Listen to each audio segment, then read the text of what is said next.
India and Pakistan. Many of you are aware that truly speaking there is no boundary. You don't have a chance proper pattern. That's the reason. Sometimes Indians are caught, sometimes Pakistanis are caught. And sand dunes keep on migrating. So there is no clear-cut area which can be defined as Indian border or Pakistan border. Extremely difficult situation in which the fencing has to be done. Because these sand deposits are almost 20, 25, 30 meter deep. And these sand dunes today, they are somewhere here, tomorrow they will be shifted to some other place. How are you going to stand on that? How are you going to lay the foundation on this? Is a major question. See, we always complain to the government. And government says that what you guys are doing, can you solve the problems? Imagine such a simple thing. Very difficult situation, I tell you. You go there, stand there for 10 days, and when the dust storm comes, it's very difficult to even breathe. You can't breathe. So this has been a challenging task which forced me to enter into this subject. Another interesting thing about whatever I am discussing is how the properties of the system will get changed if this type of cycle is going to take place. Why? I came across a situation somewhere very close to Surat. A lot of investment is being done. Millions of dollars are being invested. Alright? Now, when you do soil investigation, you will realize that major failures are taking place because of the soils which are organic in nature. So, very conveniently in our subject, people have not discussed the influence of bioactive soils. Alright? Bioactive soils which are biologically active over a period of time. The conventional subject always talks about something which is very stable, quartz. Sands are made up of quartz and they remain permanently. So nobody bothered that if I use the soil today, what's going to happen after 20 years? But now we are talking about the weathering process, disintegration process and so on. So if you take the samples out from a depth of 20-25 meters, you will realize that all these type of organisms are there. And this was a part of one of my consulting projects, where 1,000 files were done. Each file would cost something like 10 to 20 lakhs. Imagine 1,000 multiplied by 20 lakhs is going to be a big amount. All these files are settling. The turbine which has come from Germany is lying aside. Turbine cannot be placed on the rafts. Why? Because of undulating nature. And what is the root cause of the problem? These guys. Okay? The microbial. So this was the first time in my consulting career I realized that forget about the geotechnical aspects. The major challenges are found these days, and we have to answer them. And this was the genesis of the problem, that how to model the soils which are biologically active and not inert. So if you read some of our papers, we have written that soil is not a lifeless entity.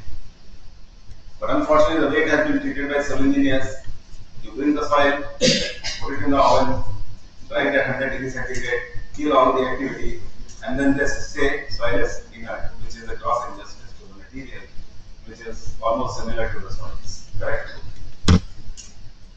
After this, we started talking about the sorption of bacterial cells.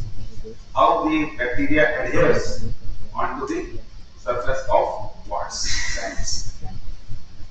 And we of course did a lot of SEM, and then we tried to see how these colonies are getting formed and how the sorption phenomena gets changed because of the biosorption phenomena.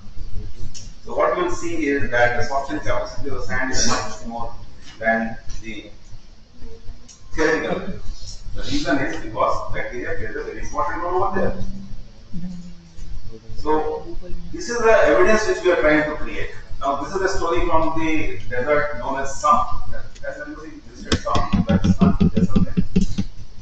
So most of the people, they go for amusement. Because from that point, Pakistan border is hardly, say, 40 kilometers. And people go there to experience the dust storm, particularly. And of course the sand deposits, sand dunes. So we took out some samples from there. And then we realized that this type of activity is predominant in extremely fine sands. And these sands are positive sands. Alright. This is an example of biogenic calcite. That how bacteria would create a layer of calcite which gets deposited on quartz. So the mystery is find out the process, understand the mechanism, and quantify how much amount of energy is required to detach this calcite from the soil particle, which is going to tell you how much energy is required to bind them together. Now, if you have understood this part, the micromechanics is done. So I'll show you how AFM was used to quantify all these types of energies later on. The whole thing was to understand how the bacterial calcite precipitation by urea hydrolysis occurs and what would be the micromechanics model for this. So this is the bacteria which on this urea activity is taking place, and then what happens if I add enzyme to this, this dissociation is going to occur, and then we wanted to understand what type of ionic activity is going to be present in the soil mass, which some people are objecting these days, saying that BCP is causing environmental pollution because a lot of ammonia gets liberated from this process. So environmentalists are quite cautious. They are not letting people do this. And then how to inject the calcium at what time so that it bonding occurs. These are the questions. So this type of system actually we wanted to understand. Bacteria surrounded by biogenic calcite crystals on which any type of ionic activity can attract. This will be a good example of how biosorption might occur in the inert materials like calcite or the quartz itself. Most of the sand is made up of quartz. So there were a few questions. How biogeochemical interaction occurs? What are the factors? What is the reaction kinetics? What type of geomaterials are conducive for this interaction to occur, whether the coarse-grained material or fine-grained material. Because I hope you understand their surface areas are going to be different. And when surface areas are going to be different, the electromagnetic forces which are acting on them, or electromechanical, biological forces which are going to act, are going to be different. So these are the two categories which can help us in categorizing the type of interaction which is going to occur. Then of course the mineralogy of the geometry.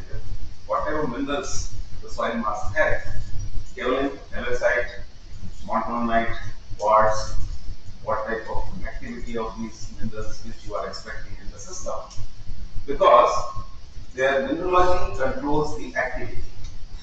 So we define them as inert soils and passive soils, or active soils and hyperactive soils. So bentonite, which is being used in the atomic industry, where you are containing waste, it is a good material because it has hyperactive abilities. When it comes in contact with the ionic solution, it swells, forms an impervious membrane. Nature has given you the gift in which you can contain atomic waste. It will never go out. The government of India has spent almost 70 to 80 crores per year for characterization of bentonite only. And they come to different universities to take the samples. There is a round robin exercise which they do to select the right material which can be utilized for containing the nuclear waste. Because we are becoming a nuclear power now. I hope everybody knows this. So the next question is that I might create weapons, but where I am going to dump the waste? I might run reactors, but where I am going to dump the waste? Yeah. And then temperature, humidity, pH, all that series, how it influences. And of course the pore fluids, the type of pore fluids which you are having into the soil mass. Gases, liquids, combination, and so on. How the after effects are going to be when biogeochemical process occurs.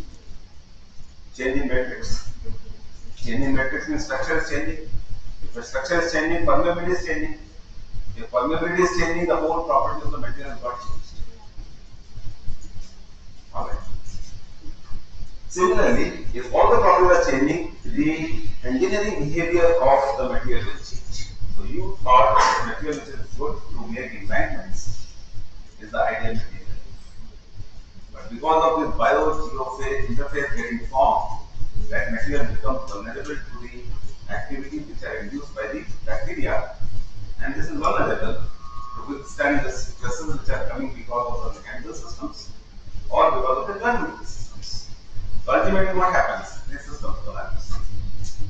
And that is the root cause of the problems which you are facing in the contemporary society, where newspaper heading tells you so many buildings have collapsed in Calcutta, Bangalore, Hyderabad and all, bridge, you know, 2 3 years back. Maybe the answer is somewhere here. Soils keep on becoming weak, at the same time they keep on becoming strong also. What Abhijit was talking about, how the modification in properties takes place because of upgrading of the soil. My focus is more on degradation of the properties. Why? I will like to deal with the material which is still having some residual strength because of the microbial vulnerability. So the perceptions are different. A concrete technology wants to make a system which is perfect, sustainable, durable, more strengthful. But I would like to use a material which is very weak and which might turn out to be a tail ender. But I want to understand what is that strength where still building can stand over it, or the environment can stand over it. Alright. So these are the results from AFM. I'm sure some of you must have done AFMs, and then you are just trying to understand, how to quantify the different types of images which we get because of the peak force error, at the same time the height images. What happens to the virgin substrate, what happens to the substrate with the bacterial attachment, and then we wanted to come out with a model. So this is a model actually which we conceived. Alright. So you have a substrate. This substrate is a soil particle which I have shown over here. Substrate. Alright. You have a bacterial cell, and then there is an intervening fluid in the medium. How this interaction is going to take place? If I can quantify this, I can solve most of the problems. So these type of energy diagrams will be getting as a function of the distance between the two surfaces. So the small d which I have shown over here is the distance between the substrate and the bacterial cell. Now what forces a bacteria or bacterium to come and get attached over the particle, and how strong this energy would be? This was the question. So this is the philosophy again. There is a lot of philosophy actually which civil engineers also talk about. So here the philosophy is that you have a sand grain, the surface looks like this, very undulating. And this undulating surface is going to be attacked by different type of metabolites. Right? Some may get passed, some may not. Those which may get passed, with what energy is a big question. So we wanted to understand how this entrapment or the adhesion is going to take place and how strong this would be. Some of you who are working in the field of biofilter design, biofilters for swimming pools, let's say, or any chemical process, there these type of questions become very important. This could be selective adsorption also. So then we wanted to see how this biological calcite precipitation is going to occur. So this is a framework in which we wanted to show how bacterial activity grows and how much energy it generates to cling on a substrate.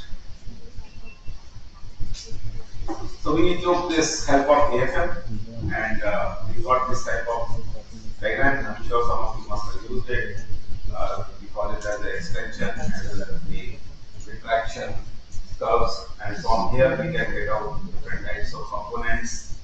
What is the contact energy, what is the adhesion energy, what is the capillary action, and so on.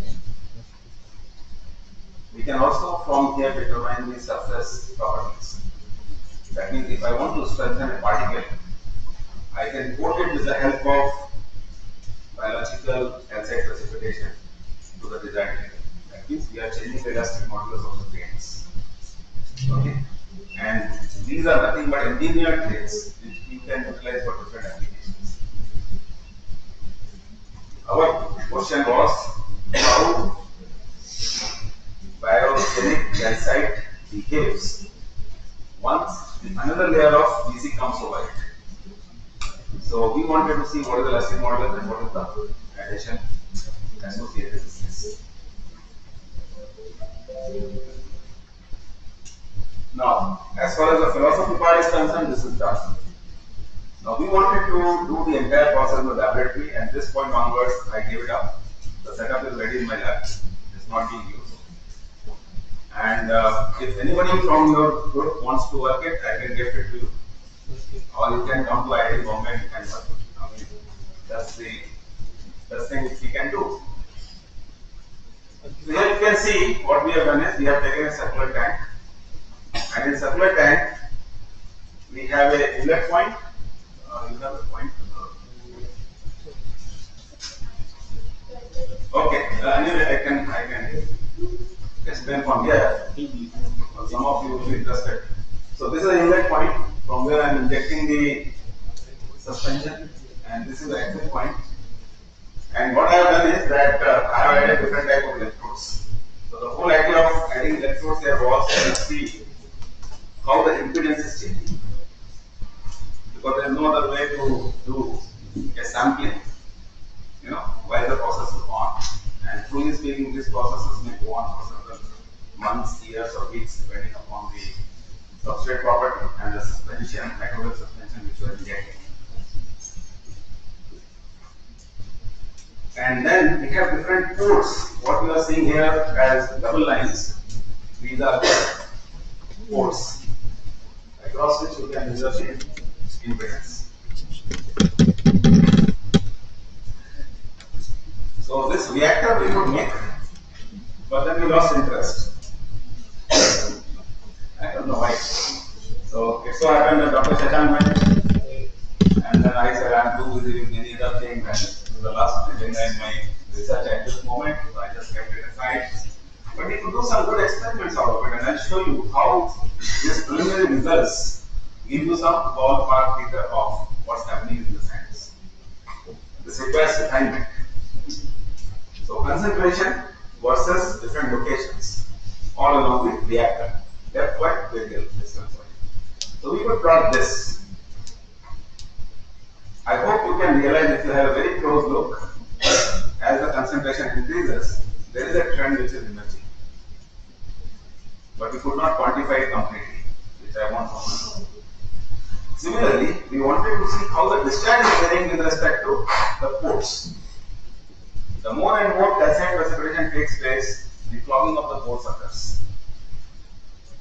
So this is a big challenge.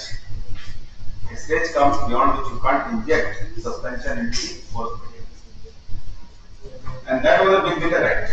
If you have some solution, engineering solution, to solve this problem, these type of studies can be done very easily, and you can find out the reaction kinetics which occurs in the porous system. Unfortunately, at this stage, there is nothing of this sort available. So the one injection dose which you do is good enough to clog the injection point itself, and beyond which further injection cannot be done.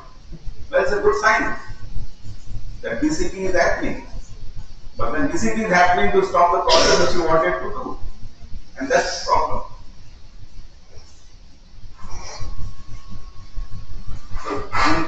We were very ambitious. Actually, we wanted to do mathematical modeling also.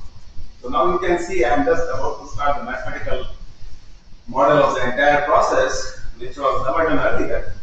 This is the tank which I have shown, the soil mass of 300 mm diameter and 125 mm height. This is the radial distance, this is the fixed distance. From top we are injecting the microwave suspension, and from the bottom the suspension is coming out. These are the ports at which I wanted to, these are sampling ports basically. I want to sample the concentration of the microwave activity and how much time it takes to reach over there. Can you tell me what are the fundamental flaw which I did not take into account. And that's the reason this setup did not work. Think over it. So we have R values, we have Z values, and I wanted to see how much pore solution, which is microbial suspension, is being injected. And there it goes. Whether it gets consumed to form BCP or it remains unconsumed.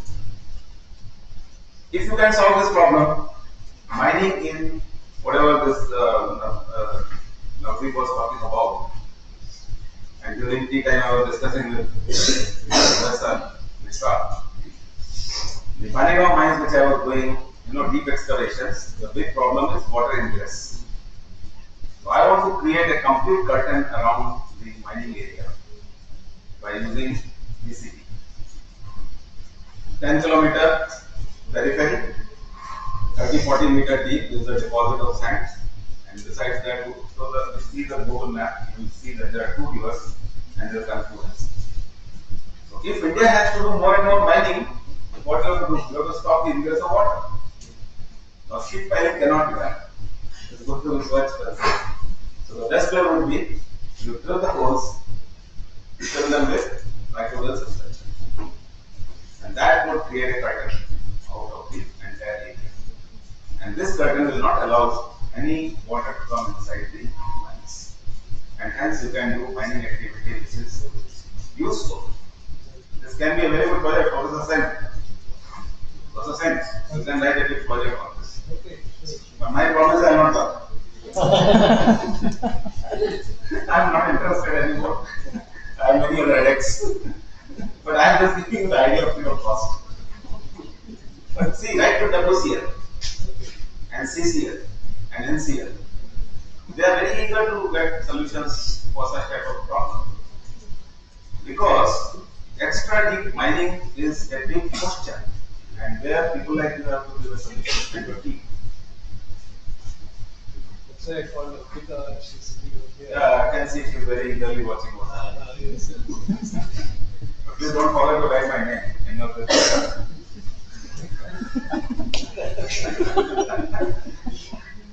So these are the signature response which we get. I don't know how many of you have really done impedance analysis. So this is just to the gigahertz range you can go, and you can see what is the Nix plot, Bode's plot you must have come across. To see which suspension at what impedance is good enough to get adhered onto the plates. That's a trick. And believe me, if you can master this, you will be next to boom, Mr. Musk. You will earn so much money. I tell you, because there is nobody who can beat you. Mining is black diamond, correct? And imagine how much money is there. Have a stacked up. And create these type of solutions. And you can show your client, look, I am doing this is the cost, and this is the benefit which you are going to get. Here, so this is how the concept, basic questions get delegated into the practical problem, on which you can really do startup, not selling this different bauxite and all those things, what our students are doing. But you can get a very good techno, social, legal, political answers to the question which industry is asking you to give. So anyway, from here you can get few answers. So I am not discussing much right now because the ITR stage. So there is no point in giving the answer free of cost. But if you are very eager, I know that you will catch me. So what you should be doing and how you will be learning from our failures. Create a simple control volume. Okay, this can be done here very easily in a chart. Replicate the same experiment and see how biochemical activities would create cementing effects or the microbe to microbe interaction to the soil interaction. That I think you have to figure out. And then what happens to the soil is when the bacterial adhesion takes place and how to overcome the problem which I have talked about. I'm sorry, this has come first. And then you can demonstrate these type of concepts in the field. Take one mic and and go there with a solution in a container, pump it inside, form some biocementing columns, and show that nothing ingresses to it. And of course, you can establish the effect of microbial products such as biofilms and EPS, which is also very useful on the imported materials. The setup which we created, we had named as BCP simulation, biogenic calcite precipitation simulator, and that is a reactor. So whether it is going to be effective at monitoring the BCP or not, in a destructive, non-invasive manner. So if you can do it at the pilot scale or laboratory scale, you can upscale it. And I'm sure that is going to be a very good solution for all the people who are working in mining sector. All right, then thank you very much. And then of course you can keep on working for all your life. People like you can spend 30 years, 40 years easily. So bacteria changes, soil changes, conditions changes, and then there are so many combinations. So one life is less to master. Thanks a lot. Thank you.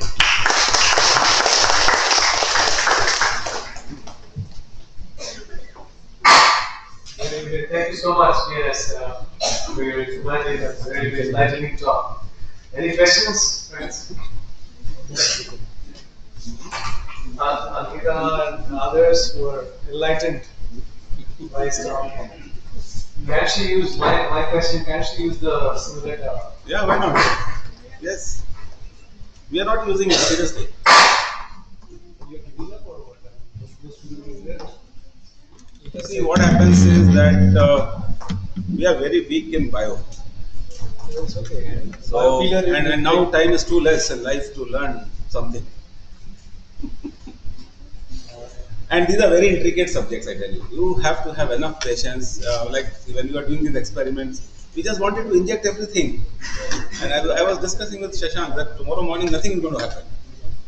But then he was in a hurry to wind up, then he was in a hurry to go for postdoc and everything. Shashank is a wonderful. Oh yeah, wonderful. I was his PhD superintendent examiner.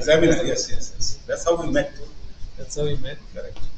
So please start working. You visit us, come to Bombay, see, carry the setup with you. I don't mind, seriously. It's all already done. Right. No, she has understood the entire scenario. Go through all the papers and you'll get a lot of answers, very simply written. And maybe let's take some mines in Australia and in India and experiment it. I hope Navdeep, you are listening. Yes. What's your question? I was curious to know that what would be the possible mechanism for the bioregulating by microbes? How is that? Bioregulating is just because of the biogeochemical processes which are happening. Enzymes which are being produced by the bacteria, their pH and their chemical reaction. Because most of these systems are nothing but assimilation of oxides and minerals. So they must be interacting with each other. Here. And many times these bacterial fluids, they also produce a lot of stresses in the system. Dissolution is one of the type of stress. The dissolution and precipitation are producing stresses. Why? Because there are applying forces on the system. Cycles of these stresses are going to be detrimental. And hence the weathering. The simple reason is that why all these mountainous regions, they are becoming so fragile. Okay, civil engineers are there to spoil it. Administrators are there to spoil it. But material action is also there. You go there for a picnic, you eat food and you spill over there. One example.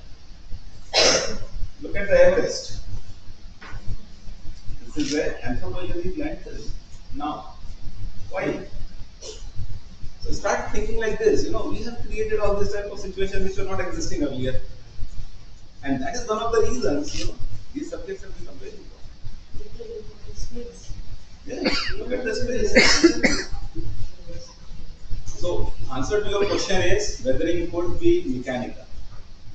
What nature does, pressure, wind, winter, every season, correct? Ice, thermal stress, freezing, thawing, tremendous stress, followed by chemical reactions. Chemical reactions are augmented by bacterial secretions. Got it? Then comes the combination of all these. Now the problem is becoming complicated. So you have chemical effect, you have mechanical effect, you have thermal effects, you have environmental effects, and how we need to put all these things together. It becomes a complicated thing. So start your research in this direction. It will keep you occupied for several years. But then you will be the only one in the world who will be doing all this. I'm sure there cannot be anyone else. And then practice it. Sorry? No, I was. So see, there are a lot of prospects. It's business Yeah, of prospects course. as well. So one more question from an enlightened mind, another enlightened mind. Actually, we are running late, and we have a speaker from Perth as well, Dr. Navdeep Dhami. Correct. She has been waiting. So we'll have Professor So Upadhyay. let's start. One question. We can discuss. Can I discuss over lunch? Huh? Yeah, why not? I think you're. Thank you, sir, for such a profound talk. Now I'd like to request Professor Sen to felicitate, give the memento to. Before that, Dr. Dhami, if you're hearing me, we are running late by almost 25 minutes. We're sorry for that. Okay, so yeah, carry on with your official work if you have.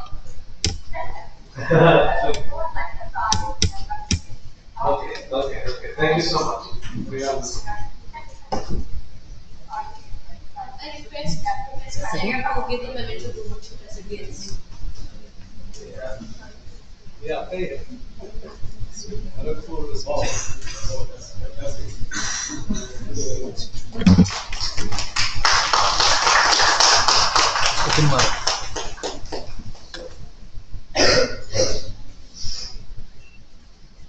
Present करो. Moving on to the keynote lecture series, we are really happy and honored to have Professor Rajadulal Chattopadhyay with us. He is a professor in the Department of Physics at Jadavpur University, Kolkata, India. He received his master's degree and PhD degree from the University of Calcutta, India. He worked at Bose Institute, India, and Technical University of Delft, the Netherlands, as a postdoctoral researcher. The basic scientific field of Professor Chattopadhyay lies mainly in the field of biochemistry development by using hot spring and bacteria to enhance the strength and durability of structural materials. He is engaged in this field since 2001 and published his work in many internationally reputed journals. He is also working in the field of management of diabetes by herbal agents, nanobiotechnology, and amelioration of nicotine toxicity work by curcumin and nanoperfume. He has already supervised more than 28 PhD students. He is also holding 2 national and 2 international patents in his research areas. Now I'd like to request Professor Sen to felicitate Professor.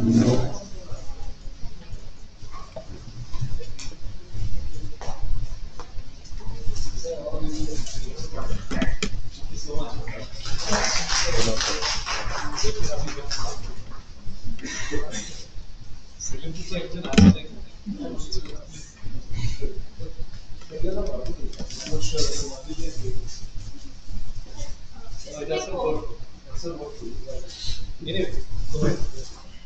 Over to you. Thank you.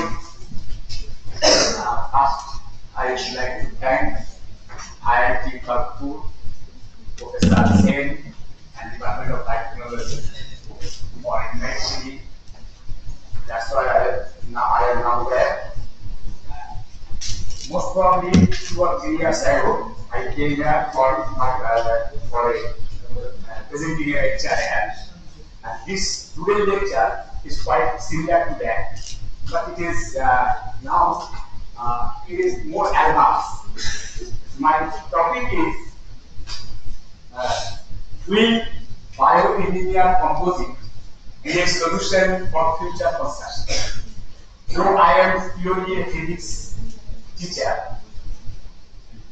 but I had to do work on interdisciplinary work because this is a case of just combine of civil engineering and biophysics.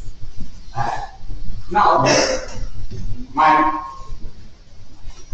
other research now one of the students only working under this project, and 8 or 9 students they have already completed, and Professor Saroj Mondol, he is my collaborator. Now I have divided my whole lecture into 3 parts. Why? First, most of you know about cement and its property characteristics, but still I will talk something about cement and its characteristics, and then I will show you how bacteria can be incorporated to increase the strength, the durability of cement structure. Then I will see that of course I will use some anaerobic facultative anaerobic bacteria which we have isolated from offspring of that restaurant. And let's start. First, you know,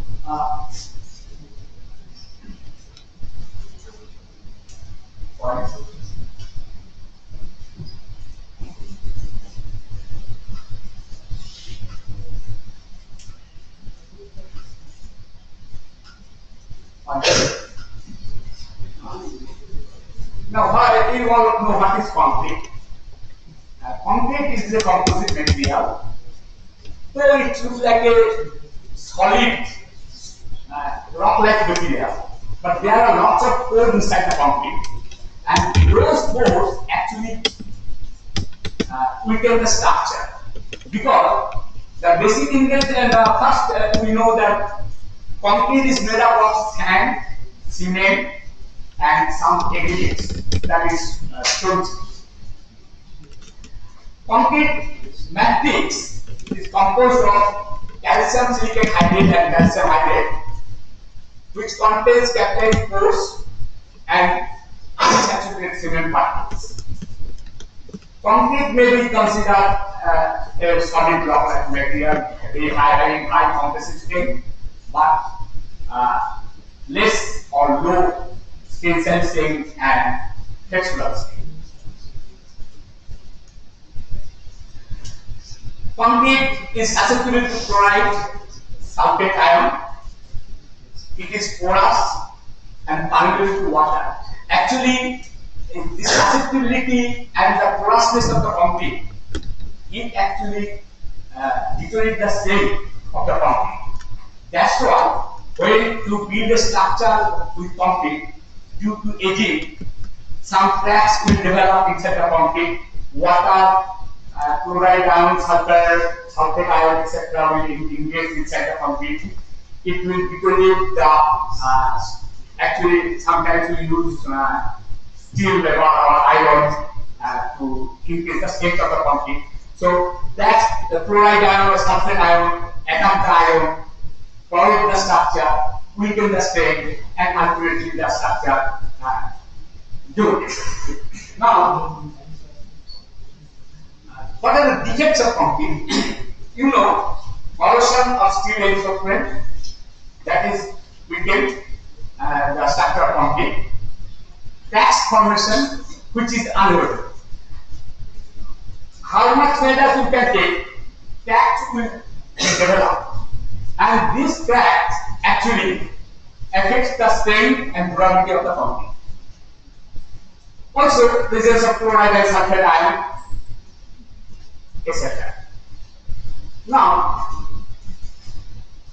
this deterioration due to the cracks, reduction of service life due to aging, and this will actually deteriorate. There are many historical monumental buildings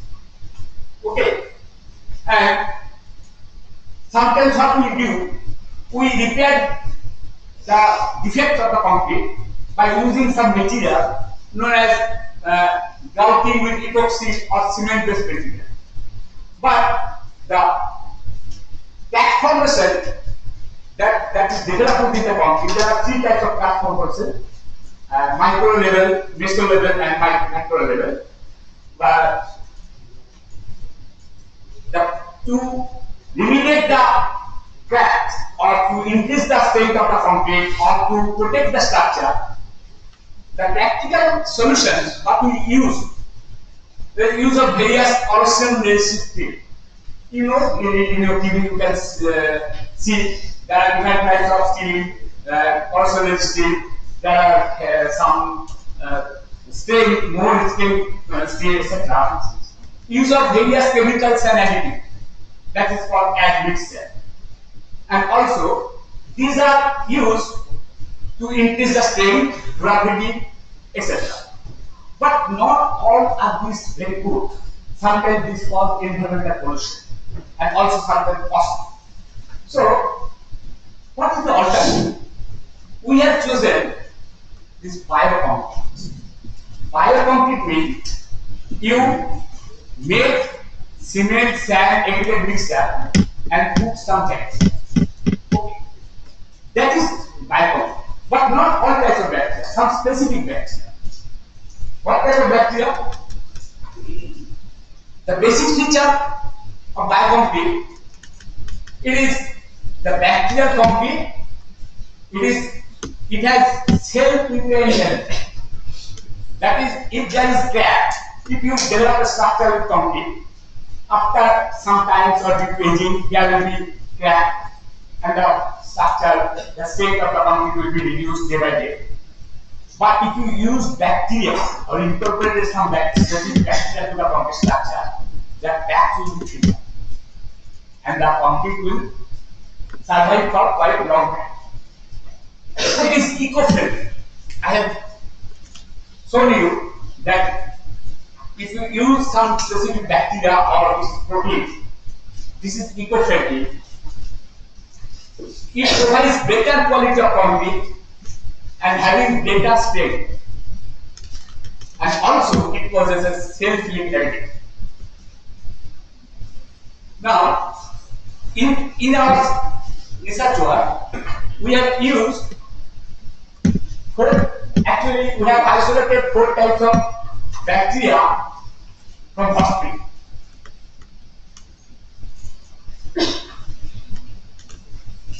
These are BKH1, BKH2, BKH3, BKH4.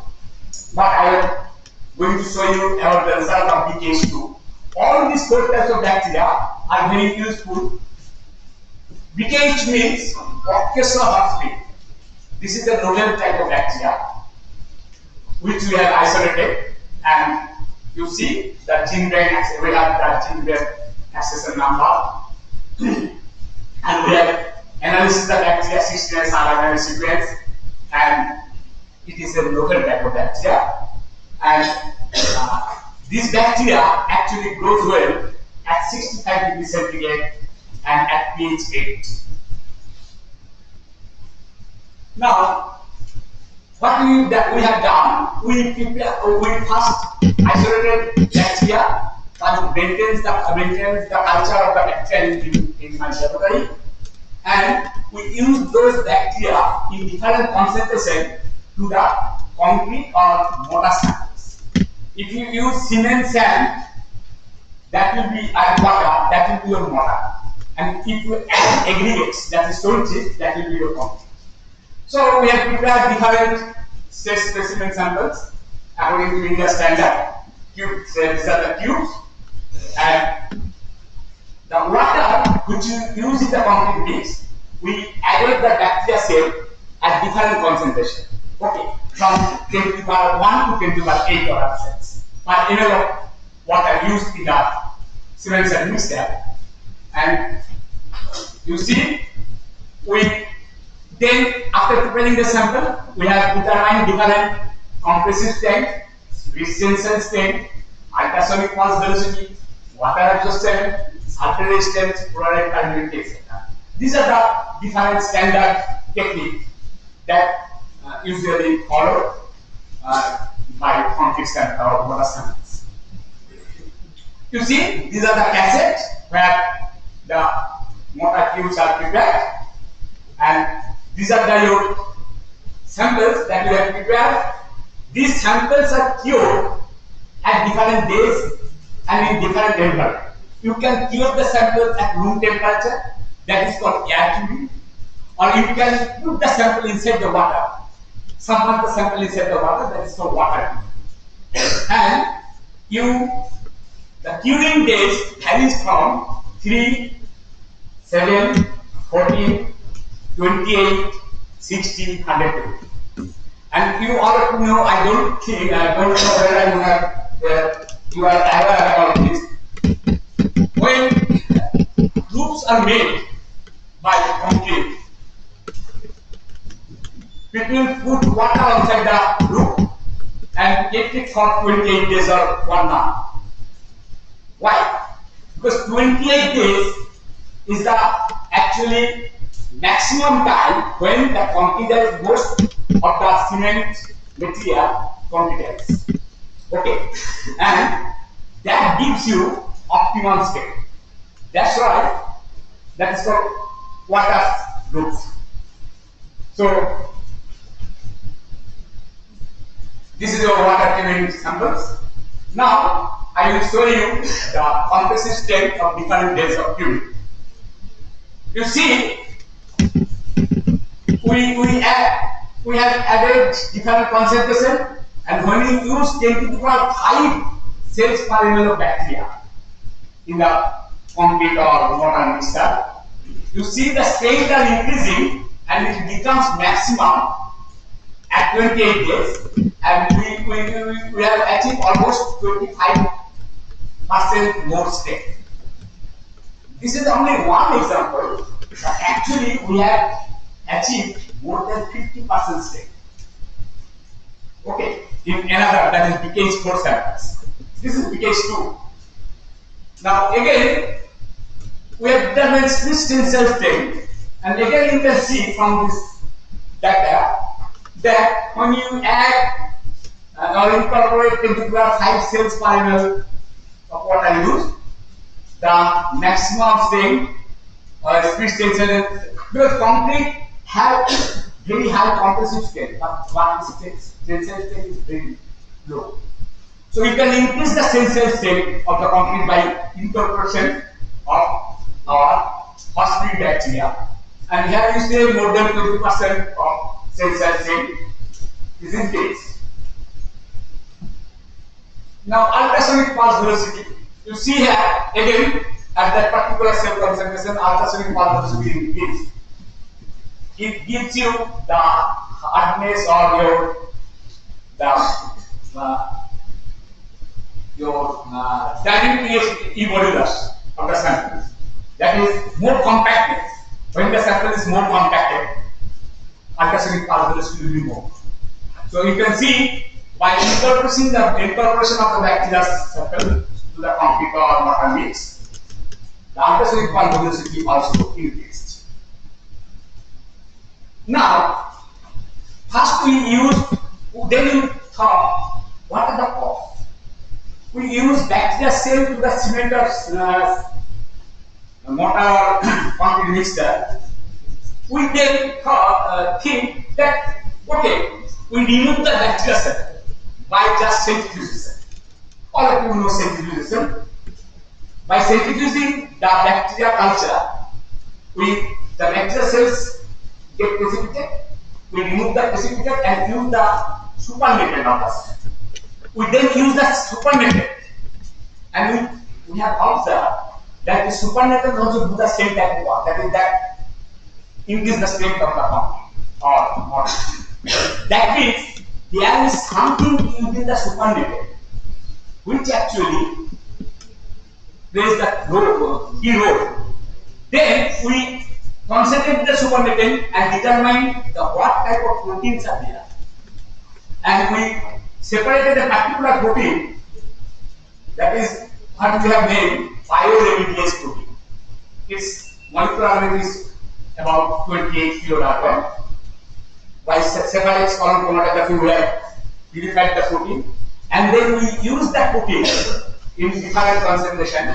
And also, this protein has a silica ligand. When we use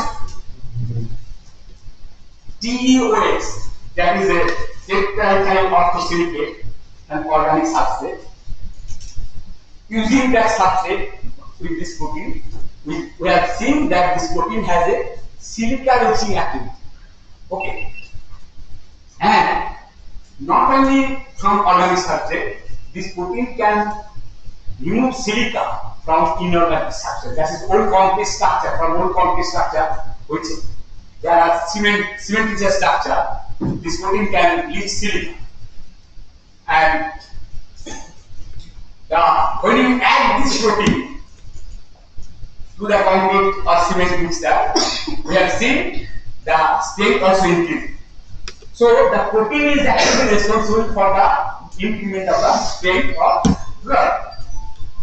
Now, here the composite strength of the cement is controlled by using this protein is shown here, and you see at different days with the incorporation of protein, the strength is increasing, composite strength. Now, this is the same picture of the matrix of the cementitious material. You see, there are lots of pores.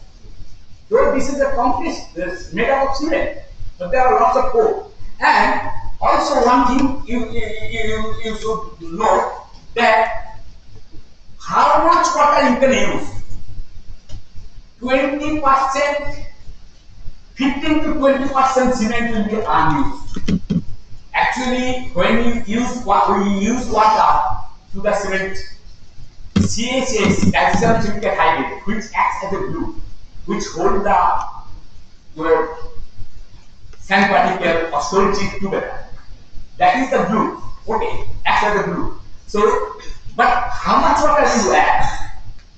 This 20% almost cement will be unhydrated in every cup. Our protein, you can see, increase this height and reduce the unused cement percentage within the concrete. Now you see, in different days, the calcium silicate hydrate is increasing. When you use the protein, you see the CHS portion is much more. Pore also reduced, and unhydrated cement, you see, only 0.6. Whereas in concrete, it is very high. Now, we have also determined the protein-based demodulas by. Now, as I have told you, that protein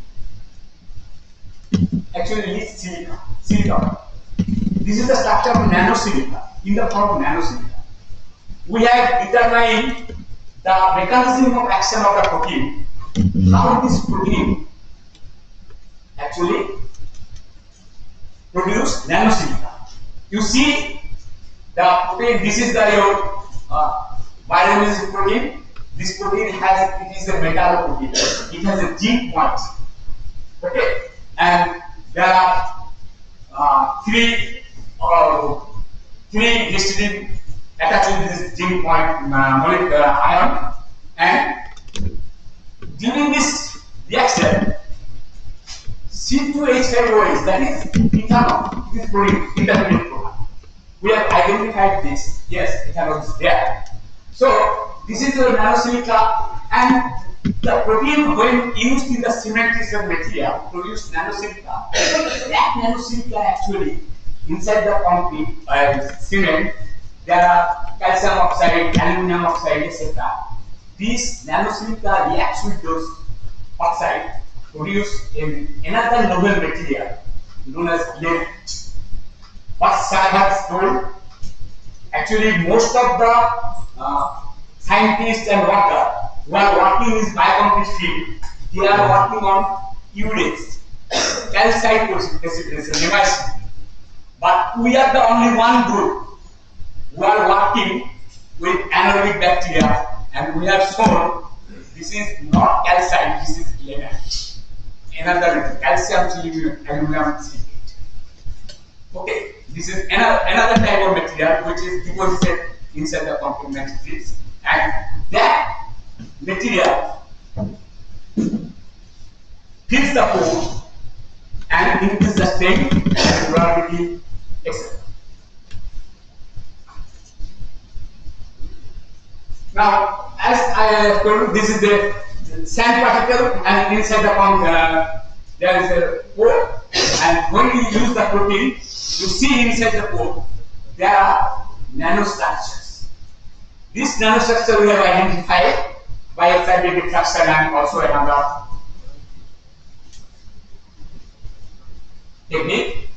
Then this is the calcium aluminum silicate, which is actually developed within the concrete practice. Now, my second part is that this bacteria, that is phosphoric bacteria, the problem is this bacteria actually takes some more time to grow. You have to give 8 or 10 days to get 10⁸ or 10⁹ cells per ml of culture, which is quite long. So we think that can we test, since we know the protein, we then identified the gene of the protein, and then we isolated the gene from the phosphoric bacteria, and then we transferred the gene to the E. coli cell. Because I will show you that E. coli, it is a very common bacteria, you know. E. coli has no such type of property, because in different days of curing, you see there is no change of strength integrity. Whether you add different concentrations of cell. Now, what we have done, we isolated the gene, introduced the gene with the E. coli bacteria, and then we use that transfer E. coli bacteria to the concrete or cement mixture. And then we start the step to see that the strength is increasing by this transform bacteria. Okay. But again, another problem. This E. coli bacteria can survive within the concrete, because you know concrete water when during time water will dry out, and so E. coli will not be survived. So to get long time effect, we have to think another way. So what we did, we then transform this. This is the one of for long-term durability. We then choose bacillus substance. You know, bacillus substance is a bacteria which has ability to form pore, and pore can survive years after years in any unfavorable environment. So we transfer this gene to the bacillus substance bacteria, and then you see, we use the bacillus substance bacteria, transfer bacillus substance bacteria to cementitious material, and you see the bacteria, these bacteria increase the strength much more, because bacillus has urease gene which produce calcite. We have transferred the biurease gene which produce glenite. Now you see both calcite and glenite is developed within the concrete core, which will give much more strength, better strength, isn't it? So now this bacteria you see here as a self-filling ability. You make a cat in control sample and in bacteria treated sample, make cats by applying force and put the samples inside the water or kept in the air for quite a long time, 60 days, to see the transformational substance bacteria incorporated samples. The pores are hidden. That is self-filling ability. Okay. Now, my next part of the work, that is the last part, since cement is not eco-friendly, because for one making or producing 1 ton cement, you release almost 1 ton carbon dioxide into the atmosphere. 1 ton cement actually almost 870 or 90 grams kg of carbon dioxide released. So cement is not very friendly. And also, fly ash problem, you know, that is also a huge ecological problem.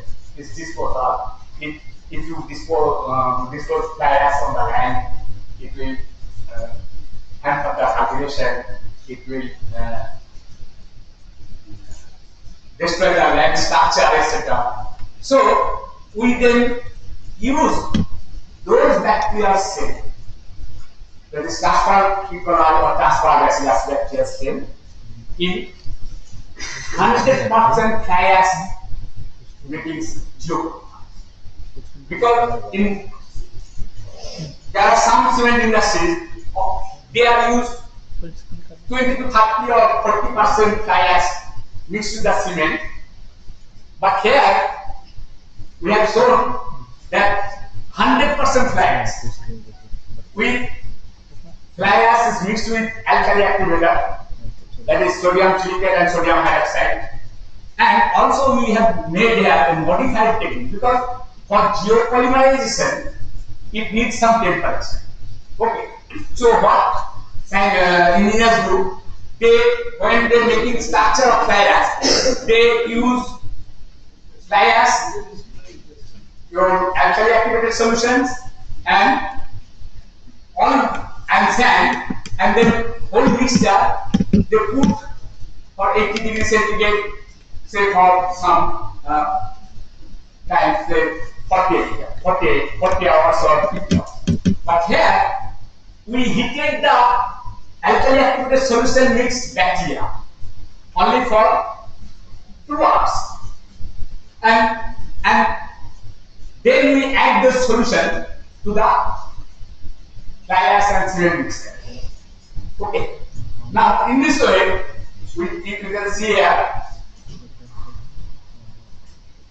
these are different properties we have observed by making fly ash. And here you see the strength of the bacteria incorporated fly ash samples is much more compared to stone. So you can use bacteria, that is cluster bacteria, to your making high strength composite material. We have determined the textural strength, sensor strength, and you can see both are much better than compared to the contour. Then another important thing, that this fly ash making structure, actually this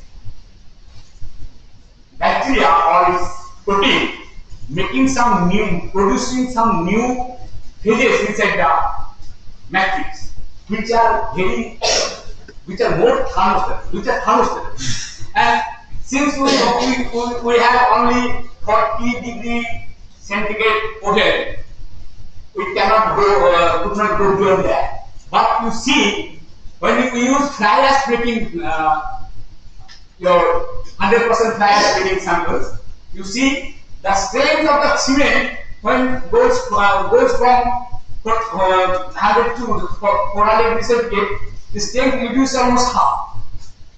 But in fly ash making sample, the strength is almost 10 or it is increased.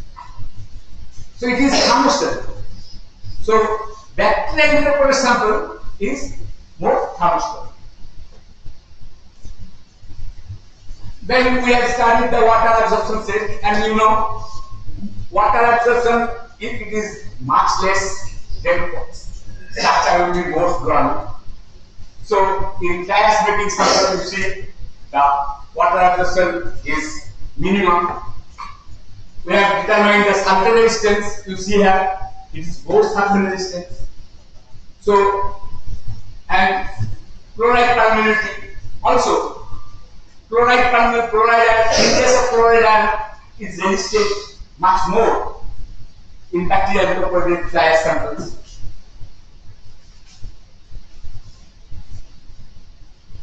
It is also have acid resistant power. You see, we put the samples in sulfuric acid solutions for quite a long time, and after that we measure the stain, and you see the fly ash with bacterial incorporated samples. The stain is comparatively much less big. And this is the again inside the structure which where we can see there are some novel phases are there. It is also self-filling ability. It has self-filling ability. You can see the self-filling also is possible in fly ash, in bacterial fly ash sample. So the conclusion is that the addition of the bacteria BKH2. This can increase the compressive strain of mortar or concrete sample. Also increase textural and tensile strain. It resists water ingress. It resists the sulfate to the inside the structure. It can resist the chloride ion to go inside the structure, and these are also some this study shows that long-term performance, which is very important, that is called durability. Long-term performance such as strain durability of concrete containing certain hydrogens at different cubic condition and cell concentration. The study develops a self and environmental eco-friendly, because since we are using bacteria, so people are very suspicious that you are using bacteria that can if you use say mortar or that is plaster, bacteria is cement there, so that may cause harm. No, we have tested that this it has no effect on any kind of bacterial activity. Also, you use that protein in 2 human cancer cell line, and the survivability proved that 90 to 95% cells are remain survival. There is no bad effect.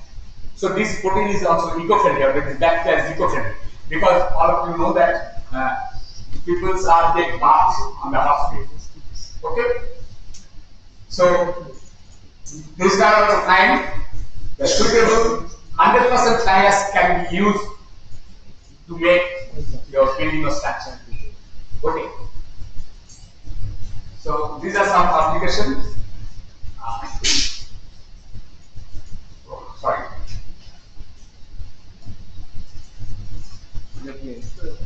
Wait.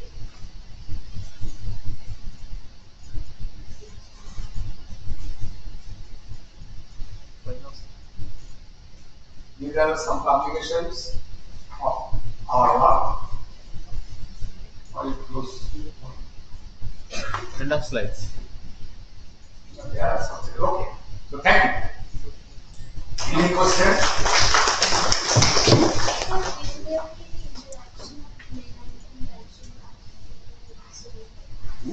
Use the mic. Interaction of No.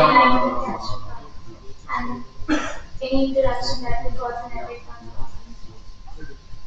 Calcite is calcium carbonate, and granite is calcium electrolyte.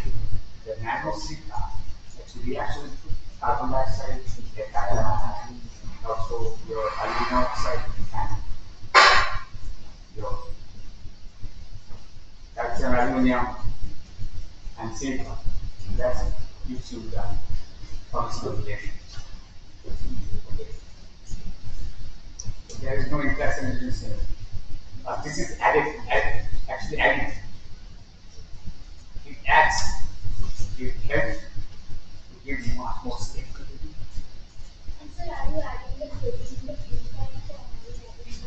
No, you can add protein in food form.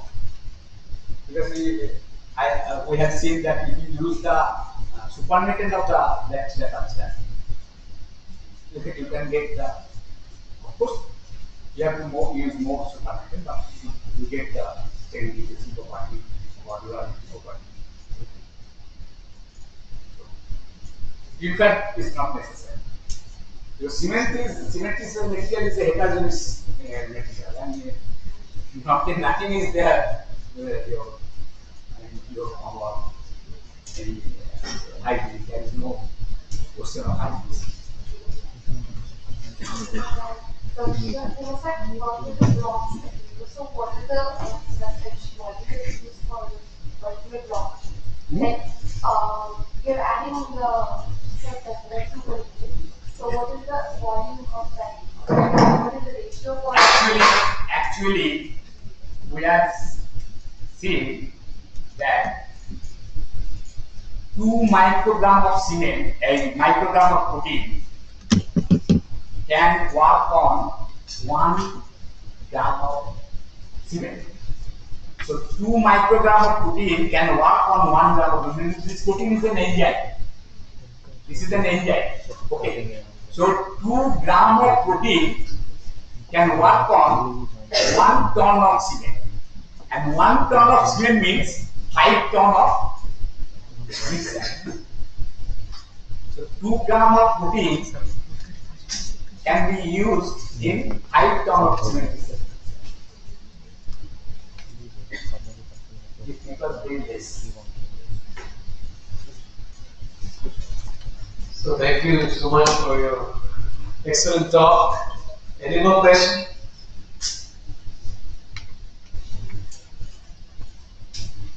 Very nice work. This is a new angle, new dimension that you added. That what is the day? Day 9, right? Sir, question. Question? Yes, please. Okay, thank you for the wonderful presentation.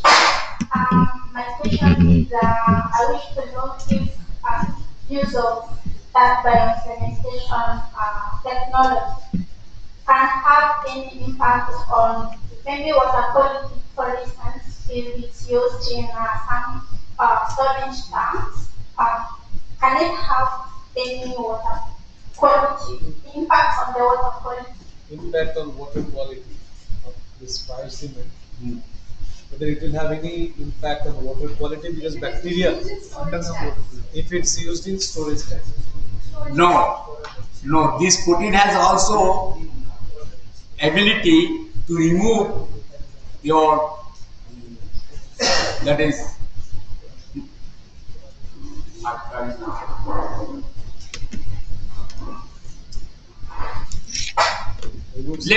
lead contamination. You can use this protein to remove lead contamination. No, are you worried about the presence So of it bacteria? has no impact on your water. Rather, it will purify the water system if there is any lead contamination there. But are you worried about the presence of bacteria in water, or what makes you so worried? You look so worried.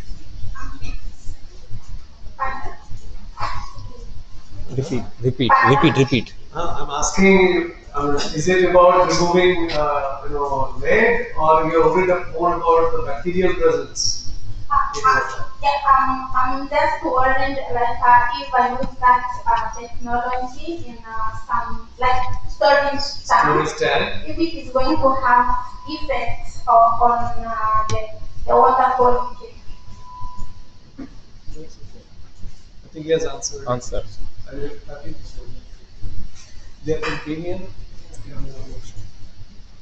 Thank you. Any more questions? If not, let's move ahead. Thank you, sir, for your wonderful talk. Now, Actually, Professor, does that sustain? Maybe what she's trying to ask you is that side calcium has a tendency to lose out.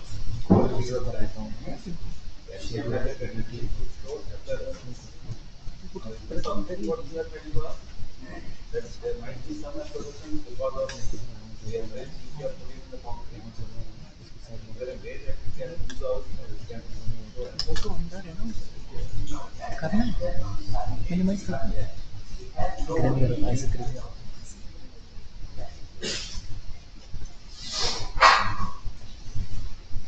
calcium? Is this a stable compound of calcium? Yeah. Calcium aluminum. No, calcium. This is calcium aluminum slip. Calcium carbonate, that is calcium. it is another phase. Calcium aluminum slip. Granite.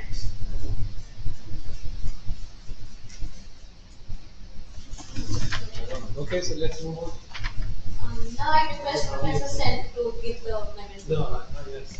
Okay, because you feel like a celebrity, but when real celebrity is here around, guys, I hope you'll be very pleased and happy to see this real celebrity here. Because it's definitely it's a popular face and name.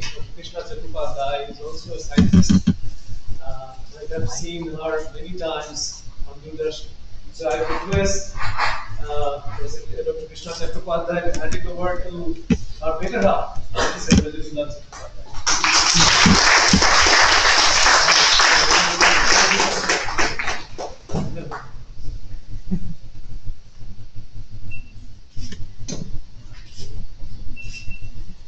Thank you so much.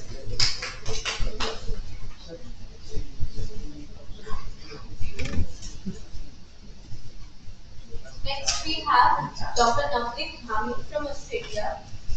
For her keynote lecture, she has been eagerly waiting since morning. She is a senior research fellow of the School of Earth and Planetary Sciences, Faculty of Science and Engineering in Curtin University, Perth, Australia. Her primary research goal is to develop self-healing and sustainable microbial-based building materials inspired from naturally biomineralized formations. Her interdisciplinary research program aims to bridge the gap between geology, microbiology, and civil engineering, wherein low-energy cements can be formed using fundamental microbial or geological processes with applications in restoration and remediation of different types of construction materials. Her current research is on application of microbial-induced calcite precipitation (MICP) technology, has proven potential in a number of engineering applications, varying from soil stabilization, dust suppression, CO2 sequestration to heavy metal remediation. She has published several research papers in reputed journals. She has been successful in winning ARC industry-sponsored and many international grants. With this short introduction, I request Professor Sen to welcome Dr. Dhami. Now we can hear me. It's great to be, it's a great feeling that you are here back. I wish you were here in the single offline mode.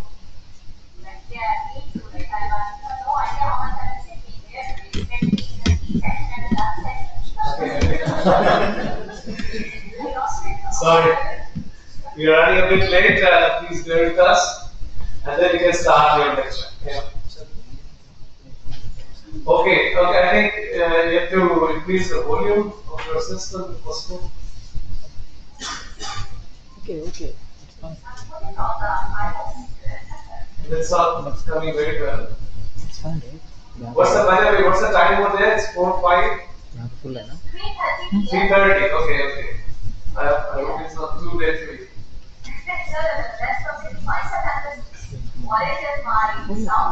So yeah, sound is a little bit less.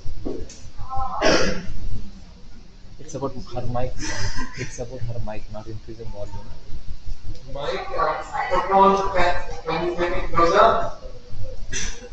Possible, can you use an earphone? earphones Yeah, we can hear you, but it's not well heard. sound needs to be increased more. This and it's the maximum volume possible. So because most of the times we do online meetings via Teams, so I'm not sure if there's any. Okay, let's go ahead. And maybe can you use earphone? I can Hold the microphone closer to your mouth if possible.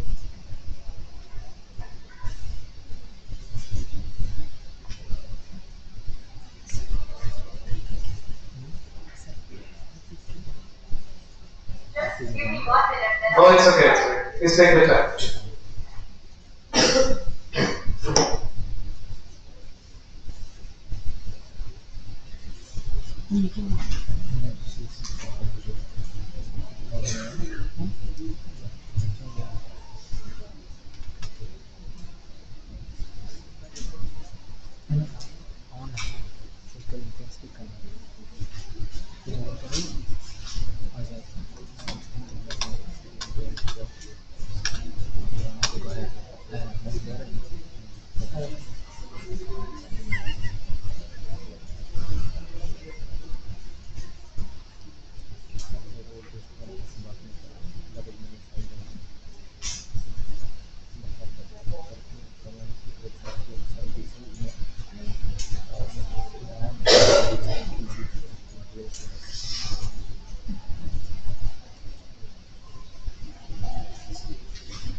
Yes, you're audible but very feeble. I don't know, the connection might have been cemented to that way. But you were very much audible in the morning during the inauguration. I don't know what happened. nothing has changed from my end. But maybe due to the talks, enlightening talks, the bias meditation might have. I've done everything I can do from my end, as you said. So, Okay, please go ahead then, no problem. I hope it's audible enough. I can see louder.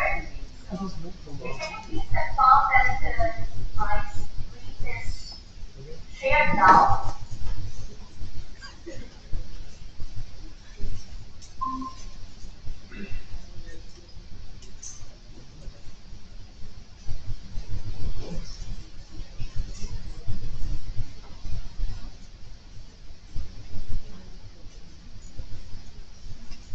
Assistant, can you please confirm that my screen is shared?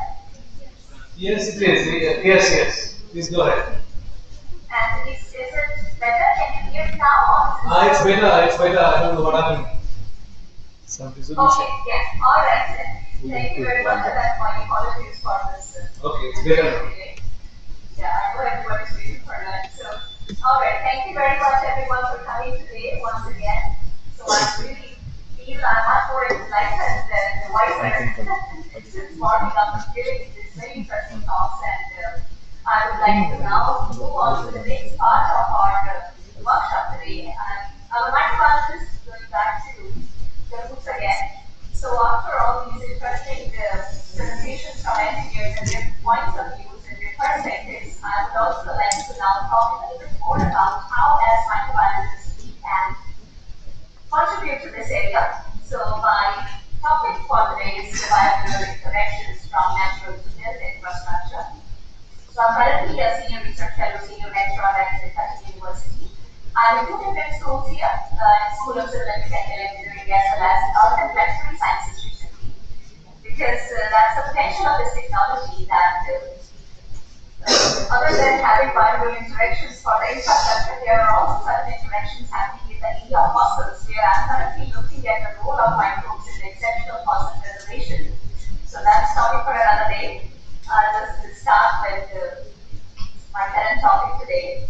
So, just an overview, although part of it has already been covered by the professors before me. conventional construction materials, what biosegmentation is, how as microbiologists we can affect biology through engineering, what are the roles of microbes and how do microbes impact the properties of biocement, a few challenges and some future directions. So we have already talked about infrastructure and the issues of sustainability, especially with the concrete, that each ton of new cement means 1 ton of carbon dioxide, and along with that, rapid depletion of resources is putting additional challenge. Along with that, another area that needs thinking is cost involved in repairs and maintenance, and as well as at times when there are accidental spills, hazardous chemicals are starting to give some poor performances of our current conventional repair materials. So as some of these images Professor Mukherjee has already shared, so I will just give a brief recap that samples that I collected and the area that I started. So a couple of years back, I was very, very keen on actually understanding biological interactions in nature. So before I started with my postdoc a couple of years back, most of the research was on the application side of it. That is, how can we utilize these microbes for applications in engineering? There were three hardcore boundaries of geologists and microbiologists and engineers. So geologists could understand that yes, biological interactions have some role to play, but that's where it was limited. And then came microbiologists who could do some fast experiments and see that yes, biologicals can be replicated in lab conditions. And then there were engineers looking for potential solutions to their big problems. And that was my initial thought that until unless we understand how biosegmentation is happening in nature, we will not be able to solve the bigger puzzle. And that's what drove me to connect these three seemingly disparate areas of geology, microbiology, and engineering. So we know that some of the advantages of biosegmentation over the conventional segmentation is that these materials are providing similar strengths as the engineered materials, but at the same time they have additional benefits of self-healing, no pollution, recyclability, and very little allergies because they are getting produced at room temperature conditions or ambient temperature conditions. So moving towards sustainability goals and moving towards low carbon constructions, so this is the way ahead. So in nature, because these cementations, as we see in case of growing rocks that involves stromatolites, so in the middle we see these picture of very nice microbial labs where we can actually see different colors. So these different colors also indicate different kinds of microbial activities present in nature, which can lead to precipitation of these carbonates. I'll get into the details in the coming slides. Along with this, as Professor Mukherjee mentioned, that three different natural samples that I was really keen to understand where cementation is happening in nature is stromatolites, beach rocks, and cave speleothems, because they are all limestone constructions. And how do microbes play this? How much is the contribution? So that was the research question I started this journey with, and afterwards it's all contribution from the students who have worked with me. So it was just the basic fundamental research question that you do need to understand the natural structures much more than we do. And this idea gave rise to the technology of biosegmentation for a range of applications that I have worked on, or I have supervised students who have got these amazing results. So coming back to the roles of microbes in biosegmentation. So there are a range of microbes which in nature can play a role in biosegmentation, but the main three ways through which these microbes create conditions conducive to precipitation are carbonate nucleation can take place on the cell wall because these microbes have relatively large functional groups, carboxyls and lipase.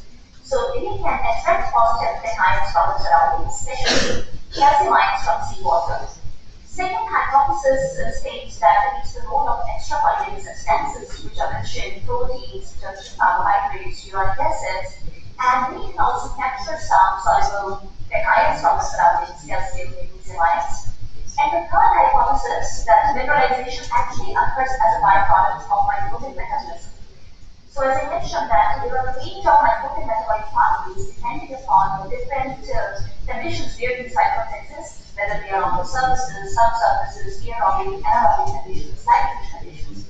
So there are many kinds of microbial communities which can play a role in formation of these carbonates. And in this image on the right, we are seeing irrigation communities where they can utilize India as a source of nitrogen as well as carbon in certain cases. So depending upon what is the carbon nitrogen source, a lot of different kinds of communities come together in nature and they can play a role in the preservation of these carbonates, which is the mineral of our interest here. Or there are a range of other minerals used from silicates, as Mr. Jamharia has mentioned briefly. So there are so many other kinds of minerals, but why we are interested in carbonates? Because for utility applications, we are looking for materials which are similar to what the limestone is. So that's one reason. And another one is that carbonates are very, very stable minerals, especially under mesophilic and high pH conditions and chemical conditions. So a range of material metabolic pathways exist in nature depending upon the physical chemical conditions, which can be cyanobacteria or algae, which need light and nutrient conditions. It can be neolithic communities which utilize tea as a source of nitrogen, or it can be sulfate reducers, methanotons, denitrifiers, emulsifiers. So depending upon where they exist in nature, they can still contribute to the formation of these carbonate crystals or these carbonate cements. But at the same time, keeping repetition in mind, we have to look for the communities which we need for a particular application, if it's on the surfaces or if it's in the subsurfaces. So then we need to look for ones which are from similar environments. So major governing factors for these carbonates are the pH, nutrition sites, carbonate concentration, and calcium concentration.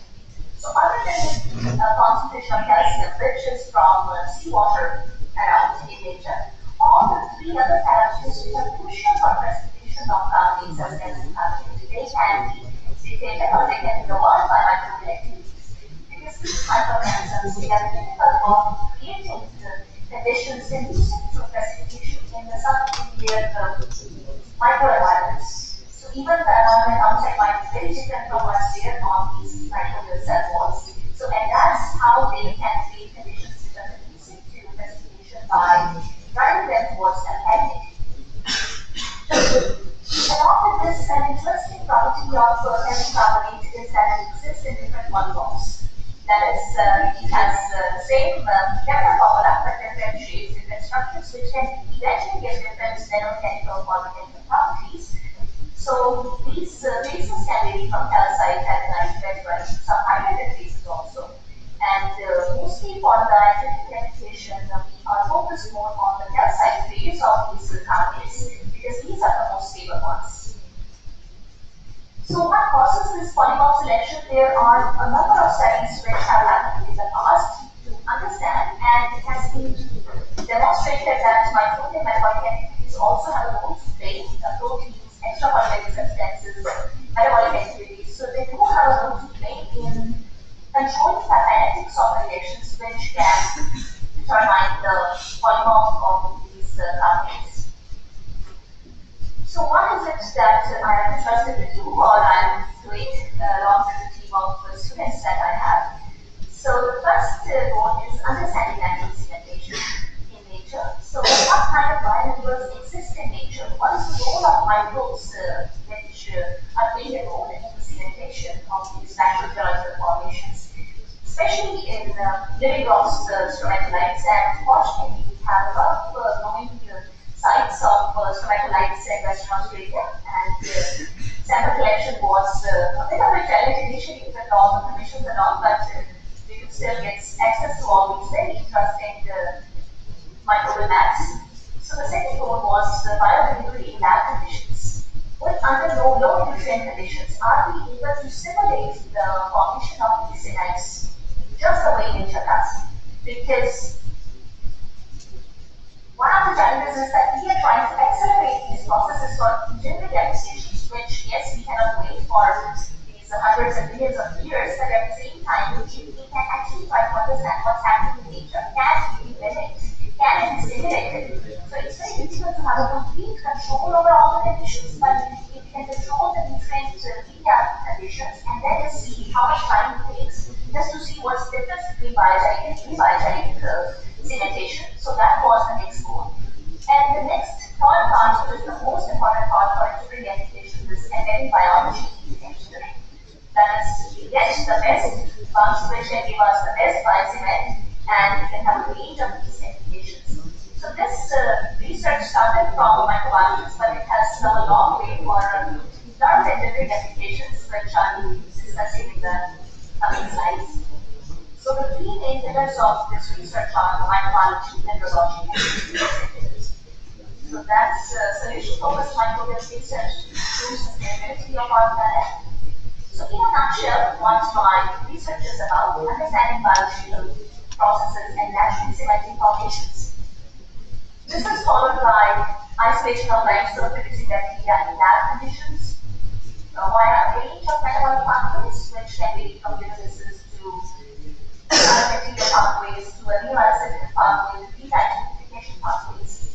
And once we have these concept lab conditions, the next step is to understand the physiological, micrographical, thermomechanical testing of these carbonates and biocompensation properties. How is it varying from the natural conditions, and where does it stand in terms of our engineered constructions? Because the end goal is to create something which is similar to what we have for our engineered constructions. So we will be comparing also performances, and this is followed by their applications for different soil, concrete, limestone, as well as heavy metal mitigation applications, and checking the durability of these materials.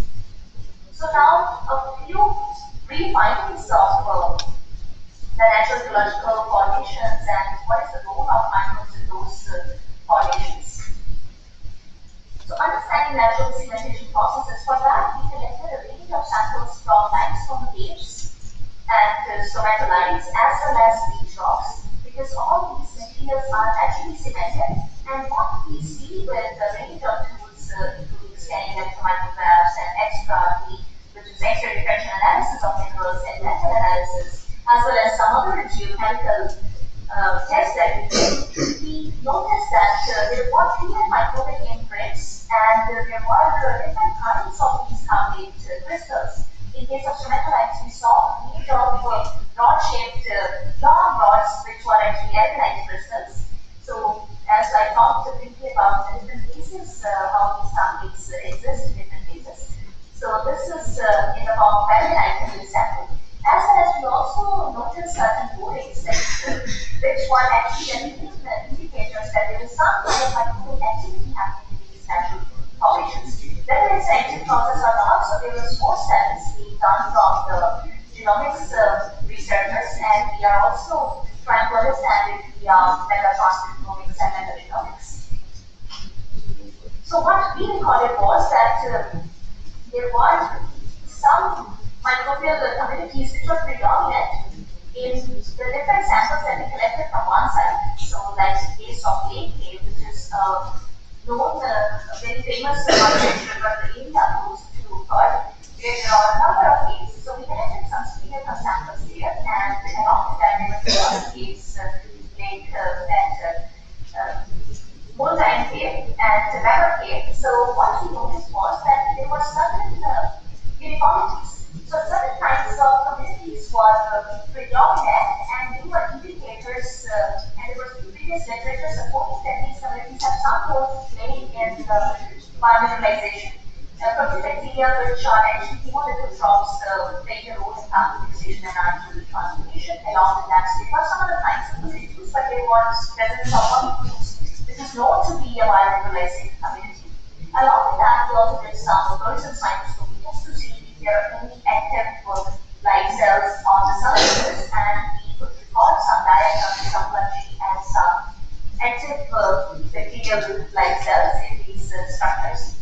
So this was followed by chemical and elemental analysis via a range of tools, including energy dispersive X-ray spectrums or X-ray diffraction analysis. And what we noticed again was that there was variation in the type of carbonates that were existent in a range of these geological formations. But then there was predominance of calcium carbonate. We might see in the form of calcite, in case of cave speleothems, but in case of stromatolites, we saw that there was a lot of alkaline also.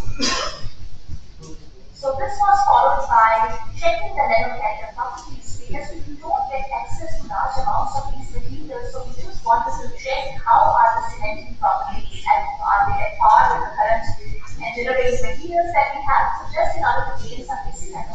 we tried to understand dynamic properties, including modulus and hardness. So I'm not a civil engineer, but I am now familiar with a few of these technologies just to check how hard the cement in nature is. And what we recorded was that there was some correlation between the type of carbonate polymorph or phase that we had in the natural cement. So the formations where there was more calcite, the modulus and hardness properties were slightly higher compared to the places where we got less of these minerals. And we did all these studies on a range of geological formations that we were studying. So in a brief, I would mention that what we recorded was that there are three associations of communities with carbonate precipitation in the environments. Mineralogical studies confirm the dominance of carbonate as calcite in caves and alanite in micromelites, as well as certain other minerals in case of leach rocks. Microbial diversity studies indicated the prevalence of different classes of biodiversity bacteria. Dynamic characterization also confirmed the strength properties of these natural cements. So we got the message that microbial mineralogical interactions and physical chemical environments do play a significant role in action cementation. So the next part was to simulate these cementation conditions in lab under very low nutrient conditions. So we actually collected seawater, along with that we collected small samples of these leach rocks, and what we recorded was that over a period of time, all those processes were slightly slow because we just wanted to see them very close to the natural systems. So we did see the growth in these microbial biogenic sets. In the main biogenic sets where we had treated these samples in sterile conditions because we wanted to make them sterile enough to remove any biological imprints on them. So compared to that, we saw that some kind of crystallization in the plasma was happening in all the biogenic sets. And what we noticed was that along with these calcium carbonate crystals in leach rocks, we could also achieve the presentation of iron nanocrystals. So all this characterization was done using the standard elemental and mineralogical analysis tests. And we did claim after that biogenic enrichment can lead to successful biomineralization of carbonate and indigenous cements in vitro, as well as along with calcite, there was also hematite, magnetite, steatite, iron oxidizers, and carbonate precipitating materials were publicly enriched under lab conditions. Major shift in the microbial community composition happened in vitro simulation conditions as expected, because these great many communities are challenging to keep the conditions as close to the natural conditions. So, but still there were certain communities which would be enriched under lab conditions. So that was very success for us. So it also indicated that there is potential of biostimulation that we can actually use in communities if they are able to precipitate these events in natural conditions. So we can use these ones for different enduring applications by utilizing the natural communities. So some of this work has been published in some journals of microbiology. Most of my research has been in a range of different areas, from microbiology to construction materials. So in the project paper, that was the first paper where I could actually connect how microbial cementation happens in nature and what is the way forward for connecting it with engineering applications. So in leach rocks as well as in cave humans, that was the first study. So now coming to the application side of it, that so these communities, biocementing communities can be utilized for a range of applications as discussed in the previous talks. So they can be utilized by pumping as grouts or surface sprays, by curing techniques, by supplementing as pores and mixtures. Although there are a lot of challenges still for field applications, but yes, there is a way forward now.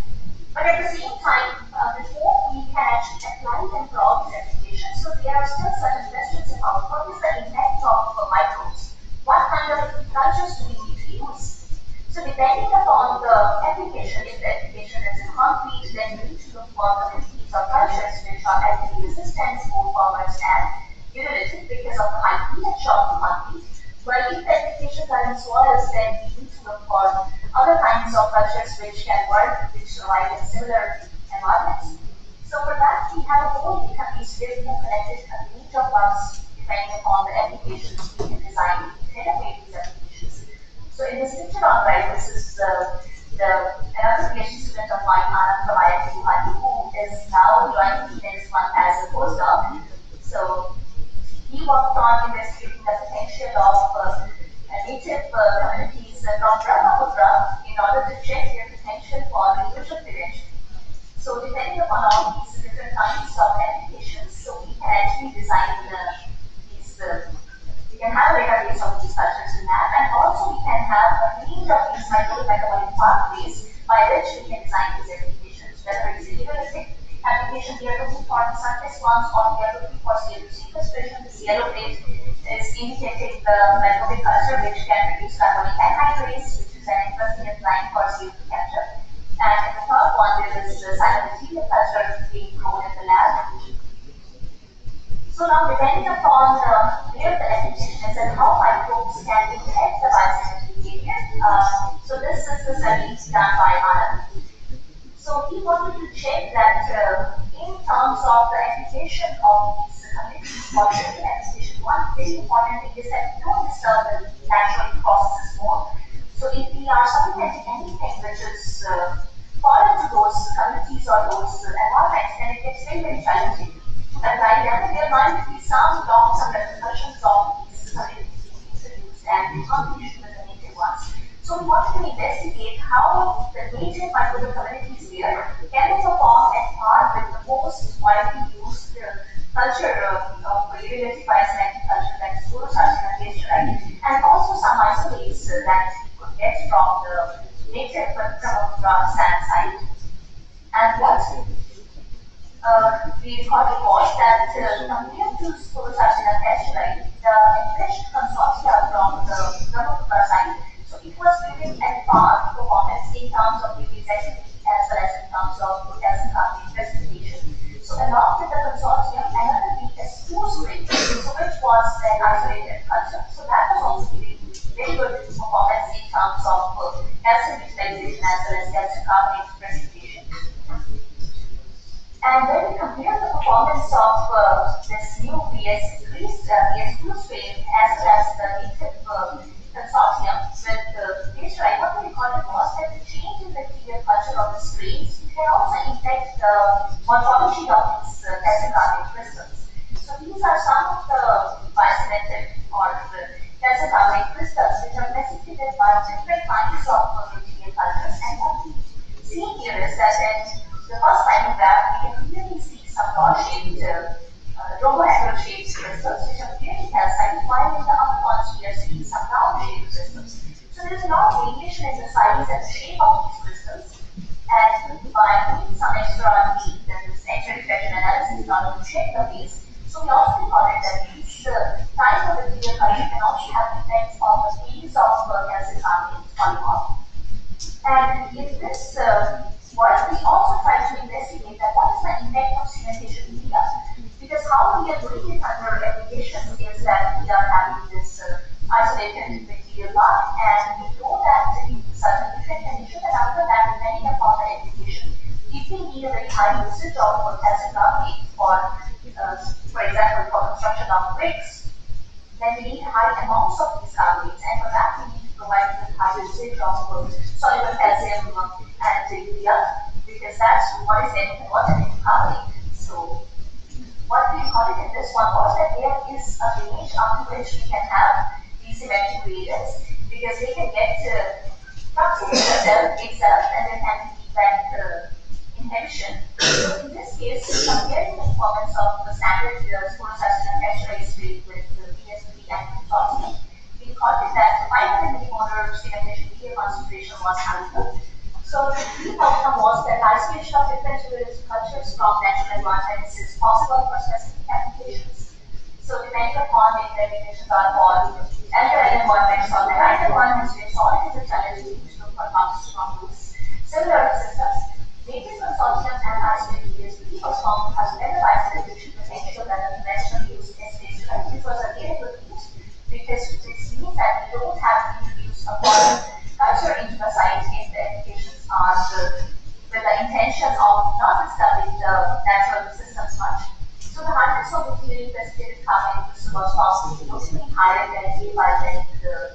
electrolyte calcite. So the type of material species influences the properties of biosynthetic. Native communities demonstrate biosynthesis by establishing potential that they can just use the native communities by enriching them on site rather than doing the cultures in labs or bringing anything that's foreign. 5 for the conservation of cementation media is optimal for high biosynthetic specification. So these are again some of the publications that we have achieved with Alan in various books and some scientific reports. And moving forward, so the next piece of work I'm showing here is looking at the effect of microbial cells. So how does cell concentration impact calcium carbonate pH profile and the type of carbonates that affects it? Because that eventually can have an impact on the engineering application of it.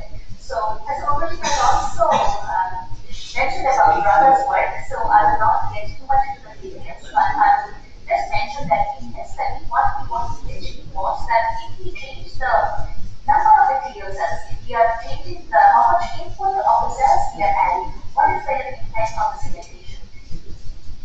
And again, in this case, working with the different ODs from point 1 to actually went up to 1. And the important was that this has a very significant impact on the calcium carbonate precipitation kinetics and also on the morphology and the methodology of these calcium carbonate crystals. So in this, we noticed that the different pieces of calcium carbonate which can vary depending upon the amount of the initial dosage of cells. So it can vary at different time intervals. But over a period of time, in the initial hours where we collected the crystals, so there was a lot of variation between the percentage of electrolyte and calcite crystals. But after 48 hours, most of the electrolytes have very specificity in calcite in most of the cases. So which was again an interesting finding. So there is a direct relationship between cell concentration and the rate of carbonate precipitation between only 0.1 to 0.4, but beyond that, there was not much significant impact on the rate as well as on the type of carbonate crystals. So the kinetics have a direct influence on the carbonate crystal morphology and rates, and the slower the kinetics, the higher is the size of the crystals. That means if the reaction is happening very slowly, then the cells are getting enough time to precipitate these large crystals, which are sometimes very relevant for a particular application. So we can actually tailor made or design these applications depending upon how much time we want and how much carbonates we want and what kind of crystals we need to design. So kinetics of calcium carbonate positively influences crystallization transformation, the faster the kinetics and the quicker is the transformation from electrolyte to calcite. So Raja has also developed a mathematical equation for the carbonate precipitation and cell numbers to be incorporated to design the sources to the boundary conditions. So this was followed by, because when we are looking for the new applications, one of the challenges is that what if there are already some native living communities present here? If we are augmenting them with the best potential community cultures that we have tested in the lab conditions, what happens to those communities? Is source are able to dominate those communities, or what will happen when we are bioaugmenting? Again, but these studies are limited to a particular site, limited to a particular number of cells, so we cannot say what will happen if there is some other kind of site. So in this study that Radha did in collaboration with Alan, so in this one also, so we gave a very high dose of the spores as an effect, like this standard potential urinating culture that has been used mostly for the range of engineering applications in the past, and we are still like to use that strain because it's tried and tested and it has performed very well for a range of applications in marketing, because it's an allogenic nature as well as constitutive production. So in this case, what findings we got was that spores are synaptachylae in the presence of a range of number of these native microbial communities, it could perform very well. So it did not, the presence of the native microbial communities did not affect the performance of calcium carbonate precipitation and sporocarcination in this particular scenario. Although at the same time there was a huge deviation again in the kind of calcium carbonate crystal morphology as well as physiology that we achieved. So again, as I mentioned, along the size, the shape, and the properties of these minerals, so they vary with the kind of strain that we are using. So in this case, again, in the presence of native microbial communities, scores as an electrolyte performed very well, but at the same time there was a huge variation in the kind of calcium carbonate crystals that we achieved with the presence of the scores as an electrolyte. So they were mostly polyhedral and their size varied from 5 to 40 microns, while the native microwave communities, the calcium carbonate crystals that we achieved with using them, which would be a real case scenario for the application. So the size of these crystals vary from 35 to 100 on an average. So kinetic analysis showed that the biosimulation potential of these rays is 6-fold higher than these communities. So it was not affected even by the concentration of these communities is 8 times higher. Microchemical analysis revealed quick rates of calcium carbonate precipitation leading to generation of smaller carbonate crystals, while slow rates of carbonate precipitation by communities led to creation of carbonate crystals. Metallurgical analysis showed that the downward sum of this phase in both the sets.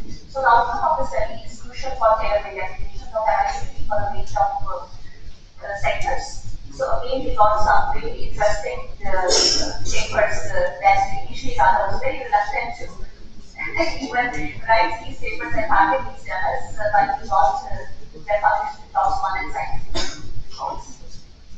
So along with carbonates, so biosynthesis also includes polymers. And one of the challenges of prevention polymers is that most of them are soluble. But we have actually worked on a new soluble polymer that is dextran, which can be reduced in 6 to 5 micrometer entities. So we are still exploring the range of applications of these biopolymers as biopolymer now. But as I mentioned, I think the extrapolymer substances have a range, extrapolymer substances have a role to play in carbon classification. So for that, we have a experiment here to remove the material cells from the system, and we had this EPS in a range of concentrations. And what we thought it was that we put ourselves, EPS is capable of capturing these calcium ions and convert soluble calcium into insoluble carbonates. So this picture again, I think Professor Mukherjee has already shared that with us, but just quickly go to that. And biopolymers is another area where there is a lot of potential, because not everywhere we are looking for these bits of minerals. So there are certain applications that is why we are looking for biopolymers, and these biopolymers can be reduced by these microbial biochemical activities. That is another interesting area that needs to be explored further. So some of this work has been published in some good civil engineering journals of the ASCE. And this work, apologies Professor Singh, this work has been done by your student Asha, and we are really very happy and proud of our achievements. So another interesting factor that how do these microbes play a role in carbon classification is that by their bulk and user properties. So this work is just actually in the very initial stages, and we have achieved what we started the plans with, because we are doing these studies with the atomic force microscopy, and there are a lot of challenges with that. So in this one, we investigated the effects of adhesion in various substrates and salt concentrations. So we used 3 different strains, E. coli, Staphylococcus aureus, and S. pastörize cells on glass slides, in order to check how do the body materials vary with their variation in the molality and salinity. So in this one, what we achieved is that we recorded that despite of the kind of strain that we have used, material adhesion increases with an increase in molality. Material adhesion also shows significant variation with respect to the substrate. So change in the substrate condition from calcitic to phosphate based or silicate based, that has a significant effect, but we are still doing many more studies in this area. So now coming next to the performance of biocement, where does it stand? Although Professor Singh has already mentioned a lot about it, and I'm not still not that qualified to talk about all the material properties of this material in engineering terminologies. But overall, microcarbon investigation is effective in improving strength and reducing vulnerability in a range of construction materials from concrete to soils to road bases and in my current ongoing project where I am exploring the potential of these biocement for the in-situ barriers in mining, especially for the subsurface applications, which is again a very unique area, but at the same time there are a lot of challenges in that area because there's a lot of acid that's being utilized for the extraction processes, and now we are trying to understand how we improve these processes further using biocement. So coming So 40% reduction in probability and 30% improvement in strength properties of motors were achieved within 2 weeks of applications. 16 active strengths were achieved within 2 weeks of application. And the course of delivery of these biocementary and construction materials has been optimized in our lab.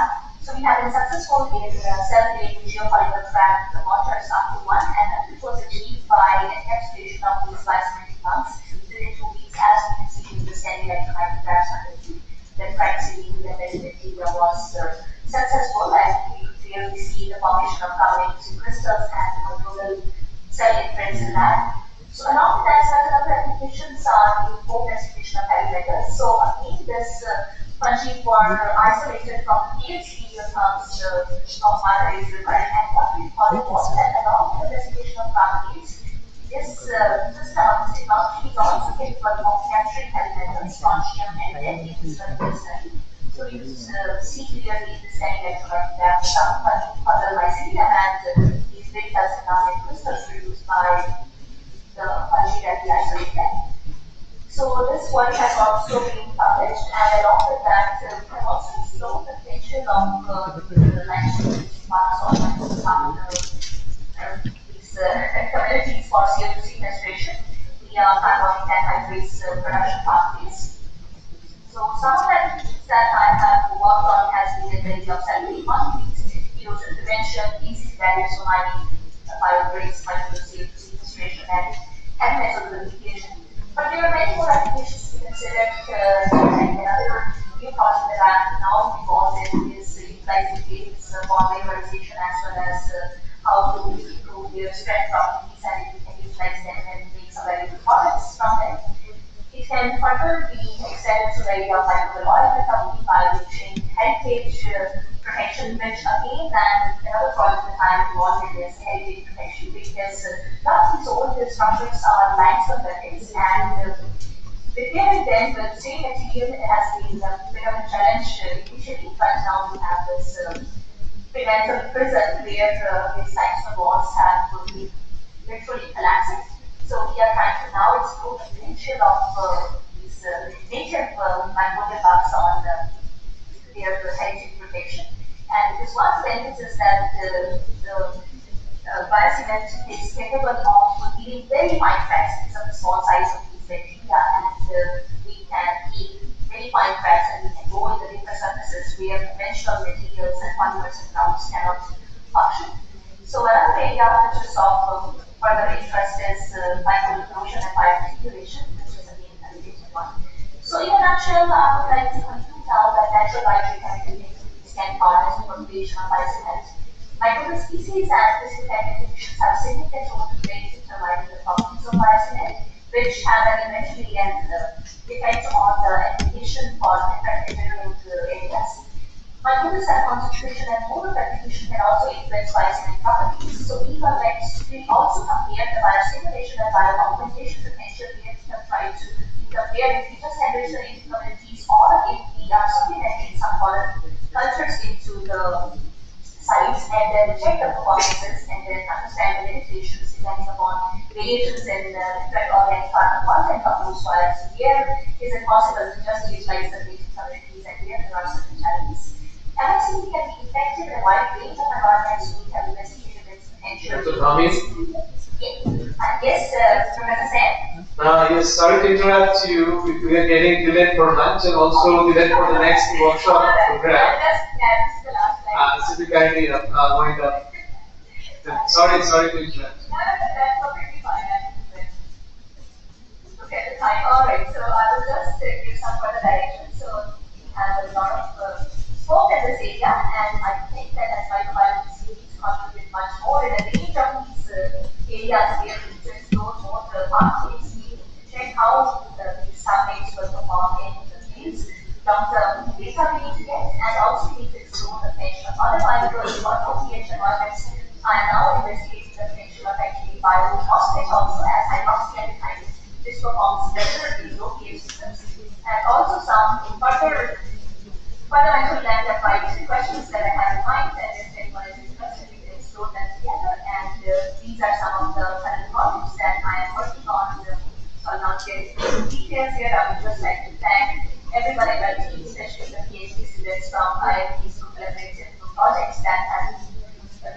initiator for this area of research. And with this, I would like to thank you all for your patient listening. And I would like to now stop sharing, and I'm happy to have questions. Thank you very much. Yeah, very informative, talk. Yes, thanks, and very excellent work. So we can take two quick questions. Or just email me, that's fine. If you're Or you can email. This one question from the audience. Very quick. Okay, so request them to send emails, questions over emails. Thank you so much for joining. Thanks for your support. Everyone present here and those who couldn't make it and join online. So thank you very much for having such a wonderful experience being part of this project, and I really look forward to many more projects to come on screen, because there's a lot that we can do together. Yeah, our acting director, deputy director, Professor Patra, actually has listened to the last part of your presentation. So we are very happy to stop this here. Yeah. Thank you very much, Mr. Patra. Thank you. Thanks so much. Yeah. So can you close now? Yes, so with this, we have come to an end to the technical session. Our post lunch will be continuing with our next sessions. So you all can proceed to the Vikram Shila part.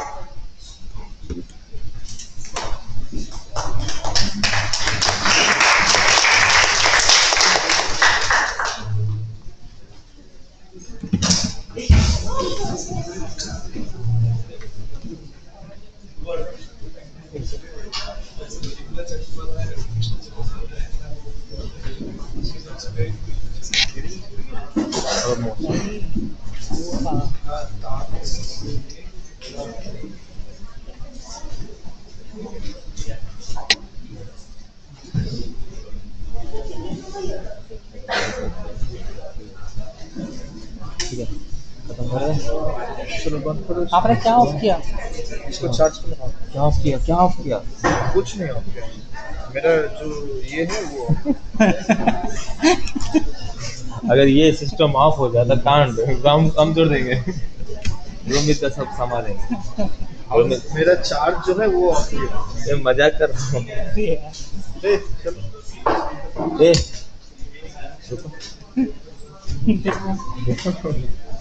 फिर क्यों बैठा?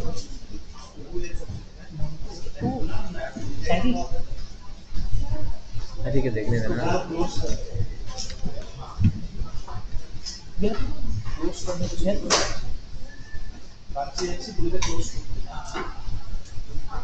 Our first technical session is over. We may close now. Can I leave? Yes, ma'am. Yes. Okay, all right. Thank you very much.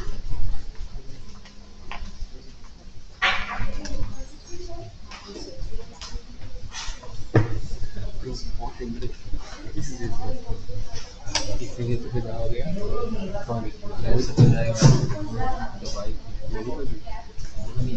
अच्छा podium का podium में पहले दोबारा से करके बंद किया बोलो पोडियम में तो वहाँ पे You are charging point. Yes, you want to charge, sir? My laptop Yes, charging. we can charge. Charge. इस सब का chance Just keep my bag also there. Yeah.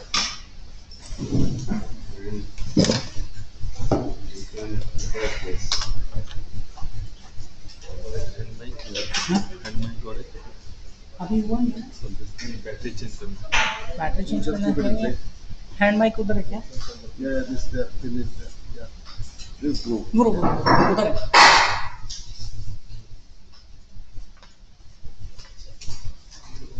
Yes, perfect. अब क्या करना सकते हैं बताओ? मुझे कुछ किसी को बोलना था ये स्ट्रीम एंड कर दो। लंच दिखा देता है स्ट्रीम में, लंच दिखा दे। स्ट्रीम में हम लोग डिनर और So moving on to the next technical session, that is on environment sustainability, science, society, and well-being industry views. In this session, we have oral presentation by the participants, followed by the keynote lecture by Ramanand Adhikari sir and Dr. Santanu Dasgupta. I request Dr. Sujali Banerjee for her presentation.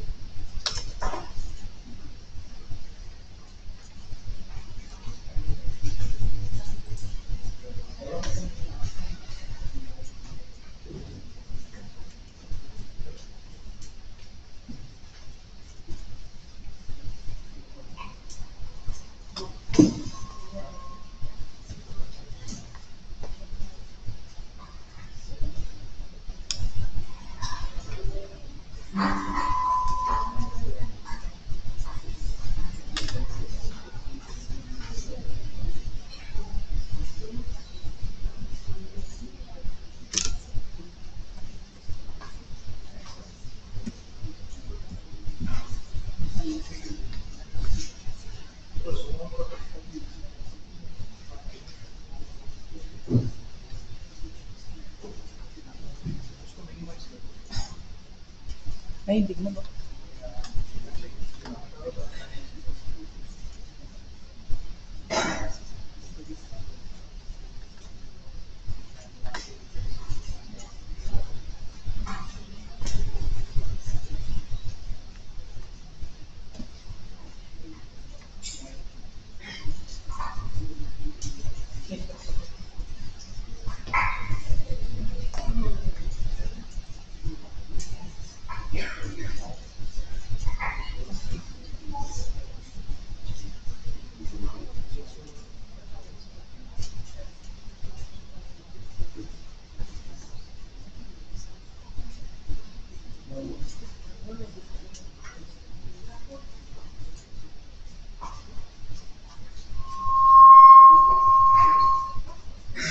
Okay. Good afternoon, everyone. I am Dr. Sridhar Banerjee, Assistant Professor of Department of Biotechnology at IIT University. Previously, I was a research scholar of IIT Kharagpur. My supervisor was Professor Devamata Das and Dr. Ramamata. So presently, I have started some work in my present organization. So in my during my PhD, I have worked on microalgal biology generation. Now I have slightly shifted my attention towards crack healing capacity through microalgae and cyanobacteria in a biorefinery approach. So this is the overview which I will be talking about. So cracking and microcrack generation is a very common problem in concrete. So why this cracks happen? So crack happens because of temperature rise, casting practice problem, or by different types of stress to the concretes that have developed. So till date, some work has been done with the bacterial system for the cracking capacity. Some self-healing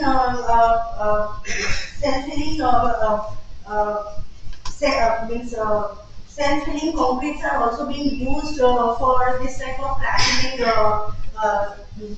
mechanism study. But means what are the drawbacks of this self-healing property of concretes is that is limited to the microcrack healing up to 100 micrometer of depth. And with the bacterial system, what is the problem? The drawback is that the bacterial system that are being used for the crack-healing capacity or crack-healing mechanism.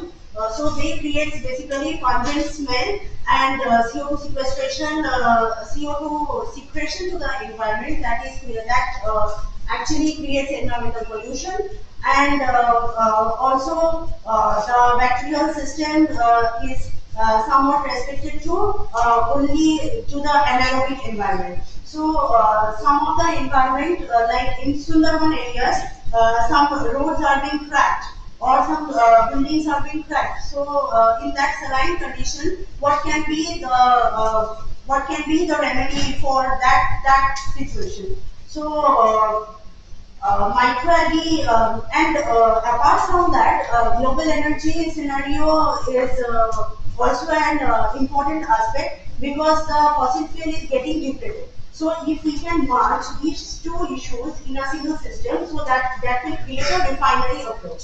So microalgae is a very good source of fuel production, and also from fuel literature we have studied that microalgae and cyanobacteria can be used for this microcrack killing mechanism in concretes. So microalgae have some advantage.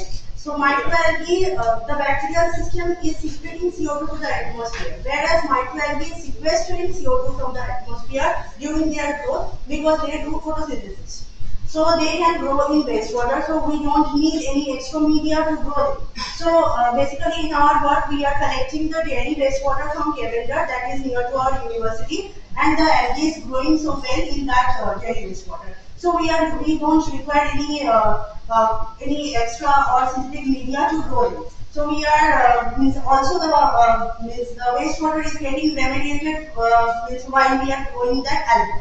So and algae, so food and fuel debate is not there for this algae, because there requires no land for their cultivation. So what is the mechanism of microalgal or cyanobacterial cracking? So basically, the microalgae and cyanobacteria have or induce the microbial carbonate precipitation mechanism.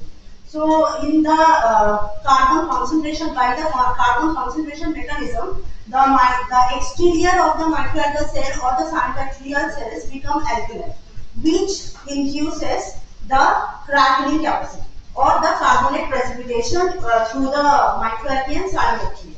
And also these cyanobacteria and microalgae have the capacity to produce exopolysaccharide. So these exopolysaccharide basically acts as the mineralization site, which means in that site basically the ions will react with the carbonate and bicarbonate ion, and it will hit the crack. So this work is actually being done by my MTech dissertation student. He has started the work. So I am not revealing all the data because it is under progress. So three different types of strains. One is Ringma, one is Hornicium. These all are isolated strains. We have isolated these strains. And another one comes from microalgae, that is the Chlorella vulgaris, we have used for this study. So initially, this is the culturing of cyanobacteria and microalgae. We are taking, we are growing all the microalgae first. Means before going to the wastewater, we are growing those microalgae and cyanobacteria in the BG level media, the inorganic, the most common media for cyanobacteria. And the pH was set to 7 to 7.5, because microalgae and cyanobacteria loves to grow in this neutral condition. And after that, we used to cultivate it in incubator shaker, and then we initially done all the parameter optimization study for the biomass maximization and production maximization. So means before we do any type of work, we should do the optimization study for the media. Means before moving on to the wastewater, we have to optimize the media and the growth kinetic study. Means industry people requires the fast growing organism, so we have to optimize the growth, because means microalgae and cyanobacteria is slow growing. So if we can optimize the growth to become a fast growing organism, then the acceptability to that organism will be much more. So we have done that, and we found out that in BG level media it gives the better biomass concentration with a faster growth rate. Then we have done other growth characteristic study. So the biochemical means, as we are approaching to the biorefinery approach, means we are going to heal the crack, and the residual biomass will be used further for the bioenergy production, because microalgae and cyanobacterial biomass is rich in carbohydrate and lipid content. So after we dip all those concrete, means here we are only just dipping those or the concrete into the microbial and cyanobacterial culture for 8 days, 10 days. We are optimizing the time also. Means after that the residual biomass can be used for the fuel production because the microalgae and the cyanobacterial strains are rich in lipid and carbohydrate content. So we have done that. So EPS production was also being studied because EPS plays the major role for this crackling capacity and it acts as a nucleation site for the hydroxide ion to react with the carbonate and bicarbonate for the crackling and for the strengthening. And means we have also seen that this formidium and the limba, both the species are creating biofilm. So biofilm gives the enhances the attachment property. It is giving much more strength to the concretes. So these cracks are being casted, and then we have checked. So the weight gain percentage and strength gain percentage has been checked, and it was found out that formidium species giving the highest strength after 8 days of this treatment. So it is giving 35.71%. So we have proceeded our work with the formidium species for this crackling capacity. So as we are dealing with the microalgae strain, so one of the major drawbacks for this microalgae and cyanobacterial strain is to cultivate it properly in a much more efficient manner. So mostly we are cultivating this type of microalgae and cyanobacteria in photobioreactors because these are photosynthetic organisms, so they require light. And in open raceway pond, we can also cultivate this microalgae and cyanobacteria, but always there is a chance of bacterial contamination. So we have preferred closed photobioreactor system apart from that open raceway pond. So reactor designing and reactor analysis is another important part because they are forming biofilm and their cell size is very less. So what I have studied during my PhD studies that in some kind of reactor mass transfer is high, mixing time is less. That is required for the growth of the organism. But after 2 days of cultivation, all the cells are dying. So to find out the root cause of that, so I have done a rheological study. So I have found out that in that in that flow rate in which I was running the reactor, that is giving actually stress to the cells, and that is actually damaging. Means the cells are getting damaged, and after 2 days the cultivation happens. So flow rate optimization means apart from mass transfer optimization, mixing time optimization, flow rate optimization is another important part for a good reactor design. So I have chosen computational fluid dynamics simulation for these reactor designing and proper hydrodynamics parameter optimization. So so this is the ANSYS 15 I have used for the simulation study. So Euler method was used for the air liquid interface and volume fraction measurement. And this is basically the geometry. So we have found out that airlift reactor, bubble column reactor. I have taken 2 types of reactor, airlift and bubble column, and one control reactor that was present in my present organization. I have checked the cultivation in that reactor also. But bubble column reactor, the gain is faster, giving the better biomass production with the EPS production maximization. So EPS is also our target product for factory. So we have carried out our work in the bubble column reactor with SPARC. So this is the geometry and mesh being used. And for the flow rate optimization, we have studied the calculation in 100 ml, 400 ml, 600 ml per minute, and 800 ml per minute. And we can see from the picture that in 600 ml per minute flow rate, much more homogeneity is there inside the reactor. So we have also calculated the mixing time and the mass transfer in 800 ml per minute flow rate. We have seen that mass transfer is coming high and mixing time is coming less for 800 ml per minute flow rate, but the cells and the biofilm are getting ruptured. So that's why we have chosen 600 ml per minute flow rate. So further work was further work is going on in this for the mass transfer optimization as well. And the further studies are will be conducted in the same and FTIL analysis and external analysis of the concrete blocks with how the cracks are getting healed. And we are also optimizing things we had already optimized for the parameters because of the because it is in publication stage, so I can't reveal all the data now. So the parameter like pH, temperature, and nitrate concentration for the biomass and EPS maximization are being optimized. And one multi-parameter optimization study was also being carried out by the Central Composite Design.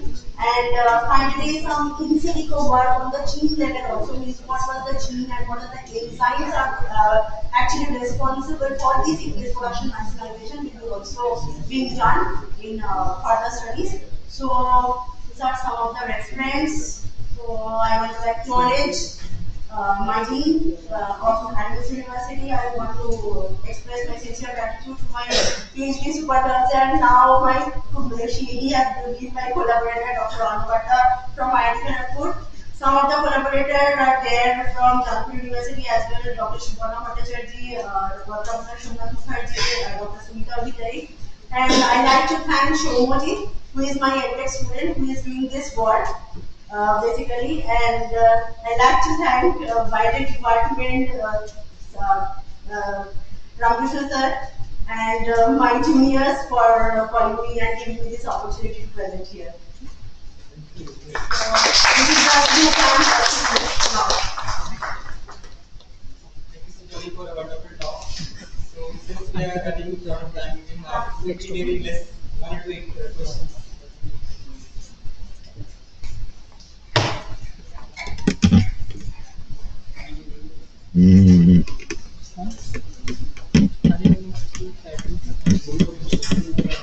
Mike.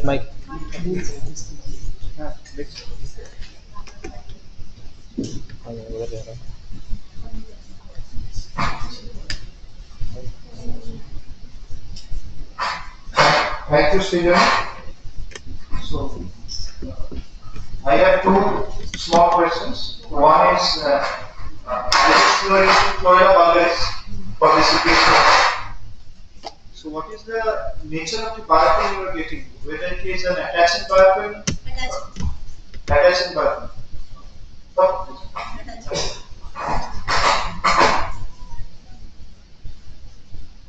Fine. Any more?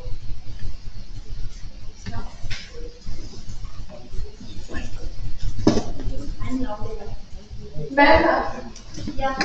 I have just one question. Is there any property difference with the EPS extracted from green algae and cyanobacteria? It depends on the method by which you are extracting the EPS. Not from strain to strain, but we are also characterizing the EPS also by FTR analysis and by doing HPLC and LCMS. So that work was being done. So we got some difference in the functional groups. Yeah. Okay, thank you. Our next presenter is Angita Devina, the PhD scholar from IIT Kharagpur.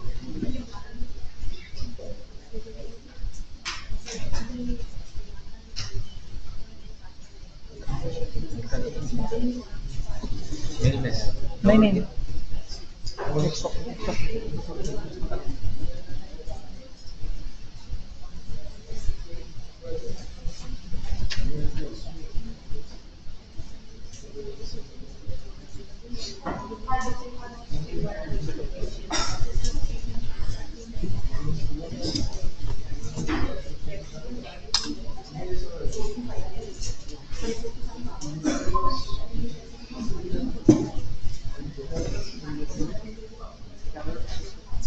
Good afternoon, everyone. Good afternoon, everyone. I'm Angita Devina. I'm working under Professor Ramakrishna Sen at the Department of Biotechnology. Today, I'm here to present a brief overview of my work, which is microvilli. Basically, I'm studying microvilli induced calcium precipitation. So today, I'll be presenting its mechanism and application. So So as we know, in the global CO2 emission sector, building and construction materials contributes almost 11%. A major chunk of CO2 emission occurs from this building and construction material industry, and the most basic material of this building and construction industry is concrete, which is very much prone to cracks due to temperature and due to high temperature, shrinkage and tensile loads. So this micro cracks in concrete is a problem since these cracks, water and chloride ions may percolate through these cracks, and basically the reinforcement steel inside the concrete gets degraded, which causes the collapse of a concrete structure or collapse of a building.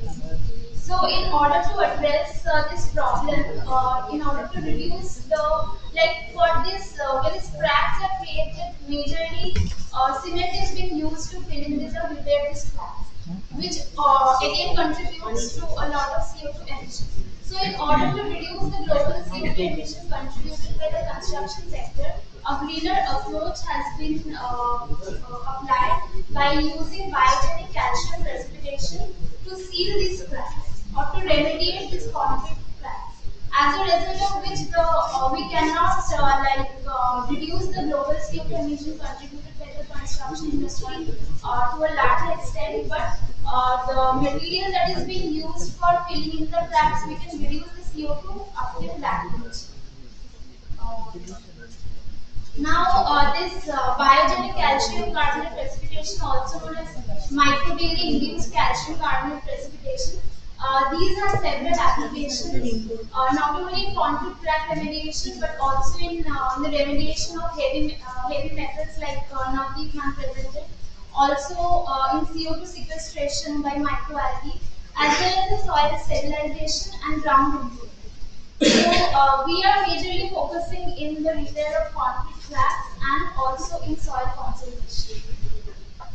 So the basic mechanism of MICT in concrete is the bacteria, when mixed with the cement and other materials for making the concrete structure, it remains in a dormant state inside the concrete structure. And when there is a crack due to some high temperature or tensile loading, there is a water inundation through this crack, which activates this dormant spores. And then they, through a series of biochemical reactions, they produce calcium carbonate crystal, which seals these cracks. And for soil consolidation, this bacteria are added along with the nutrients, and calcium carbonate gets produced and binds the sand grains together, thereby consolidating the structure. So, for the bacterial biomineralization, there are different biochemical pathways by which this calcium carbonate crystals get produced. We are focusing majorly in ureolysis and ammonification of amino acids, because most of the other pathways are accompanied with greenhouse gas emission and a much slower and delayed process. But ureolysis and ammonification of amino acids, these two pathways are proven to be the most efficient one. And further, we are digging into these mechanisms to apply this in our concrete practice. So basically, ureolytic and ammonification pathway, these are the basic mechanism. In ureolytic pathway, urea is degraded by the microorganism with the help of urease, producing ammonium ion, which causes an increase in the pH. This shifts the bicarbonate equilibrium to produce calcium carbonate. And in the ammonification pathway, the amino acids gets metabolized to produce ammonium ion, which again raises the pH, and the bicarbonates shift catalyzed by carbonic anhydrous results in the precipitation of CaCO. So in our study, we will be using bacterial spores instead of the vegetative cells, because spores are much more resistant to the extreme conditions, and as we know, concrete has very extreme condition. It has anaerobic condition and a very high pH. So first we sporulated the cells. These are, first is the image of light microscopy malachite stained spores. Then we have epithelial image and a sporulating cell, and vegetative cell. We can compare with the vegetative cells. The spores are different in shape, and then we have inoculated these spores in a solid precipitation medium This one in the left side is the ammonification, where the bacteria follows the ammonification pathway, and the right one is the uric pathway medium. In both the cases, we have observed a substantial amount of precipitation around the cells. Further, we have confirmed it with FSM that there are huge amount of precipitation surrounding the cells, which we have compared with the negative control, as we can see, and the positive control.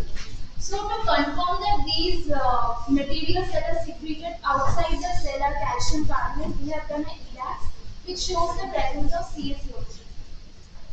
Further, in these two pathways, the biochemical properties were observed, and as we can see, the growth as from the growth characteristics in the ammonification pathway, the bacteria grows at a much faster rate, and there is a pH drop initially at 12 hours. Then the pH rises to the alkaline state, and then it becomes almost stationary. Also, the calcium ion, most of the calcium ion that we are providing are getting utilized within the first 12 hours, which means that the calcium carbonate production starts at that very stage. Also, that this can be corroborated with the CaCO3 production profile, that from the 12 hours this starts increasing, and in the bacteria, which is the stationary phase, almost it gets stagnant. And then there is carbonic anhydrous activity in both the pathways, as I have mentioned in the reaction mechanism, and the urease activity as also shown. This the biomineral, the CaCO3 that I have obtained from these experiments, I have characterized them further for their mineralogical properties, and these are the XRD refractables, and here we can see there are several peaks of calcium carbonate, but mostly in different polymorphic forms. So basically, CaCO3 crystallization occurs in different stages. First, the amorphous calcium carbonate is formed, then backlight, followed by aragonite, then the most thermodynamically stable form, calcite. So, from the X-ray refractors, we can see that there is a mixture of both the polymers. And in the ureolytic, both the polymers, backlight and calcite. But in the ureolytic pathway, there is a predominance of calcite crystals. Also, that we can confirm with our cell images that the from the ureolytic pathway, the biominerals that we have obtained have a rhombohedral geometry like that of the calcite crystals, and a much ordered and structured pattern of crystallization. Whereas from the ammonification pathway, we have mostly obtained porous and disintegrated structure. So we can conclude from these experiments that in ureolytic pathway, calcite is the most predominant polymer of calcium carbonate, and that is much more suitable for applications like self-filling of concrete or soil consolidation, where stability is the main criteria. And also in ammonification pathway, vaterite is the most predominant polymer of calcium carbonate, which has another set of applications like in drug loading, drug delivery, in tissue engineering and regenerative medicine, as it has a very porous structure. So we have further utilized this ureolytic pathway for our application purpose.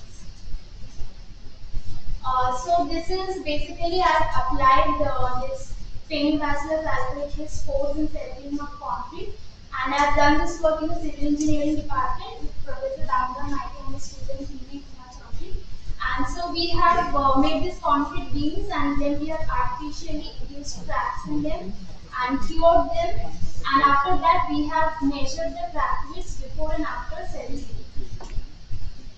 So as we can see from these images, first set is the set where we have mixed only the biomineralization nutrients with the concrete. The second one is the concrete with the spores and the nutrients, and the third one is only the normal concrete without spores or nutrients. So we can see from these images that is the second one, which is our desired set. We have got substantial amount of healing after 28 days, but also we could see some amount of healing in the first step where we have added only the nutrients, which could be the reason, the possible reason could be that some concrete inhabiting bacteria or some atmospheric bacteria is mineralizing. But in the normal conflict, we haven't seen much of healing, almost no healing. Also from the FSM images, we could see mesocrystals of calcite particles, which has a rhombohedral structure. So this mineral was further confirmed to be calcium carbonate with the help of INDO-AUS. Next, we have analyzed its crack healing efficiency, and we have also analyzed the stress and the force that it can withstand. And in both the cases, what we have seen is the force and the ultimate stress that the concrete could take up, the bacterial one, is much higher than in case of the than in comparison sorry compared to the controls. So and also from these images we could see several microcracks being healed by the bacterial spores. As we can see, white precipitation healing these cracks. Also, what we have observed while we were measuring the stress and the force, ultimate force, we have seen again for measuring the force and the stress, we had to break this concrete structure. So while breaking this structure, what we could see is the portion where the cell healing has occurred, the concrete gets broken at a different side away from it, which means that the cell healed portion has a much higher strength, and so much higher strength and highly durable structure after it is getting healed. And also after 56 days, again we observe cell healing. So this, by this we can conclude that this occurs in a cyclic manner. The bacteria again after healing it goes in a dormant state, and after a crack is again created, it gets activated to create a CSH. So this is a very sustainable and cyclic process. By this we can conclude that. Also, we have done experiments with soil columns. We have done soil concentration experiments, and in this case, the above two are the control. This one is the control without any with nutrients, and that one is control without spores and nutrients. As compared to both these images from the above images, the test one, that is the spores and the water, spores and nutrients and soil, we could see some amount of sealing between the grades, some amount of bridges we could see that consolidation has occurred. Also, if we magnify these images, we could see major crystals of calcite being produced. Again, this was confirmed with the INDO-AUS that CaCO3 is the bridging material between the soil and grades. Also, some physiochemical properties were characterized. The pore fluid which we obtained after water permeability experiments, we calculated, we performed a UVS activity experiment, and we have got the set with spores and nutrients, the highest amount of UVS activity, and the lower amount of water permeability, which by which we can say that soil consolidation has occurred in compared to the control, and this process can be used for ground improvement and soil stabilization. So in conclusion, I would like to say that among the two pathways that I have studied, the ureatic pathway is more suitable for application in concrete crack healing due to stable biomineral formation, and that crack healing of concrete, what we have observed, it occurs in a cyclic pattern which makes it sustainable. And also MICP by strain bacillus circulatory spores can be used for both soil consolidation and concrete crack penetration. So I would like to thank my guide, Professor Ramakrishnan Sen, for his guidance, and I would also like to thank Professor Damodar Maiti for helping me carrying out these concrete experiments. And I would also like to thank Mihir Kumar Chaudhary, a BTech student of Civil Engineering Department. He helped me a lot in the concrete experiments, and the Central Research Facility at Kharagpur for the instrumentation facility, and my team, my lab mates in the field. Thank you.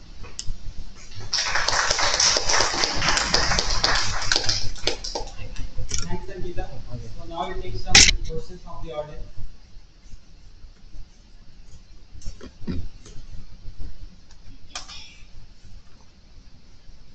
There are no questions. You can report whatever experiments you are doing. You should do expertise code. And from exercise results. And that will give you a very clear idea about what type of practice structure getting generated in the experience. So all this data is done on expert. Yes. Expert high school. Sir, I have analyzed this in math software. Expert high school is also. Yes. You will get the system. Yeah. And that's very important because the base of a certain income is getting produced. That also can be managed. That is one thing. Second thing is that all these samples will result. And if you are saying something is happening and no sealing is happening or partial sealing is happening, uh, there is interesting work with micro this by using laser microscope. So we have done Maximum three for green mode of में the जा track. This is the type green mode of में track we know. There might be only partial. grid type What you type need to do is you complete topography of ठीक है the tracks by using laser. There you will realize that how much of the sealing has done. One kind of samples. I think you can. Okay, it's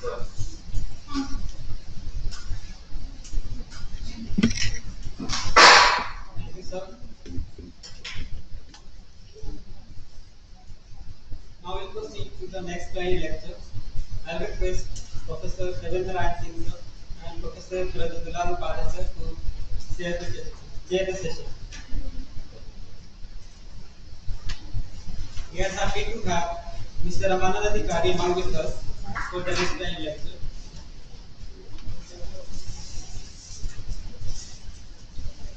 Ramanand Adhikari is the DGM and Technical Secretary to CMD Hindustan Copper Limited.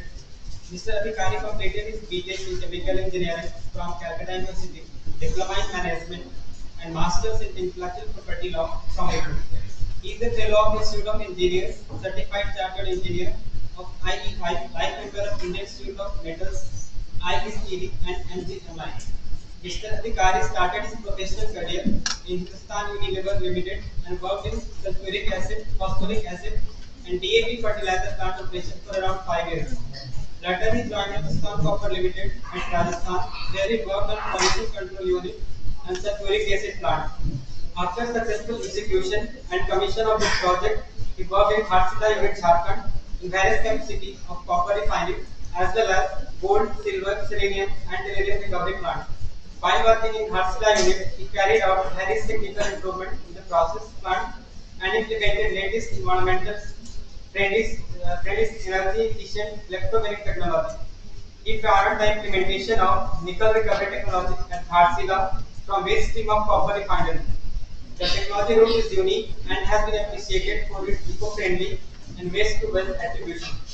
In last 10 years, he is posted at Corporate Office Kolkata as a Technical Secretary to Chairman and Managing Director of HCL and is instrumental in constitutionalizing many important path-breaking corporate decisions which had turned around the company's performance. He was one of the key executives involved in evaluation of bench-based and fire-scale study of new frontier technology of hydrometallurgical copper extraction carried out at Finland. He visited Finland, South Africa, Australia, Portugal, Belgium, United Kingdom of Saudi Arabia in various technical assignments as the India government delegation. I request Professor Ramakrishna Singh to kindly felicitate Mr. Ramanand Adhikari.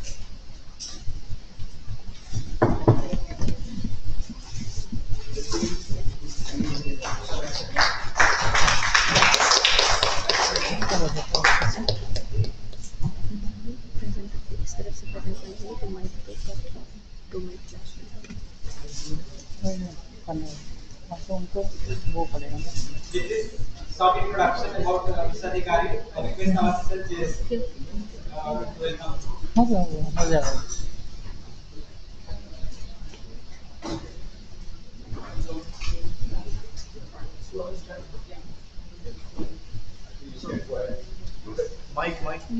Mike.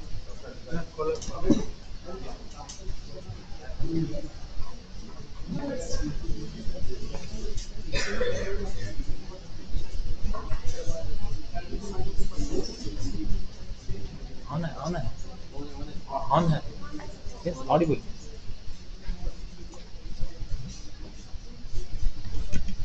First, I was because of my diet, so I will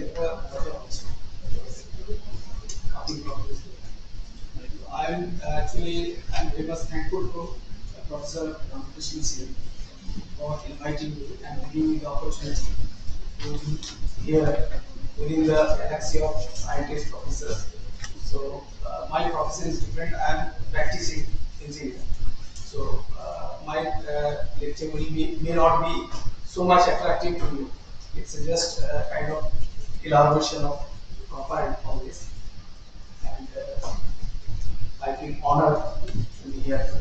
Thank you very much for giving me the opportunity. Audible. So, my today's topic will be divided into 8 sectors.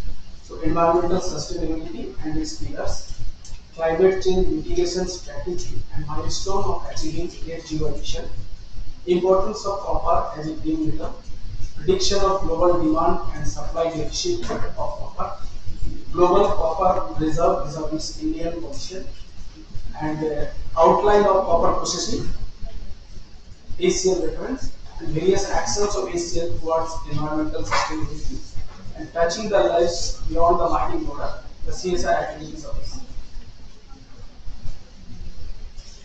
So everybody knows it, interdependence of the mutually reinforcing pillars of sustainable development. So the sustainable development can only be achieved if we do the economic activity for the economic development, and that should be environmentally friendly, and that will also ensure social economy. And this is sustainable development, improvement of lifestyles and well-being, preserving natural resources and ecosystems. Human-induced climate change is the largest, most pervasive threat to the natural environment and societies the world has ever experienced. Climate change mitigation strategy and milestone of achieving the net zero emission. So, how we can go forward strategy for climate change mitigation? That is, we have to energy efficient. We have to be energy efficient. We have to enhance the energy efficiency.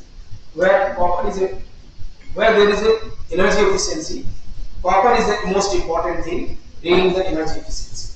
I'll say 5. Carbon sequestration and dependence on, that means going for renewable energy, and no carbon fuels. So international energy agency are the pathway of net zero emission. The different milestones, they are actually planning to be net zero emission by 2050. So you can see that 2025, no new cells of fossil fuel boilers, and by 2030, universal energy access, all new buildings are zero carbon ready, 60% global car sales are electric, 50% of heavy truck sales are electric, no new IC, internal combustion engine car sales, overall net zero emission in advanced economies, 50% fuel in 2040, 50% fuel in aviation are low emission, net zero emission electricity globally, phase out of all unabated coal and oil power plants, 2045, 50% of heating demand made by heat pumps, the most efficient means, and then 2050, more than 85% of the building are zero carbon ready, and more than 90% of the industrial production is low emission. Almost 70% of the global electricity generation is derived from solar and wind.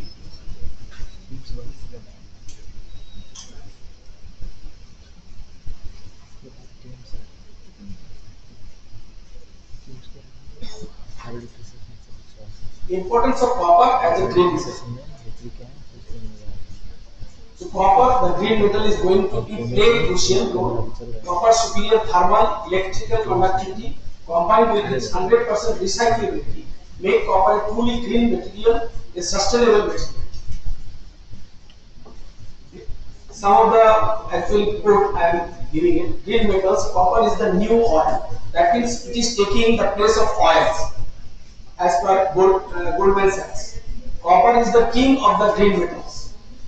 The versatile metal is widely used in the construction, infrastructure industry, making it good bellwether for the strength of the world economy. But copper is the central to the rollout of sustainable technology, earning its nickname as the green metal. Copper plays a crucial role in electrical telecommunication industry, urbanization, having high electrical conductivity, high thermal conductivity, ductility, and low reactivity.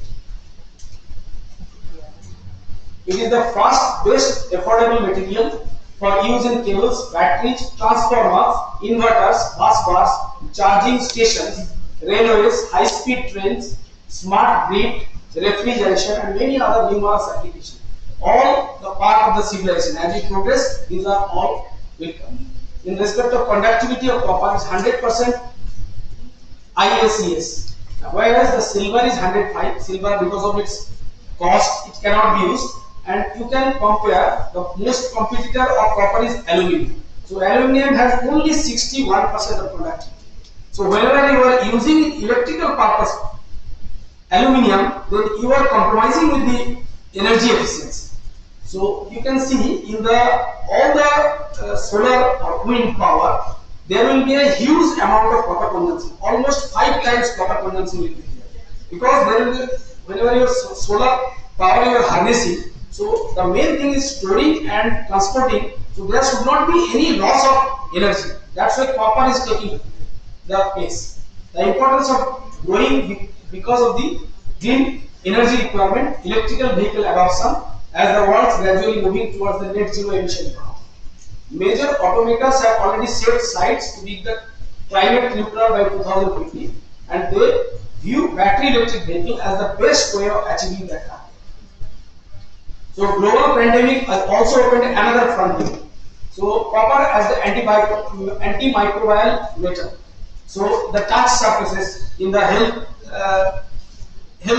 workers or health hospital settings. So all this should be copper coated to be antimicrobial, so that infection does not spread. Prediction of demand and supply deficit. In spite of its importance, but there is a huge deficit which will be coming in future. The demand of copper will multiply in near future. Already I have said. There are several restrictions of fresh supply from mines, and also there is threat of reduction of metal supply due to falling in copper grade in the ore in existing mines. The existing mines also, the copper grade in the average grade is almost 0.6% currently, but within 5 to 10 years, the grade average grade will be come down to 0.5%. So there will be a supply deficit from the existing mine. So new mines should come, and also there is a growing demand. It is appreciated that there will be addition of supply from the new mines, but it will not sufficient to match the growing projected requirement. Green electrification. This is the projection of the Goldman Sachs. That means you can see the accelerating requirement of copper because of this total charging demand, total electric vehicle demand, total wind demand, total solar demand. So electric vehicle itself will take huge amounts of copper, huge amounts of electrical vehicle related metals. Copper is also one of that. Little elaboration how the actually supply will be coming down. You can see copper production from the existing is poised to fall 20% over the next decade, and the current global copper mine output is 20 million ton. That means in terms of copper, 20 million ton mine production is coming, but actual consumption is 25 million ton. So the 4-5 million ton is coming through recycling,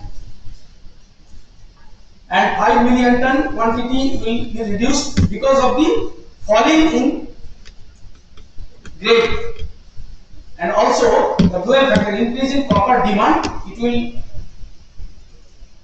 will increase the requirement, as well as falling in grade in the current mines, that will also create a deficit.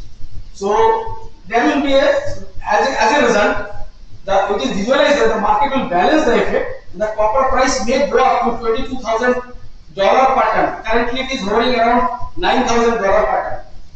So it is a prediction. And obvious way is that circular economy will be the most important and recycling will be the. And you can see the global demand of copper is set to 28% during the next decades. And by 2030, the requirement will be 38 million ton. More than currently it is around 30. It will be 38 million ton. By 2030, copper demand will grow by amounting 5.4 million ton to 8.7 million ton per year.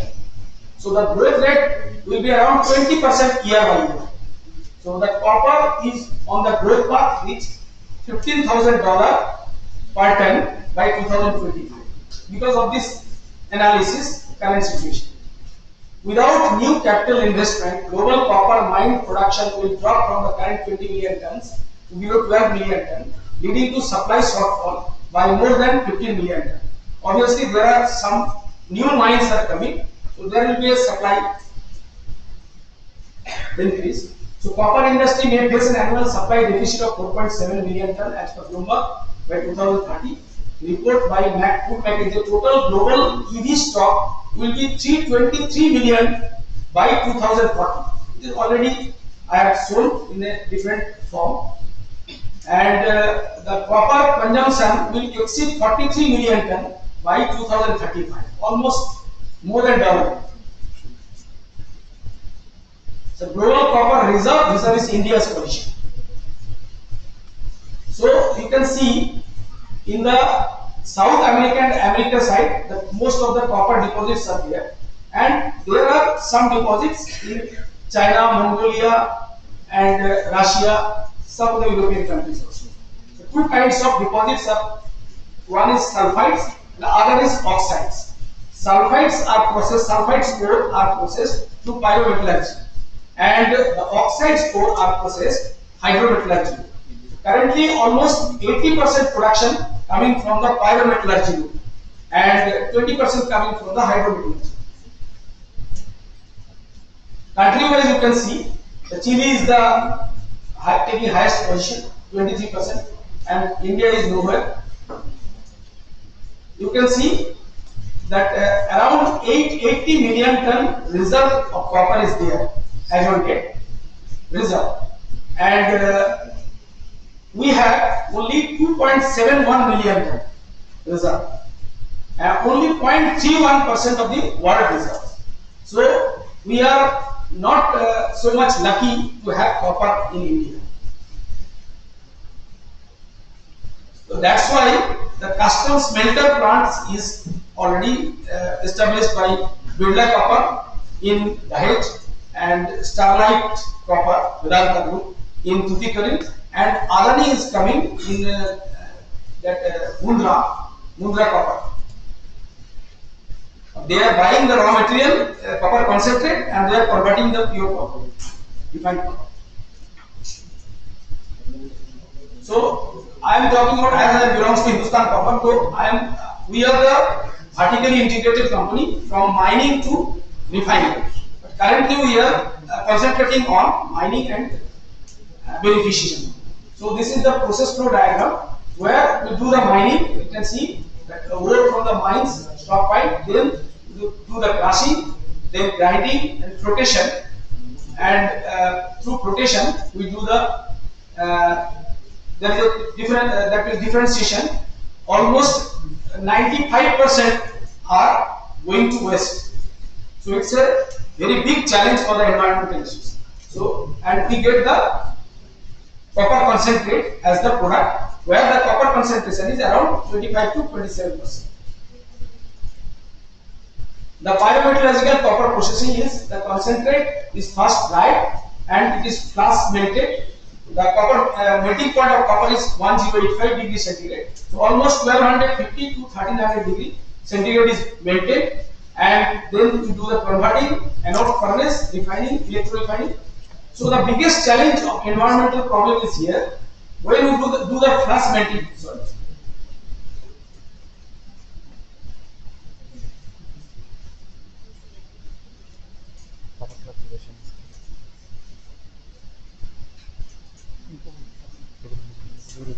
In the copper concentrate, the copper percent I have told 25 to 27%. Similarly, sulfur content is also 27%.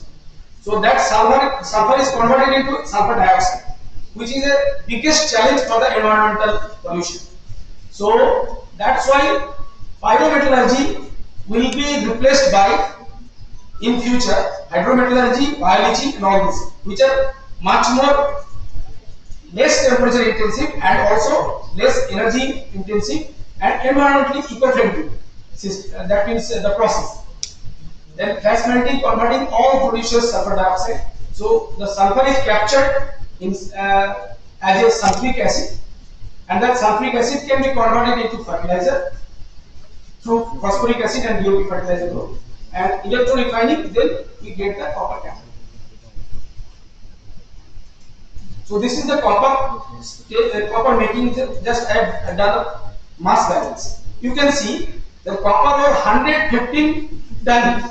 If we dig out from the mines, I forget about the whole garden. Then we are getting only 1.149 ton of metal. That means metal content is only 1.149 1 ton around. So from 115 ton ore, we are producing copper concentrate of 4 ton. That means 111 ton is the waste, which is in a powder form. That is the tailing. And disposal of tailing, it is taking huge space. So our 50 years of operation, if you can visit in the plant, if you can see the Google map also, then you can see how much area it has covered in the tailing. So it's the biggest threat. Then we do the pyrometallurgy, and ultimately, already I have explained the process. So from 1 ton metal, I am just back calculated 1 ton pure copper cathode. For production, we had to extract 115 ton of. So we have 5 units. The Khetri copper complex in Rajasthan, which was the old one, the oldest one, 1967. Hindustan Copper started journey from there. And Indian copper complex, actual, it is the most oldest operation in India, but it was operated by the Britishers, and Hindustan Copper taken it over in the year 1972.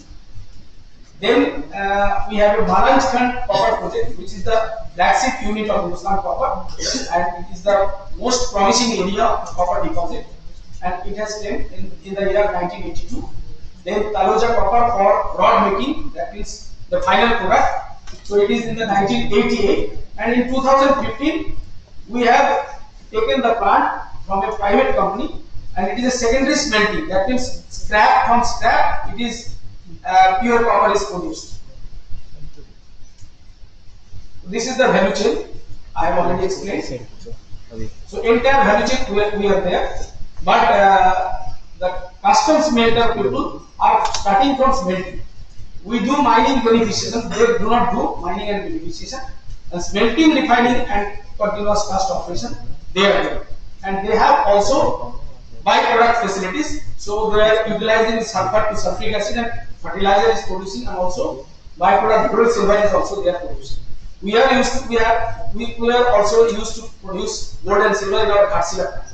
I was operated that plant. I was posted there in there. So various actions of ACL towards environmental sustainability.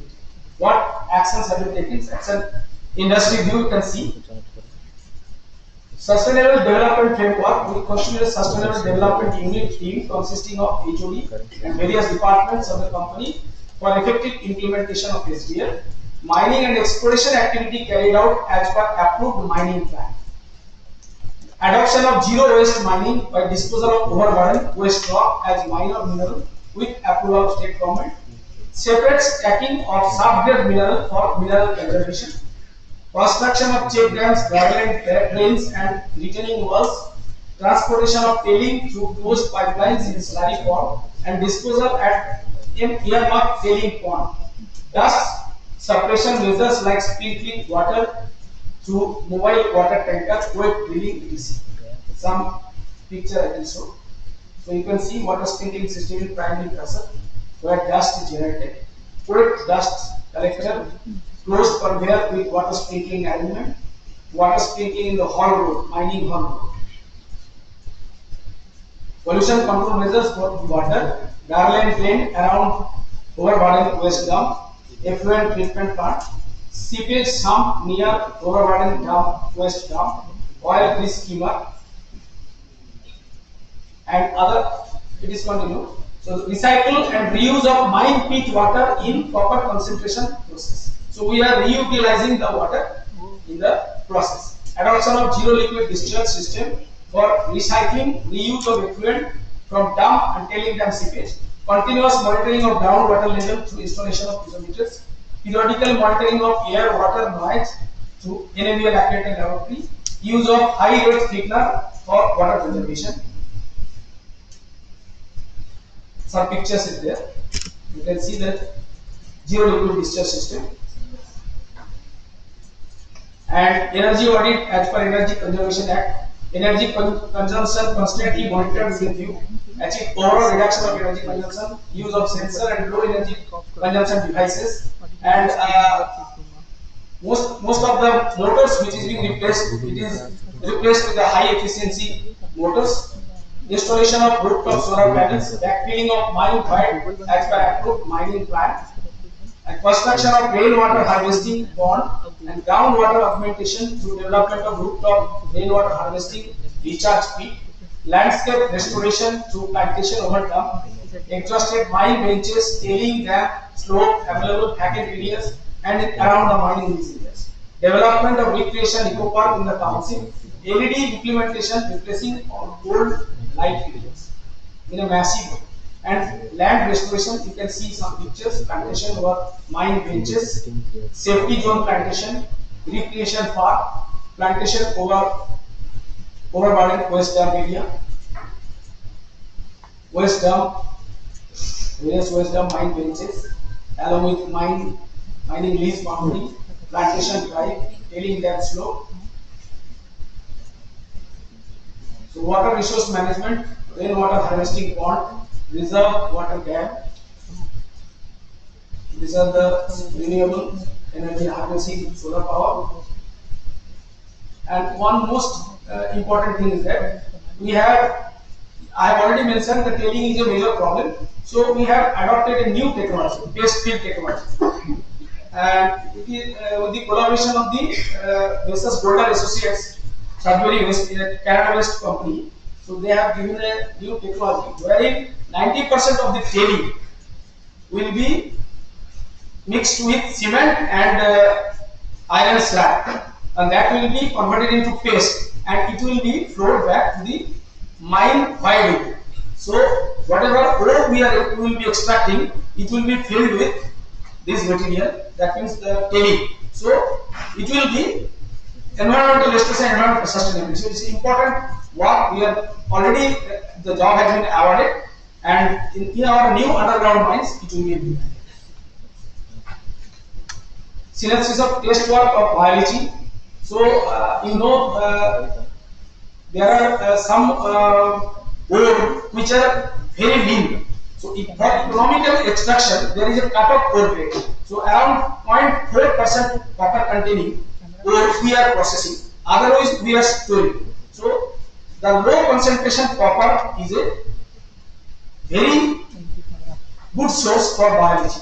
So an experiment was carried out for this, and it is needless to mention it is eco-friendly, and also the energy requirement is very less, and the copper price is going up, so it will be a most promising area in future, I think so.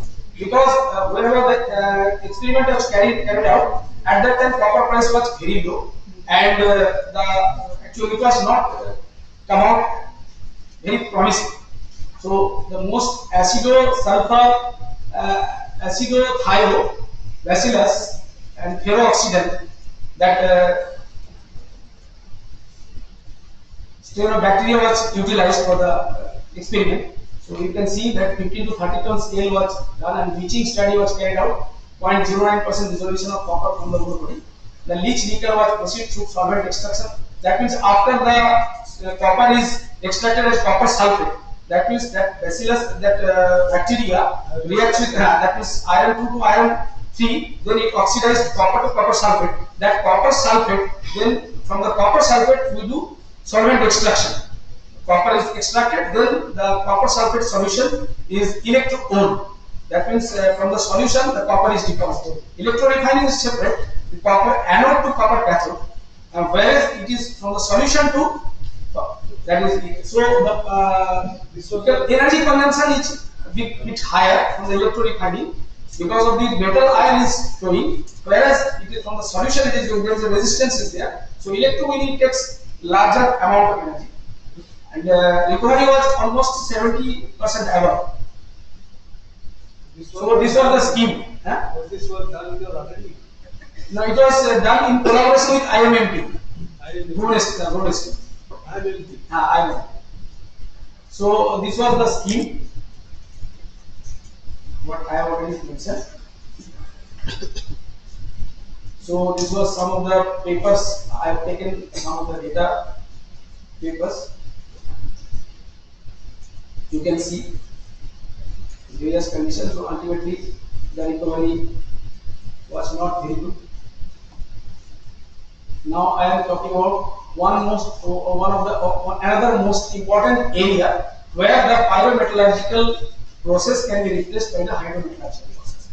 So the advantage is much more environmental friendly than pyrometallurgy because the operation of the hydrometallurgical test work which we have carried out in Finland, it is less than 100 degrees centigrade, whereas the normal pyrometallurgical process it is 1250 to 1300, and there is no sulfur emission, no gas emissions there. So the disadvantage is the large amount of water is used and wastewater contains soluble metal compounds. But this disadvantage is not so. It is not most important thing. But we have not yet implemented. But it is kept. The test work has been done. It may be utilized further because there are certain development will be taking place in between. And as because the copper processing is dependent, economics depend on the gold recovery. As far as the hydrometallurgy is concerned, there is a challenge of getting the gold is a big challenge because although they have done it, but separate set of reactors has to install, and only 70% of gold is recovered. So that's why the economy is shifting. So as long as the pyrometallurgy is attractive, so you have to do the pyrometallurgy. You cannot sacrifice the recovery of the metals. So this was the synopsis of the test work, the hydrometallurgical process. The copper silver leached altogether, and thereafter solvent extraction because copper is removed, and from the solvent extraction it is electrolytic circuit, and silver is removed. Silver is removed through separate processes, and gold is leached again from the residue. Entire copper silver leaching, the entire leaching residue, huge volume is separate leaching process is to be done for the gold recovery with a higher concentration of. Most interesting thing is that here we are using sodium chloride as the reagent, the more least cost material. And this sodium chloride with higher concentration with the presence of oxygen, gold is also leached out. But at lower concentration, copper and silver is leached out, gold is not coming.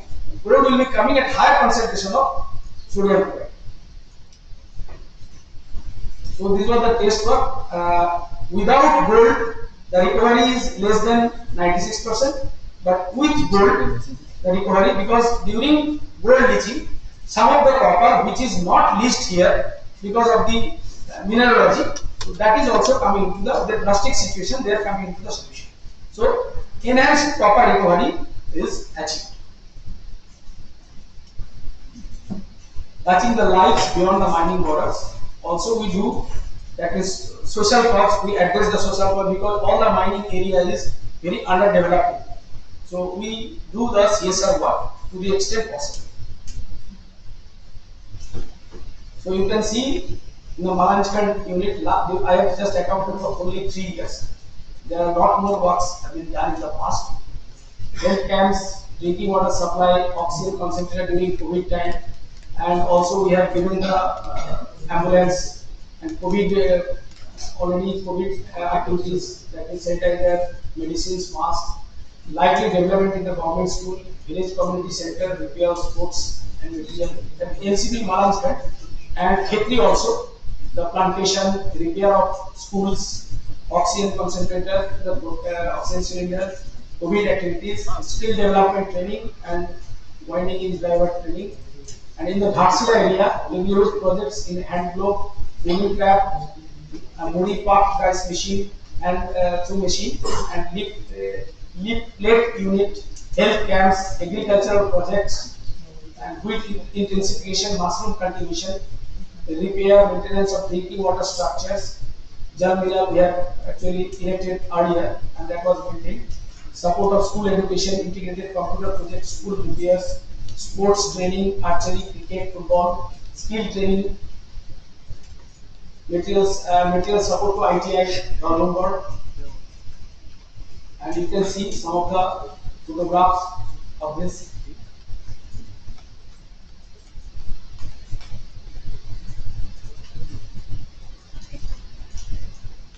Massive toilet construction has been done during that government India project, and a unique initiative has been taken last year at Ghatsila to support livelihood to local Dokra artisans by giving financial technical support along with supplying copper metal, necessary machineries, and making arrangement for marketing their artifacts through reputed agencies. So you can see these are the products they are producing, and we are actually supporting that Dokra artisans. Thank you very much.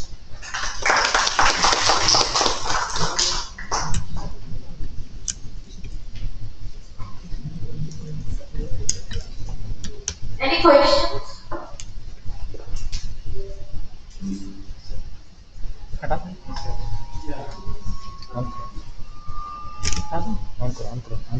इसको you. Not water, the sun which you are exposing. The question is that chloride concentration is extremely high. 30,000 ppm. Is it not?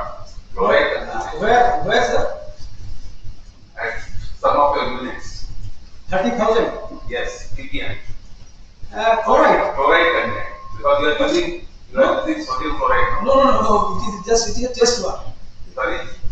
I have shown the hydrometallurgical work, which is a test work has been done for future plant expansion. Okay, it doesn't matter. See, the major issue. But we are not using any chloride in our operation. The major issue is the chloride concentration is extremely high.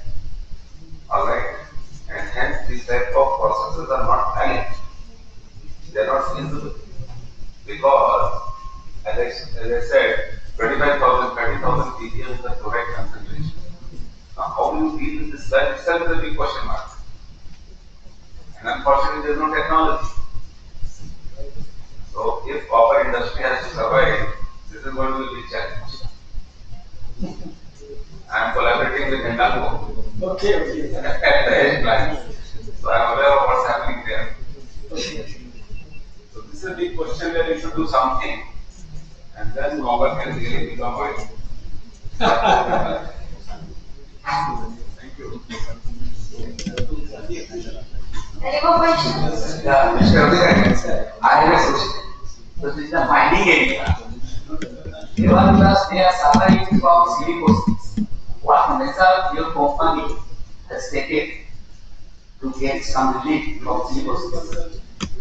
No, actually, the silicosis mines that you are talking about, that is the mines which are in the marble or something, but no silicosis in our area. We are constantly monitoring our workers' health. So not a single silicosis cases are there. As such, we are maintaining very good ventilation. We do ventilation study and we maintain the ventilation, good ventilation. So any kind of dust or is there, so it will be sucked. And also water sprinkling is always there. So silicosis cases is not there with us with copper mining.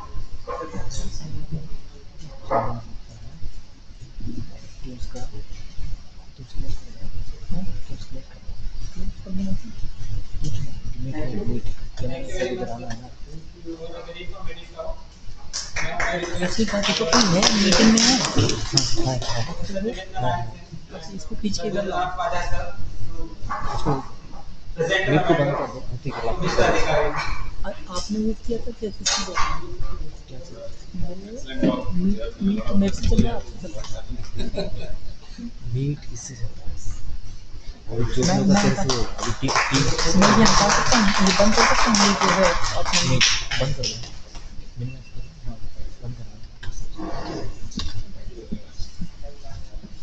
लेकिन बंद तो नहीं है अभी teams में आ गए ठीक है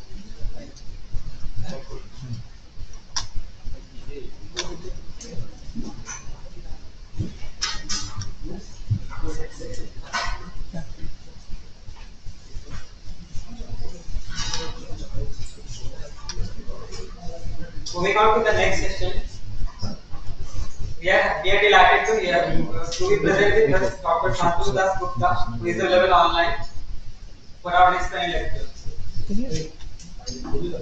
Dr. Shantanu Das Gupta is the Senior Vice President, Reliance Industries Limited, has spent more than 30 years in biological research in various key leadership roles. He has a BSc Honours degree in Chemistry, Master degree in Biochemistry from the University of Kalani, and earned a PhD in Plant Molecular Biology from Institute Kolkata. Following which, he completed postdoctoral research from University of USA. Dr. Das Gupta has spearheaded numerous innovations in international agricultural biotechnology initiatives, along with authoring over 100 research articles and inventing various patents. His research encompasses the field of improved algal strength and pathogen resistant in various plants, drought tolerance, gene expression, and high value chemicals.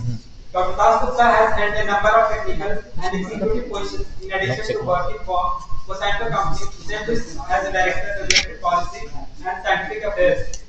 He has made a substantial contribution to biotechnology outreach and regulatory policies in India.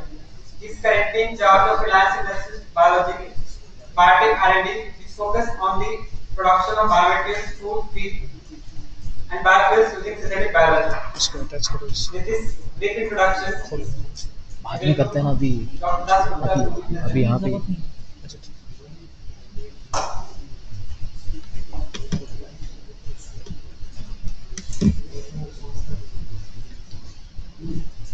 Hello. reply. And, can you hear me? And can you see me? Yes, we can. reply.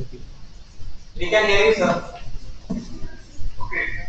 So, first part was kind of mute and I couldn't hear you well, but looks like. So we can hear you, just we can't see you right now. You can't see? Yes, sir, we can't see you. Share. Share your screen, please. You are audible but not visible.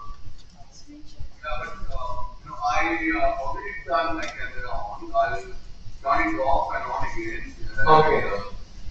Let me. Yeah. But turn it on again. I don't know whether you can see me. Can you see me now? No. Well, now that's fine. Anyway, I've got a beautiful land, so don't worry about that.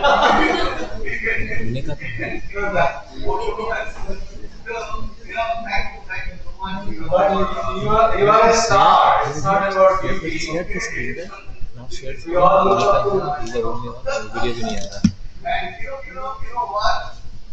Yes. If you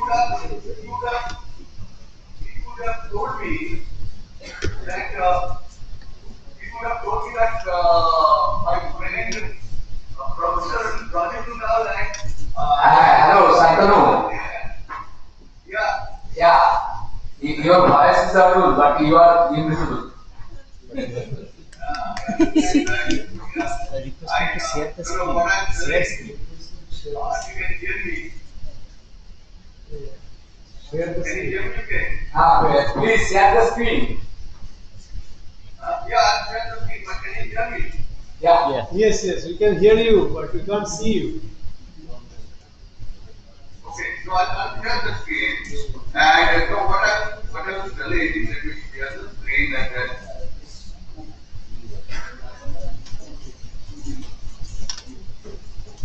Yeah. Yeah. You are. I don't know whether you can see me now or Say yes. Say yes. Please share. Shared. He shared. I shared already. Yeah, shared. Say yes. I shared the screen. Yes, he shared. You can see it. It's shared. Your screen is shared. Okay, now you can hear me. Okay, so hello.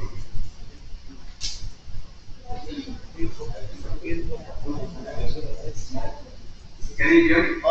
Yes, sir, we can hear you. Give me some. Okay, thanks.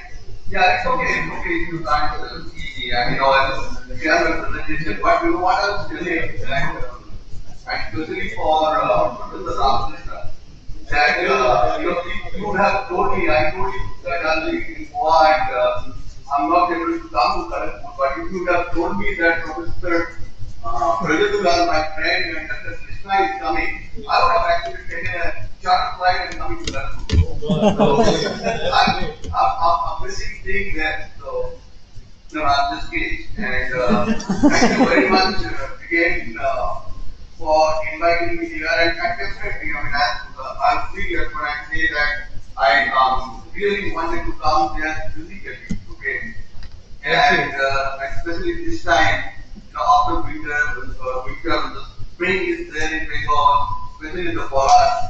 Yes, yes. I would have used this opportunity to see all those things, but it's okay. Polash is all around. Polash is all around, and you are Going being back actually. to your workshop today, I mean, I was just reading the theme of the workshop, and I know that Professor Sain is very good in creating those theme areas and bio-inspired solutions for natural and built environment. But where are you? Just behind the screen. But we have not seen you. So please share the screen. I don't know why. He shared his screen, but camera. Why is that? He shared screen, but his camera is not on. He shared. Shantanu, your camera is not on. Tell me. Your camera is not on. Could you please log out and log in once again? Yes, camera on only. I see. No, he is organizer. He cannot log out. Okay. Because we all want to see you. You are an inspiration, right? You can see it now. No. Let me turn it on and I mean leave like this. Okay. Okay. Please take your time.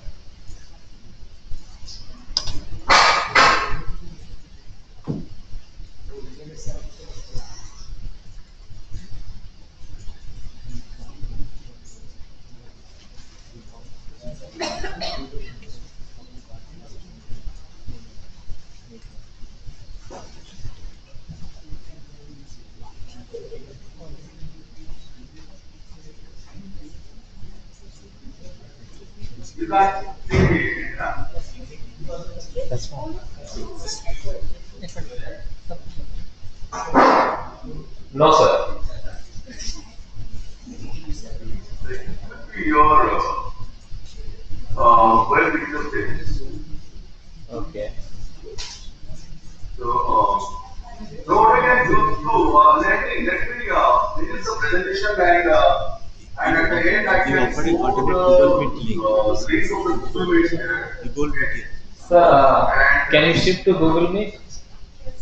Well, I can shift to Google Meet anytime, but the problem is, on the Zoom Meet, when I do the presentation, I have to do short videos. Okay. okay, and the audio doesn't go there. So I can try. Let me try. I mean, I don't really want to waste all of your time, but you know, He can mail us. He can mail us the let me video. go to that Google Meet. Okay. Let him share the screen and present. Okay. उनको बोलो audio इसमें एक option होता है.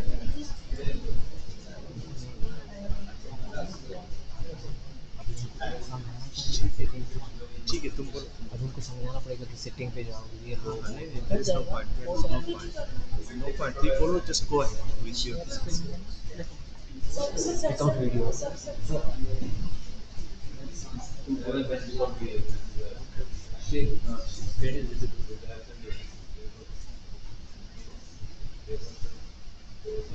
So, Rashmita, let's go ahead. The video is not working, it's fine. Google Meet will be okay? We are okay, but He is telling that video will not work in Google Meet and therefore he wants in Teams. So সেই জন্য উনি বলছেন Teams এর Teams আমরা দেখতে পাচ্ছি। we need to put a second. We need to send him a second. Change the setting. No, it's not problem. It's not a different version. Sir, after his presentation, he can come to Google Meet and show it. They're good friends, Krishna and Vijaya. Krishna is there. After the presentation, he can shift to Google Meet and they can talk. No, he's not there. Yeah. सब कुछ set कर.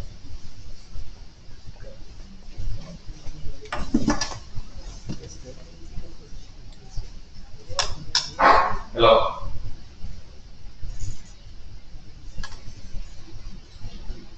हमको platform change करना पड़ेगा कुछ हो गया.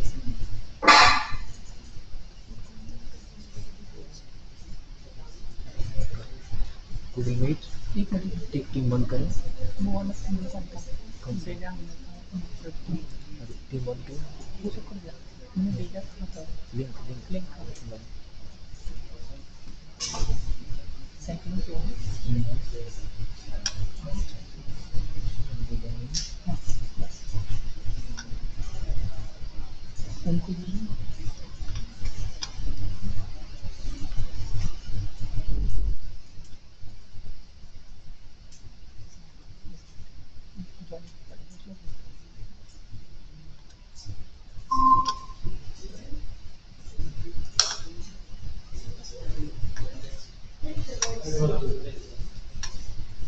Yes. Team बंद करो तभी आवाज आएगा. You look like a hero. Full screen. Can you see me? Yes. Yes. Yeah, but I can't hear you. Setting. Wait. Sir, को मैं सर interact करेंगे. Sir, अभी check. Now Can you hear me? Yeah, I can hear you. Can you hear me? Yes. You look like a hero. I said you look like to be invisible. in. Really? Right. I know. People had to see my face and I thought, it's good to be, behind the camera. Anyway, I had already wasted a lot of your time. No, it's okay. It's part of the game and life. Can you focus on Mr. Chattopadhyay? Can you see him? Oh yeah, that's what I'm telling you. Yes. That's what I was telling you that if I would have known that he's coming, I would have taken a charter flight and going to. You should have told me earlier. So we could have kept that a secret, Yeah. If you want, okay, anyway, you should have told you earlier. Okay. Anyway, let's go ahead. Thank you. Yeah, thanks again. And as I was telling that, otherwise also, I wanted to come to Kharagpur, of course, and especially now during spring when everyone, especially that part of the world, and Malay. And but again, next time definitely. And so as I told that when I was going through the theme of the workshop and Dr. Ramkrishna, you were always good in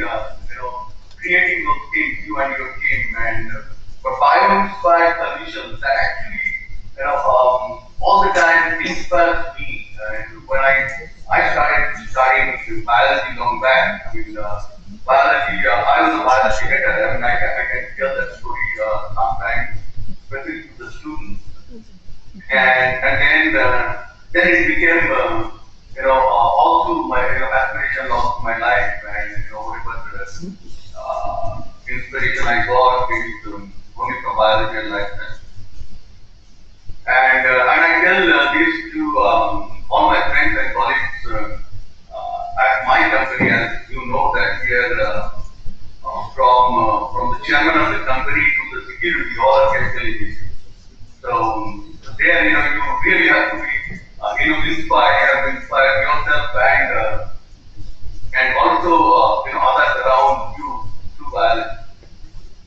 Going back, for as Dr. Sen, you asked me to talk about this team area, and one of the areas we work on LG. But before I coming to LG, let me try to share my presentation. I go present now and go to window and how do I share? Share. Okay, now. How do I get my? Sir, there is one upward arrow mark. There is one thing. There is one upward arrow mark. Yeah, I clicked on the upward arrow mark. Okay, now enter screen or window. Enter screen. Your enter screen. Okay. Now how do I get to my presentation? Yeah. Now you need to select this. Select one. I could Screen. Screen. Share. Click on that screen. Yeah. Now your screen is visible. Okay, let me try. Let me go to my presentation. Can you see it now? Yes, sir. Unpin. Yes. You can see it now, right? Okay. Okay, fantastic. So, Unpin कर दिया मैंने इनको. yeah, I thought of talking on a specific area on algae oil and microalgal technology and the advancement and innovations we get so far at Reliance. But before I do that, as we are talking about climate change and sustainability, and most of these things are under that scheme area. So that was the reason I'm in the Google Meet I'm written. Okay. So if you can see the slide next, and for climate change or sustainability, and I know that most of you are sitting there, you are completely aware that what is the state of climate change, and also know that what is required to create sustainable solutions for a green bioeconomy. And I do not want to waste any further bites towards it, but I must quote our chairman, Mr. Mukesh Ambani, who very clearly articulated that the days of our prosperity at the cost of our planet through fossil fuels is over. And we must transition from old to new and clean energy. And when you talk about energy in many different forms, in all kinds of sustainable molecules, whether it's food, feed, nutrition, energy, materials. Today, though, during my talk, I'll focus on particularly on energy. And our chairman also, realized early enough that the solution solutions for sustainable technologies could actually be a combination of many diverse opportunities. And one of the most attractive options could be leveraging photosynthesis. And instead of treating carbon dioxide as a liability, use that as a raw material and convert it into all kinds of sustainable molecules I was talking: food, feed, energy, materials. And for so I wanted to talk about the biomass, but I thought though many of you know me and my organization, so but I thought for rest of the audience who are not very much aware, and so for us, especially for I represent Reliance's, one of the Reliance's R&D teams, synthetic biology and improved algae to oil R&D. And here in this R&D, our sustainability and creating values to our customers, our shareholders, employees, and of course to the society are the key drivers for our research and technology development work we are doing. And we are committed to work on most of the global challenges, be it water, energy, food, climate change, sustainability, healthcare, you just name it. And we're now trying to focus certain areas for different R&D, and there are many different R&Ds, like refining R&D, petrochemical R&D, polymer R&D, and biology R&D. So we're dividing all these tasks to many different R&D. Now with our integrated science and technology platform, we strongly believe that we are yet to drive both industrial revolution, where amalgamation of physical, digital, and biological world happens, and make significant multi-layered impact to our economy, to our business, to the nation, society, and of course to the industry. And around 11, 12 years back when I joined Reliance, we thought that we have actually solid strength in the other areas of third industrial revolution, but biology is something that we have to make stronger. And to start with, we started with algae, and we thought that for all sustainable molecules, what I was telling, for that biomass is a key. And this slide you might have seen many times earlier. Today's world is challenged with ever-increasing population, and resulting demand for more food, more energy, better nutrition, better environment, more water, and many of these problems can be can be partially solved, if not completely, if you can produce biomass in a sustainable and competitive way. And there are many different options, right, for biomass as well. So we chose algae, and so today I'll talk to you on that algae technology platform. But before that, I think I have a slide, but this slide. So many of the other different areas for which continue to be our commitment for renewable R&D. We started working on energy residue to kerosene, biodiesel, and bioenergy is a big area of investment for Reliance. So if I get an opportunity in the near future, I'll talk about that. And then algae to biofood and algae to oil. That's something we started 10 years back. And coming back to algae, algae, most of you probably know that it offers the maximum potential to convert the most important chemical reaction of this earth, which is photosynthesis, to provide maximum possible biomass compared to any land system.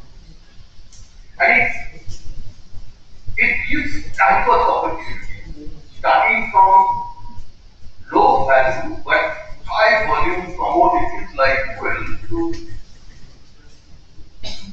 high value but low volume other products like nutrition, like cosmetics, like food, like feed, like other nutrition, and we are working on all those different areas. Today, and I probably do not have scope to talk about all these areas. Tomorrow there is another workshop where we are touch some of those things during tomorrow. So 10 years back, as I was telling you, 10 years, 1 years back, we have started this and established an end-to-end algae technology and large-scale cultivation platform at Kharagpur.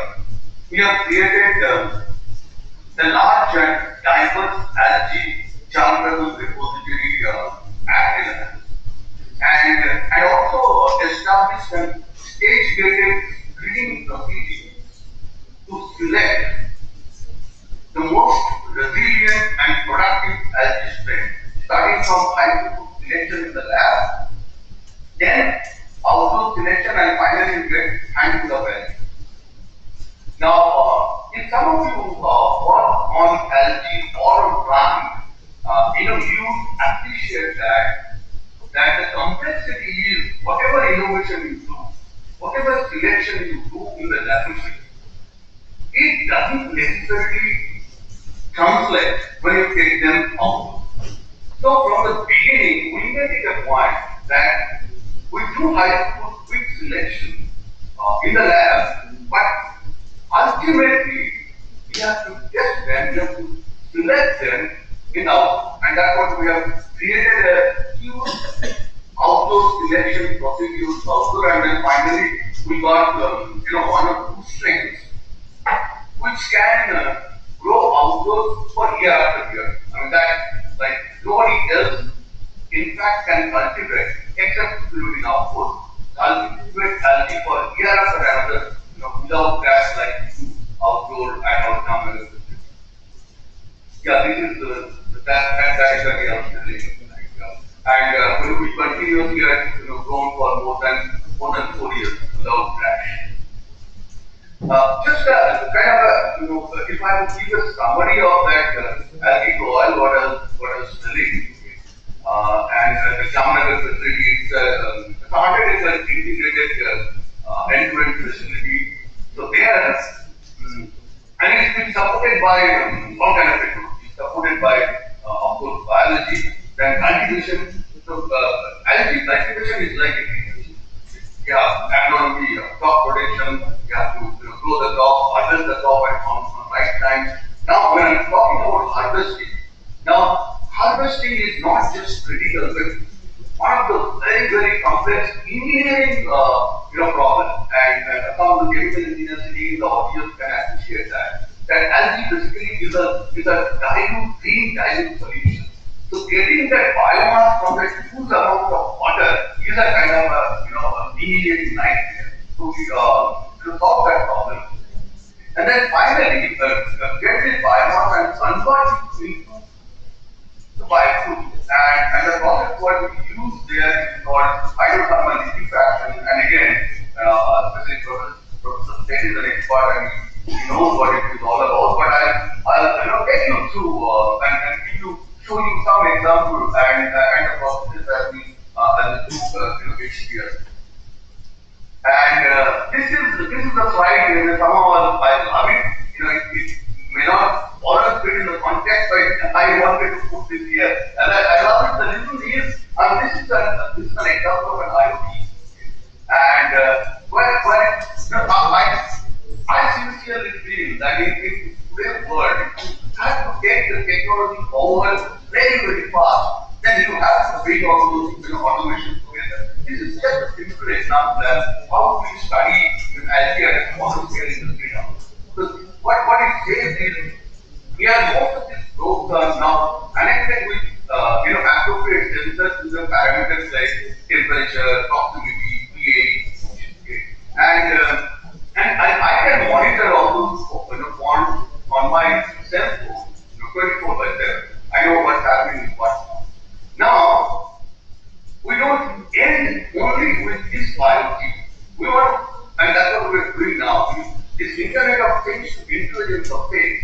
So what we're doing now is not just identifying that what's happening.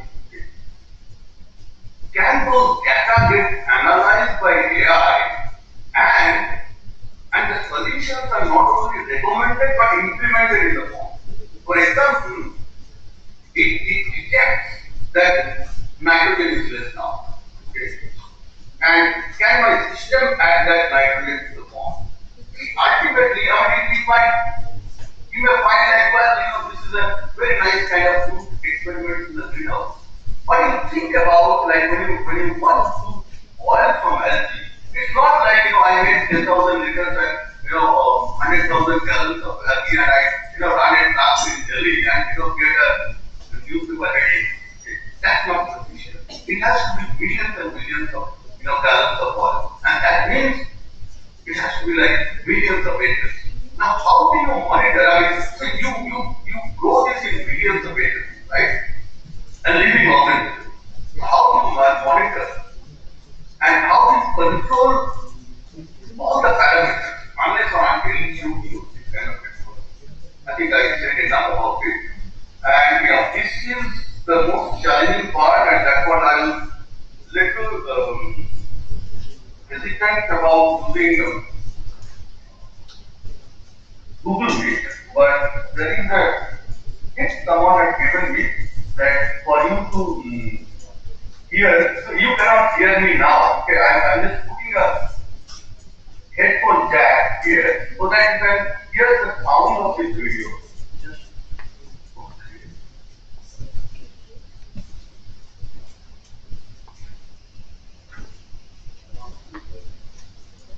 can you hear the sound of the video? No, sir, we cannot hear. Sound you can't hear? No, sir, it's not audible. Yes. It came in between. Raise the volume, maybe. It came in between. It came in between, so maybe you can just try raising the volume more. Yes, sir, it's audible. Please increase volume. Please increase the volume to the max. Please increase the volume to the maximum.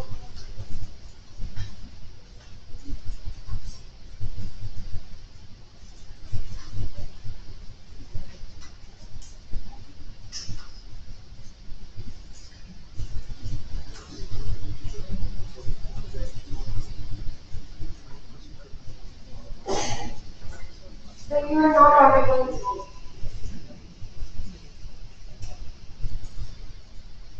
Video done.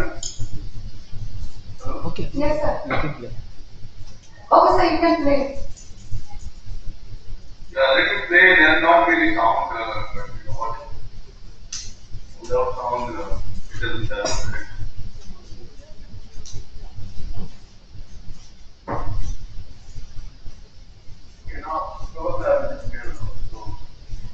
can you hear me? Yes, sir, we can hear you, but And you can't hear the video, right? yes, sir. But in between, we could hear the video song as well, and video song. Can you hear the Yes, sir, yes, sir. It's low, but it's audible. Yes, sir, it's fine, sir. Yes, sir, yes, sir. This is better. Yeah, so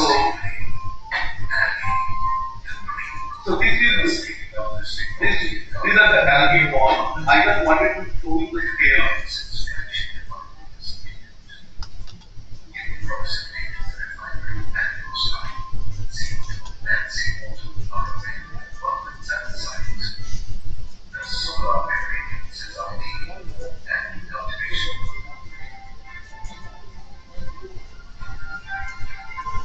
So this is outside, okay, where we are growing algae on the outdoor, okay. And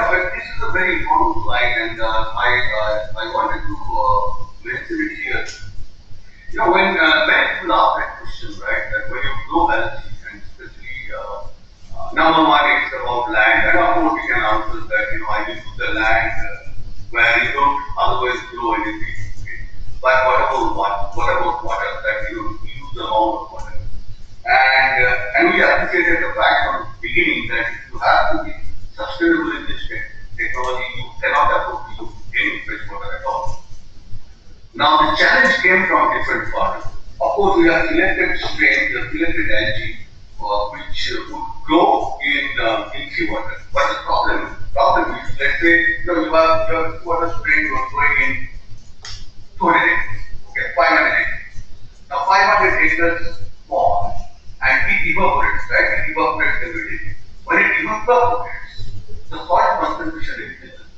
So if your seawater, first time you are using, if that concentration is 3 to 3.5% salt, now in 7 days time or in 5 days time that becomes 8%. Now can your algae withstand that kind of salt concentration? So that was the challenge. So then we made our algae in a way that it actually can withstand a range of salt concentration from 2% to almost 10%.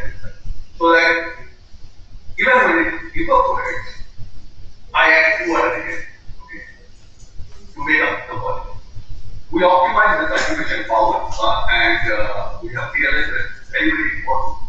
And developed and deployed many different processes for recycling the water, CO2, and all the nutrients, and that at scale. And then all the nutrients what we are using the appropriate stoichiometry and harvesting process as I told that that also is the energy what it takes, optimize that, and all the other high technologies for processing, microfiltration, filtration, drying, very different things. You have to optimize to make the system sustainable. And Dr. Chaturvedi, whenever you think that I have 5 or 6 minutes left, please tell me so that I can very quickly conclude. And otherwise, these are certain areas I feel like talking all around. Okay, so I meant to ask you this question as well. That you have demonstrated that well, and you are claiming you are best in the world and all those things. What is next? Now next, using algae as we have established an algae platform, we can do many different things. But what about oil? Now for oil is a good, real high scale as actually. So the first thing what we wanted to do is a demo facility, and the demo facility has to be around 500 to 550 acres. And why this 500 acres? As those 500 acres will be one unit. Okay. And then you have enough number of units, depending on whether you want to do 10,000 acres or 20,000 acres or 30,000 acres. Then 500 acres if you want your one unit. And our extensive technology model and recommended us certain things. Okay. Whether it's about low cost system design, cost efficient operational practices. It of course means flat and non-available land. Okay. Location has to be close to the sea. It has to be minimum number of 20 days. Okay. You cannot just go and do somewhere where it rains almost all the time. It has to be a kind of a dry place. So everything you have to figure out. And we are also not like you have to do it in a particular location. We are completely open. Okay. Anywhere in any part of the world where you think some of these criteria is met, we can do the demo and then finally scale up. So let me spend a couple of minutes on RTEC HCl and the Reliance catalyst driven hydrothermal liquefaction. And this is something we are really proud of. And we have many innovations in this area. Yeah, we have around 50-60 IIT already issued on this area of Florida.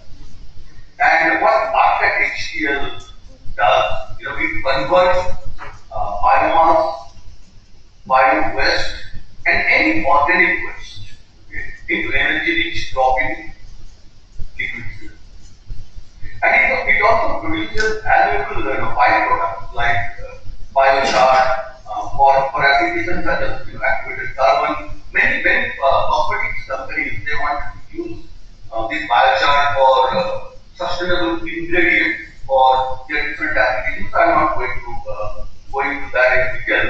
We can use the soil conditioner and the fertilizer rich water, what comes from there for many for sustainable farming uses. And we have done our trial for irrigation field and from that. Now after HCL, SFCL is expedited the natural process of oil formation from biomass. Right? So instead of millions of years as taken by nature, HCL achieves the process in a few minutes, right? Matter of minutes under high pressure temperature. And we have developed this technology which produces high quality renewable dropping and as I told that this old oil process have been established to start with algae and for algae biomass. But as it can use all the other feed materials like MSW organics and sludges and food waste, and you see a huge application of HCL for many different areas, and we are working towards it now.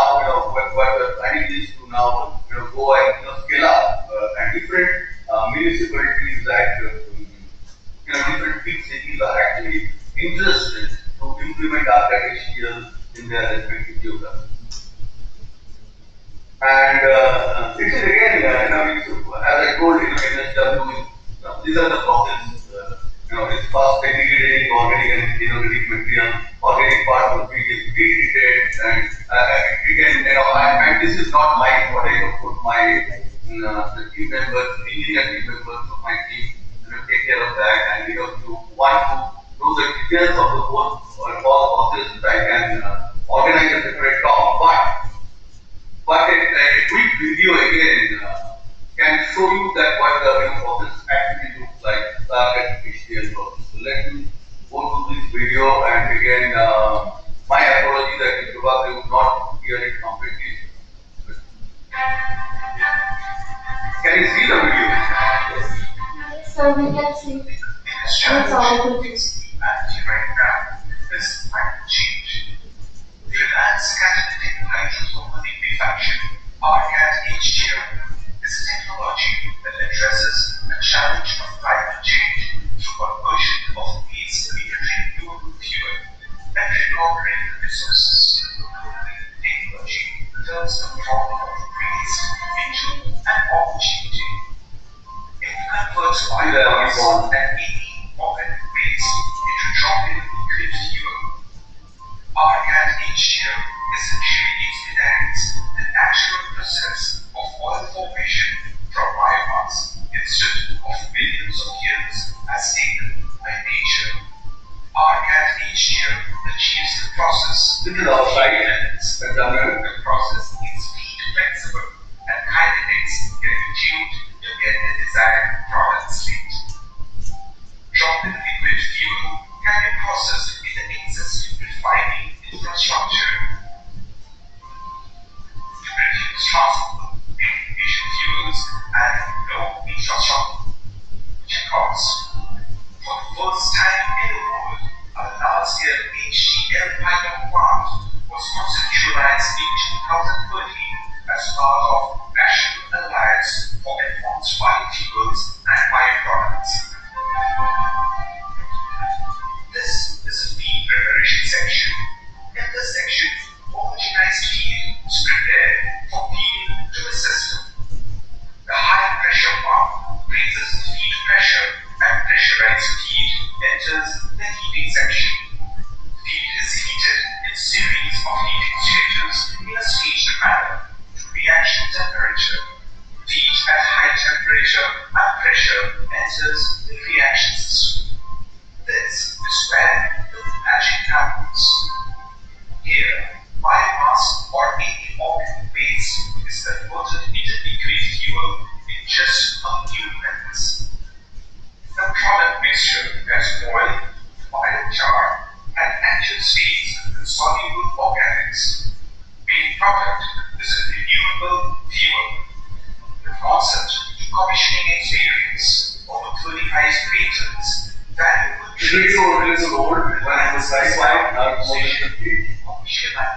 This climate-friendly technology approaching means to win. Well, and this is again at the same site as I was telling in Jamnagar where we go early and have this pilot unit. Let me go to next slide. Okay, now tell me how much more time I have. Based on that, I'll.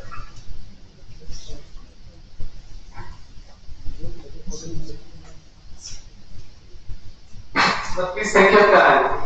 So, 10 minutes maybe? 10 minutes, okay, that's fine. Thank you. Yeah. So now, see, and this is something, I started thinking, when we have established this technology and one thought was actually behind me all the time, like, well, I mean, we got it there, okay? But if I really want to make it continue to be competitive and sustainable, especially when you are competing with many of the other people in the world, one of the key is how do I increase the productivity, algae biomass productivity for any opportunity. We have other opportunities on, food, free, nutrition, as I told. So how do I improve productivity of the biomass? I worked on agriculture for many years, and we know that if we can increase productivity of our agricultural crop to 10 to 20%, okay, there will be a huge change the way you look at the food security. And the same thing applies here. So we thought that we'll try many different things. One is use synthetic biology to improve strength. Optimize the cultivation, optimize the way you cultivate algae. Okay. So basically an engineering optimization, especially design the pond, how do you want to run, etc. And then as algae is about productivity, is about photosynthesis, okay, and it's about light. So how do you optimize light to increase the productivity? And then this is a very interesting example in this, if you see.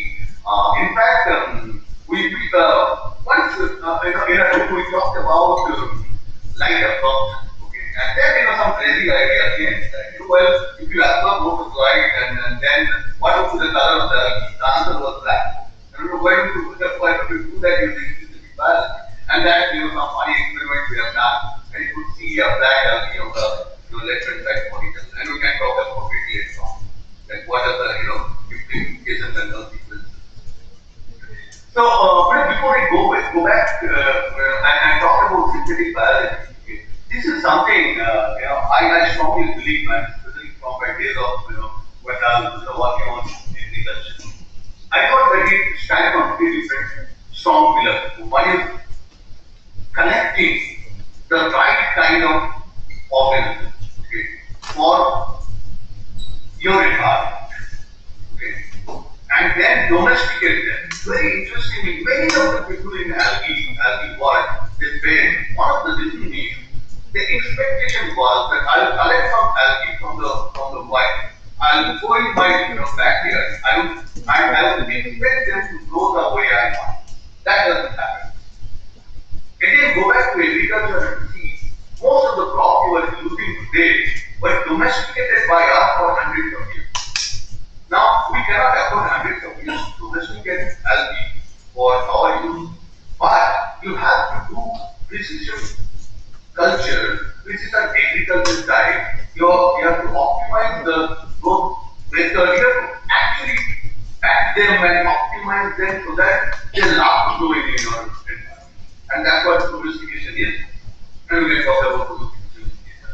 And then whatever you could do after selecting and domestication, if something else you want to do, then you would use synthetic biology to the modification. And it of course is a very complex problem and diverse scientific challenges. It's about light, it's about cell division, energy, CO2 sequestration, avalanche stress, vibrant stresses. What do you want to do? So we thought that we will focus on certain areas, okay, not try to do all different areas in synthetic biology.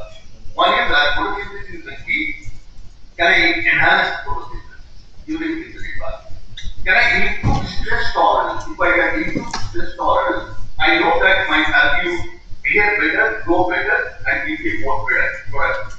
And then can I regulate cell division? Okay. Can I make it faster? And I'll give you few examples what we have done. And this is the way to synthetic biology. I'll not go to this slide also. This is about data mining and get the right kind of gene candidates and expression candidates. And then these are the different delivery pipeline, how to take your candidate, optimize, get the candidate genes, do your genome engineering, do CRISPR and all kind of things, in synthetic biology. And then they became routine today. And again, I'm not going through that process here. But and then this is a like a pipeline. It comes into all those things in the lab, then it goes to the greenhouse or photobioreactor, and we cannot go to the output point yet for genetically modified or innovative strains that do not have regulatory approval yet. In India, we don't have that regulatory system, but working with the regulators and see for algae also we can have a similar system as we have for the crop. This is a very interesting example as talking about photosynthesis. Okay. And that time when I made that slide, the patent was not issued by the photosynthesis exchange. This is basically the cytosolic chain. In photosynthesis, what happens that in the electron transport chain, right? And through different redox components, the electron goes from one end to the other. And that most of the time is the bottleneck. So our thought was, can I make this possible? That exactly we have done with one of the algae called Corella. And you could see the red line and the black line here in the mutant when you have done that modification. The productivity actually increases. And this patent is kind of not from the overhead. It just came 2 weeks back. US patent issued, and we are waiting for India and Israel patent as well for this particular situation. Very, very interesting. This example I love it as it's called it's a gene called delayed defender against death. Okay, it's delaying the death. Okay, can I delay the death? Okay. And all our cells in all living organisms are programmed to die, right? So can I stop that? Can I screw that up? Okay. So this is a simple example of using the defender against death gene and putting it in algae and see whether algae can survive longer. And you could see that black color and red color again, where if we see long waves like this many and it dies, but the red color is slow. And we already have again an just patent issue to this. This is an gene called autophagy, and some of you from biology know what autophagy is. Okay, and autophagy in simple term, it's like hitting yourself. Now, many of the students they ask if you are talking about algae, which is a single cell, how do they eat themselves? Okay, and the answer is they don't eat themselves, but they eat their own organism. Okay, and they eat their old organism and they get the energy. And when they get the energy, they grow faster and then they are tolerant to stress. And this exactly we have done. We made that autophagy and autophagy, there are multiple genes. One of the genes called autophagy is ATG1. So ATG1 we have overexpressed, and you could see all the colors here and show the stress tolerance. This is also US patent issue for us. I'll spend about 1.5 minutes here, and this is something I love. What happens to each of us? And why I'm saying this and elaborating it a little bit is now the application for this kind of technology is not just limited to algae. Okay. The consequences are much bigger. Okay. This is something about aging and death. So what happens to many of us? Why do we die? Many different things happen, right? And one of the things what happens while we age and die is our DNA gets damaged. Our DNA gets damaged all the time from our childhood. like, you are a 60-year-old guy, okay, and if your DNA gets damaged from the childhood, you might have died by this time. The reason I'm still not dying is I have my DNA getting damaged, but it's also getting repaired all the time. I have a repair system. But as I grow up, that repairing system also goes down. But the DNA damage continues. Okay? And as I age, the repairing slows down. And it happens for all organisms. And again, like, the way all the innovation happens, see, innovation, I always say that most of the innovations are not rocket science. It's common sense. And when we did a brainstorming and someone suggested that whatever, just using a repair chip and overexpress in our algae and see what happens. And that's what we have done. Okay, and we got a US patent of course here, and the algae becomes tolerant to organic substance. And when it is stress tolerant, and why I was telling that when it is stress tolerant, your productivity is much more. The reason is first, no living organism at any time of their life are without stress. There is no ideal condition. There is no ideal life. Okay. All the time you are stressed. Because of many different reasons. Okay. Now, if I can make you more stress tolerant, your productivity definitely has to increase. And that exactly what happened for our algae as well. Let me see what is my next slide. So, this is another example. I'm not, I know that I have only 2 more minutes left. I'm not going into that because this is also a US patent issue for us. Okay, this is about tRNA. So, and it is very interesting to use this tRNA gene in both the ways. One is self selection, another is anti-self selection. The self selection, it increases the protein synthesis. In anti-self selection, it increases the lipid. And sometimes later we can talk about it. Okay, so this I probably get with this example. I talked about synthetic biology, and this is an interesting example about how to control biotic stresses. So what happens, and I know in IIT, in your department, also many people are working on algae, and you appreciate that one of the challenges when you take algae outdoors, there are many microscopic animals who love algae as an ice cream. So you grow algae, next day you go in the morning, you come to office, go there, it's all gone. Nothing is there. Okay. So that's a big, huge problem, that how do you control those predators and predators. We can use chemistry, and we have 100 different chemistries we have discovered. We can use that.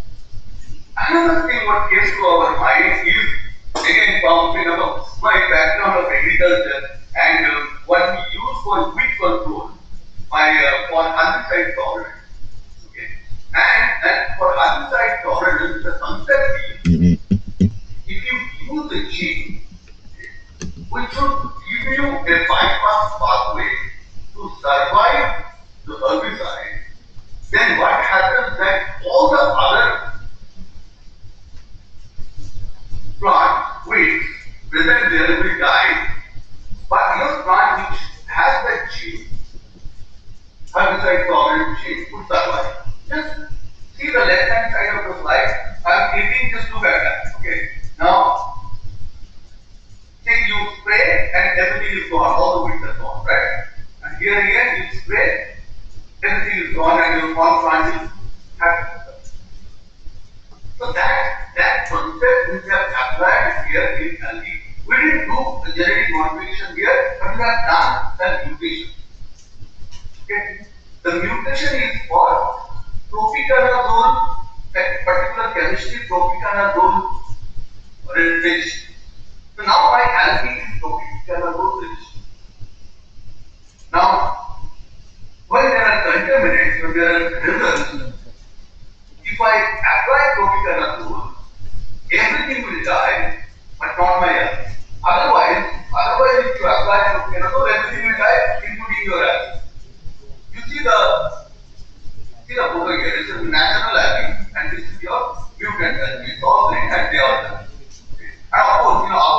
had identified the HNPs for that particular nutrition, and we know now how to apply it to many different other applications.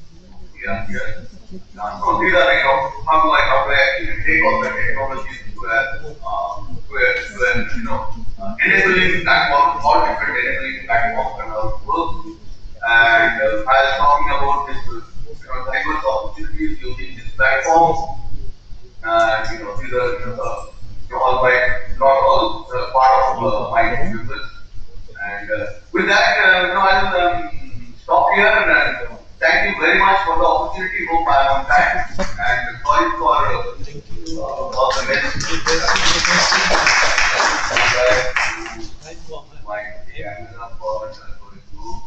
Yeah. Thank you, Dr. Dasgupta, for your nice presentation. Hope you are well, and the next time you will come here and we will meet again. Any question? Thank you. One question, one quick question. I really miss you. Miss seeing you there. Yeah. Any questions? Yes, sir. Hello, sir. Can you hear me? Hello. Santanu. Yeah. One question. Sir, thank you, sir. It was wonderful to listen to you as always. So, just I have one question regarding the HTL process. That since it incurs a lot of cost because high temperature and high pressure are used in these processes. So we know that there are a lot of off gas produced from this process, which can reach in CO2. So can you think, or are you doing something in controlling that off gas or converting that off gas into some value-added products? Thank you. I think this page looks very familiar to me. Remind me your name. I think we made it right. Sir, yes, sir, in best form. Romit, sir. Romit, sir. Romit. Yes. How are you? I am fine, sir. How are you, sir? Yeah, good. Yeah, honestly, what we are doing, as I was telling you, our intention, as you have shared, that to make these processes completely better, we have to look in all different areas. Okay, and everything is about efficient use of energy and recycling. Okay, so we have all processes established for everything, whether it's off-gases to the water what comes out to kind of biochar, what you get from there. So it's an end-to-end process. So we have everything taken here. And if you want to know more, I can connect you with the people who are working in this technology. Thank you, sir. Thank you. Okay, yeah, you please take it. ऊपर Hello, sir. Yeah. Quick, no time. So, sir, I was asking, so how is Reliance addressing the issue of the tremendous amount of aqueous phase that is being generated during the hydrothermal liquefaction process while treating only algae? Or Reliance is addressing it with like a feedstock optic, like using algae with other feedstocks as well? No, so are you talking about water coming from HCl or are yeah, sir, the water that is being generated from the hydrothermal liquefaction process after the HCl is done. So we see each one there was nearly 50% or more aqueous phase that was generated during only treating algae. See, and that water is very clean water and nutrient rich. Okay, yes. So you don't have any issue on exposing. In fact, people are ready to buy that water. Oh. Okay, so especially I didn't get time to talk in detail that we also have seen use of that agriculture for agriculture, to improve productivity. So that water is of use. Okay. Okay, sir. Thank you, sir.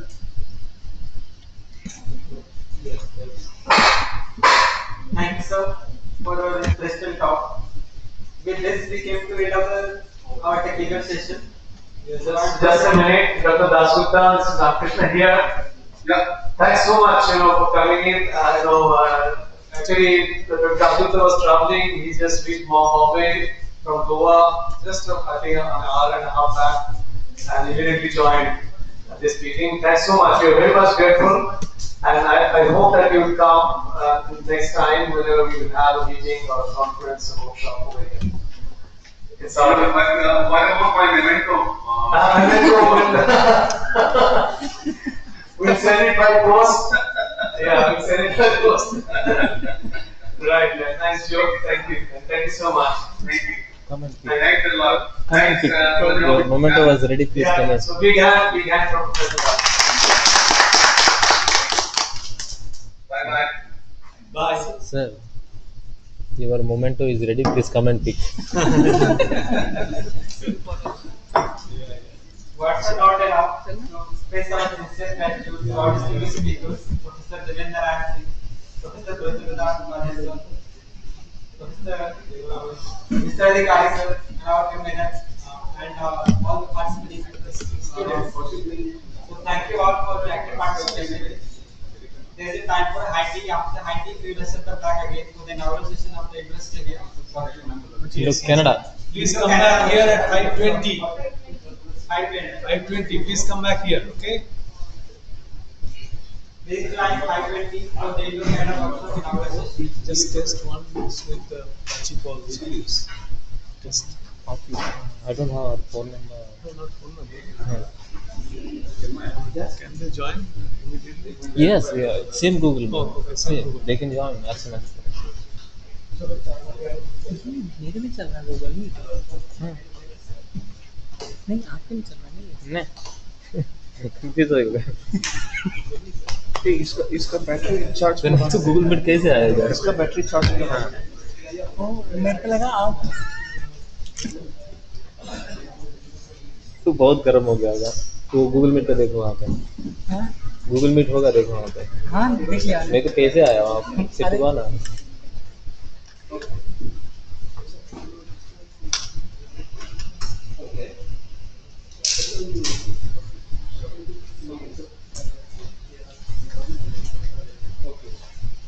चल है ना मिला Google meet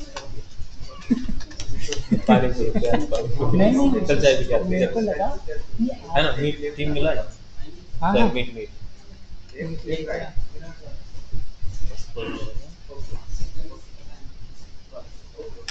ये high सबसे ज्यादा quality इसी का है कोई ज्वाइन हुआ तो समवन ज्वाइन ओ कब स्टार्ट होगा रवि भैया रवि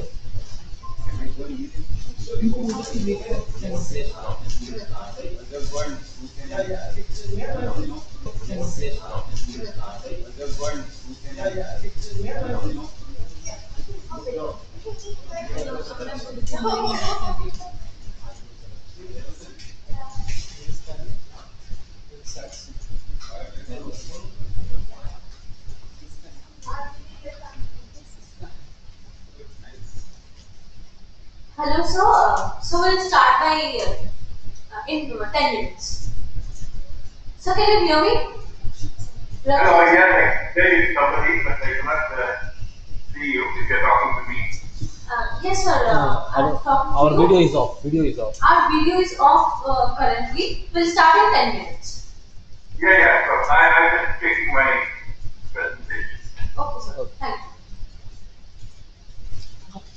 आप ये एक्सेप्ट करवाओ ना मैं हटा दूंगा ना करने दो मेरा पिन करो वही करने को बोला था मैंने एक्सेप्ट तो कहीं से भी कर सकता हूँ पर एनीवे ऑल दिस पीपल को एक्सेप्ट करने की जरूरत नहीं है उनको ऑलरेडी इनविटेशन गया है दे कैन डायरेक्टली कम हाँ माइक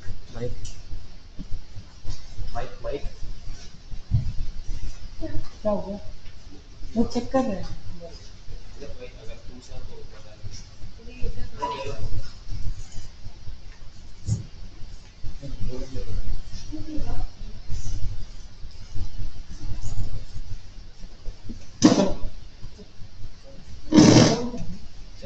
सब लेके आते हैं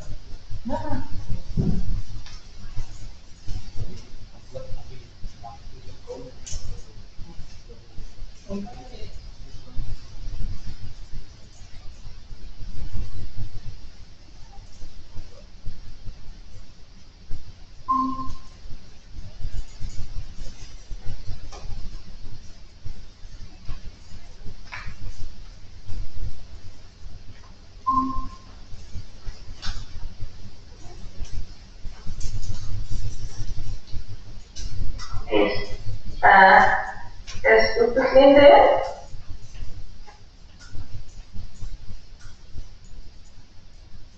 Hello, ma'am. Yeah, hello. Yes, ma'am. Actually, we can hear you. You're audible.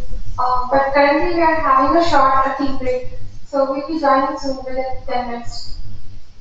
No, I was they just wanted me to check whether the link is working or not. That's why I. Okay, fine. So Yes, it's working. Video is also fine. Okay. Thank you.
ये आप ही जाओगे?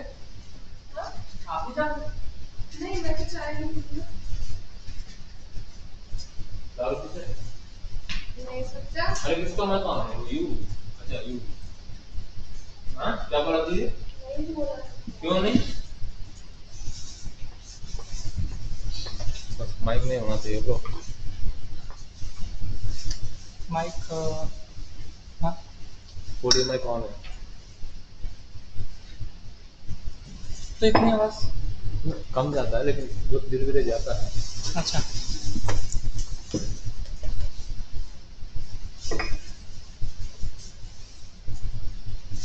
वो mute करता ना फिर अपने आप को। टेम्परली जाएगा।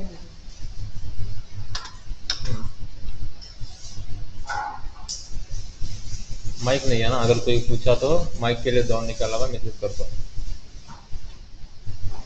माइक है ना? हाँ हाँ। दीदी पानी है वहाँ पे?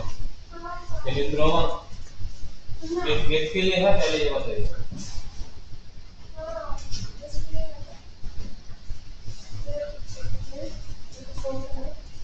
दीदी कब से कैनेडा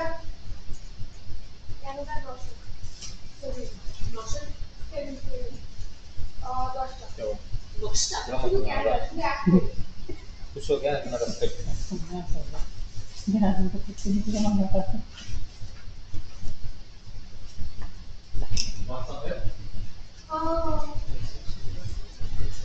वो नेम टैग से लेके आ रही हूँ, तो देख कौन सा स्पीकर है, वो वाला प्लास्टिक से निकाल। वो क्यों कर रहे हैं?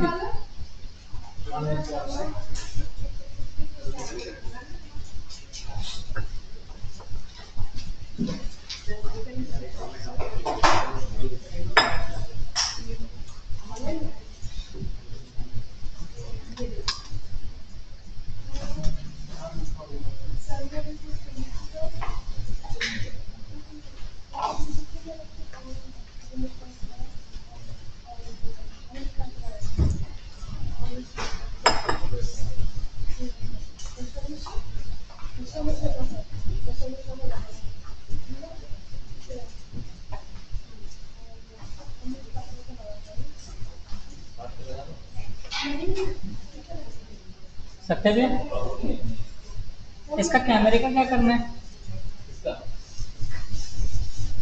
इसका क्या करना है? टीम्स बंद है ना, बाय डिफॉल्ट काम करेगा। समझ में आया? अरे वो चेक करो। एचडी कैमरा लगाऊंगा या वेब लगा। ये इसमें मीट में हाँ लगा। कौन सा एचडी कैम? एचडी कैमरा पक्का निकॉन हटाना है? क्या वहाँ पे यूट्यूब में नहीं है ना? यूट्यूब के लिए HD camera, YouTube HD camera. Okay okay, ये as it is right. Google में डीएसएलआर रखो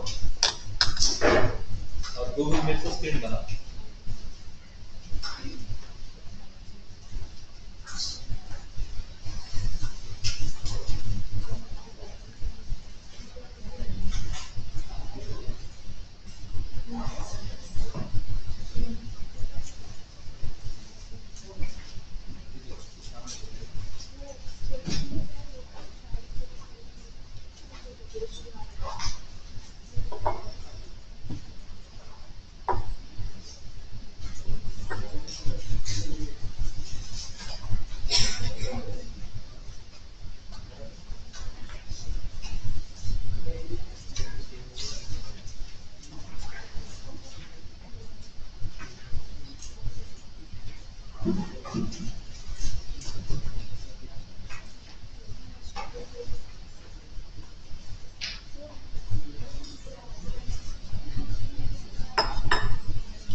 बलात्कार क्यों करते हैं? चल रहा है इतना जोर से क्यों होगा? चल रहा है ना फिर चल रहा है। जो नहीं चलता उसको दो। 2.5 लाख रुपए ये तो लोगों ने स्टार्ट लगा ना, इस पे डिस्काउंट कर दिया।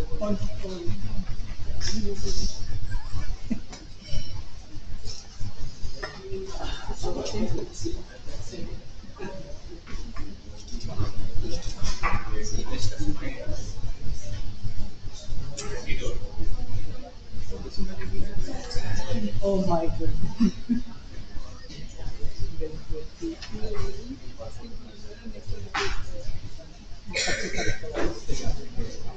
अभी वो अरे झंडी भैया जी, इसको कोई किसी को टच मत करने दीजिए, वो जा रहा है। जाएगा जाएगा इसको भी इधर इसको टच करने से हो जाता है। आपने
ये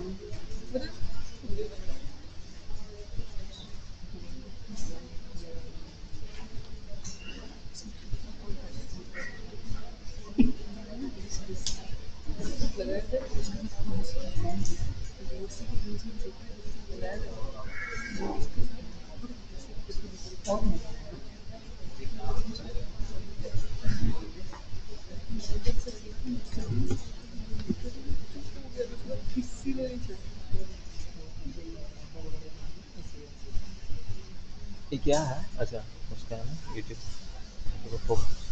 इसको बड़ा करते हैं ना यूट्यूब में जो है। अच्छा हाँ तो रहने कर रहे थे। मैं ये सोच रहा हूँ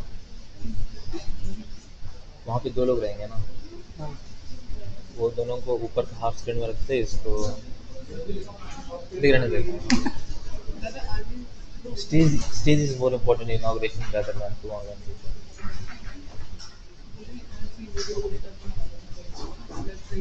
इसका उल्टा आता है। गूगल में प्रॉब्लम है। प्लगइन करना था but he is lazy to एक प्लगइन करना था।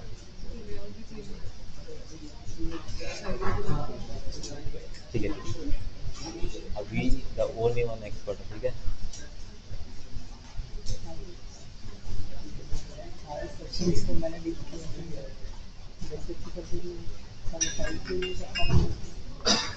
अरे चार्ज है इसमें, चार्ज है इसमें।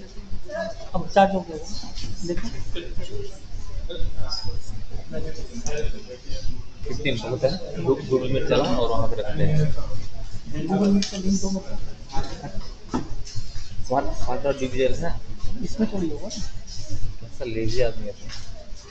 ठीक है रंगीन है आईपैड नाम से आएगा।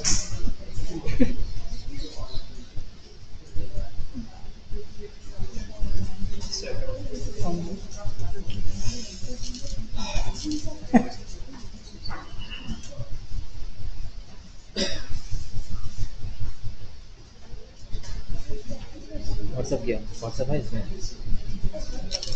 अरे फोटो बाद में व्हाट्सएप है इसमें। इसमें नहीं है व्हाट्सएप मेल करो। ठीक है अरे यार तू अच्छे से लिखो यार। अच्छा मैं हाँ मैं खींचो स्माइल तो बंद करो। और भी हंसो। अब मुंह इतना बड़ा है इसका बढ़िया से बस। अच्छा है कैसी शादी कर माइक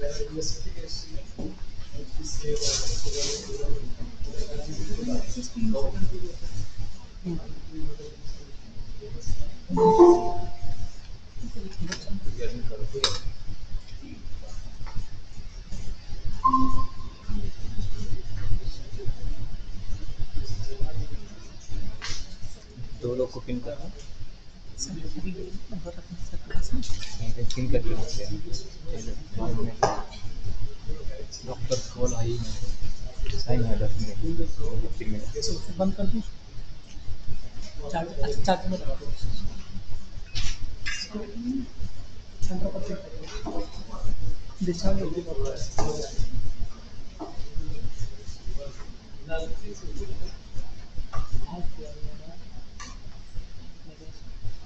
बस उसका भी डॉक्टर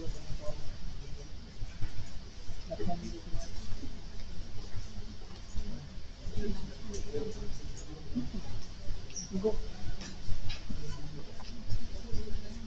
क्या जाओ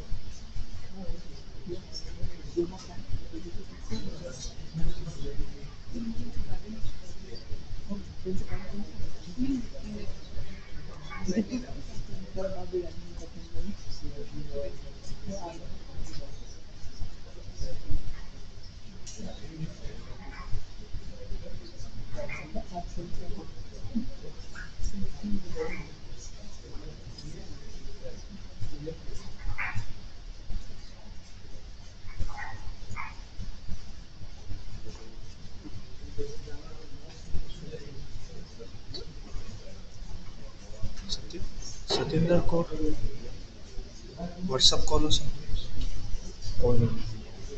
होगा Sachin Tendulkar joined India.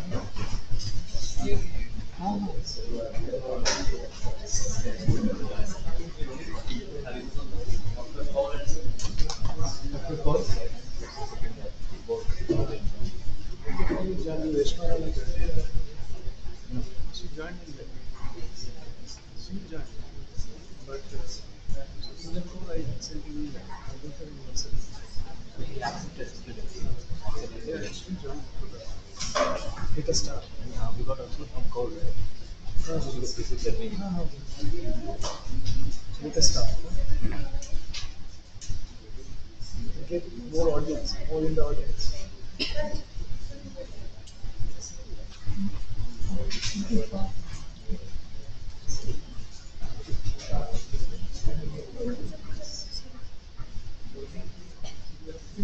We are ready, right?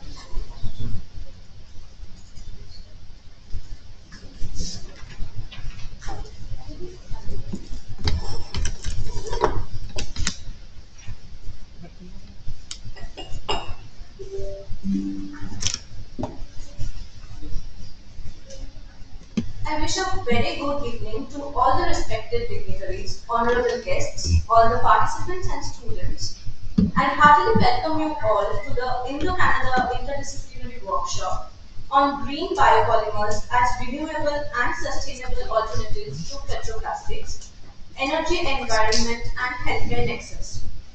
My name is Shairi Mukherjee, and I am delighted to be your host for this workshop. Before we begin, I, on the behalf of Department of Biotechnology and the entire IIT Kharagpur fraternity, would like to express my sincere gratitude to SICI Shastri Indo-Canadian Institute, a flagship platform and forum for exchange of knowledge, ideas and culture between India and Canada, for funding us. I would also like to thank SPARC, Scheme for Promotion of Academic and Research Collaboration under Ministry of Education, Government of India, for supporting us. Without their assistance, we would not have been able to gather here to conduct this workshop. This workshop aims to bring together interdisciplinary experts from different fields to share their knowledge and experience, exchange ideas, and create opportunities for collaboration. We have a fantastic lineup of speakers who will discuss the latest research and development in this field. Now, I would like to invite our patron, Professor Amit Patra, Deputy Director and Acting Director IIT Kharagpur, to grace the dais. Next, I would like to call upon Professor Prashant Mishra, IIT Delhi, on the dais. I would request Professor Ramkrishna Sen, the convener, to come over the dais. Furthermore, I welcome Dr. Prachi Kaur, Professor Sudip Kumar Rakshit, and Professor Chavinder Kaur Brar, who has joined us online from Canada.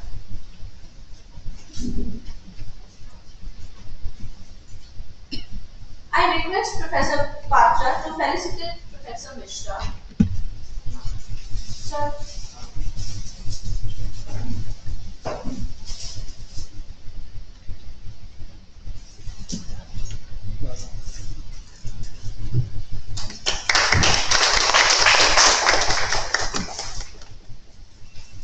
Now I request Professor Sen to felicitate Professor Patra.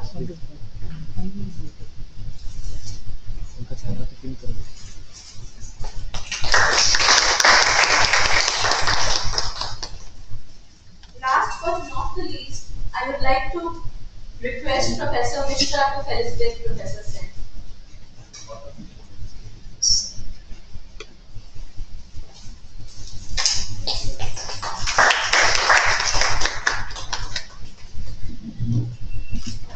Now I request all the dignitaries on the dais to proceed towards lighting the lamp and show us the guiding light for the workshop.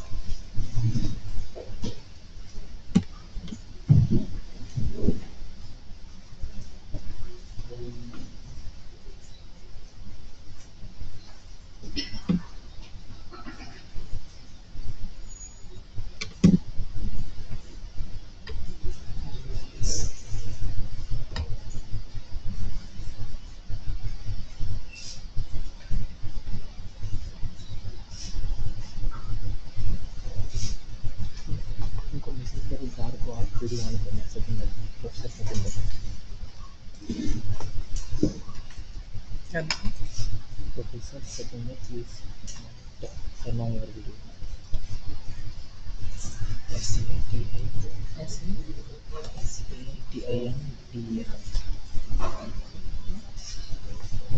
Okay. And second copy of Professor Satindra, please turn on your video.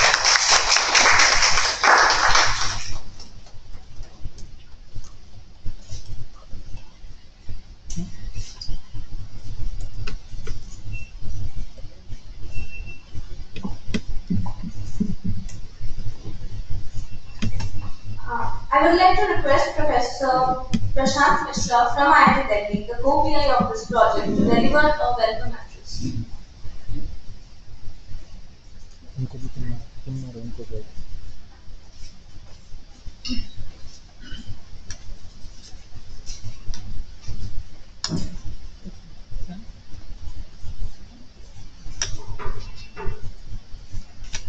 यहाँ पे जो view minimize करो. View minimize. Professor Amit Patra, Acting Director and Deputy Director of IIT Kharagpur. Dr. Prachi Kaur, Director, Sastry Institute of Canadian, Sastry INDO-CANNADA Institute. And our chief guest, Professor Sudeep Kumar Rakshit, and guest of honor, Professor Satindra Barbara.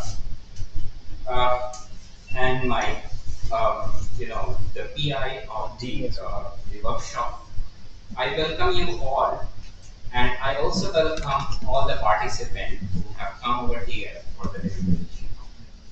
I'm very happy to welcome Dr. Prachi Kaur, who is Director of Sastry Indo-Canadian Institute, who has funded this part review for the workshop.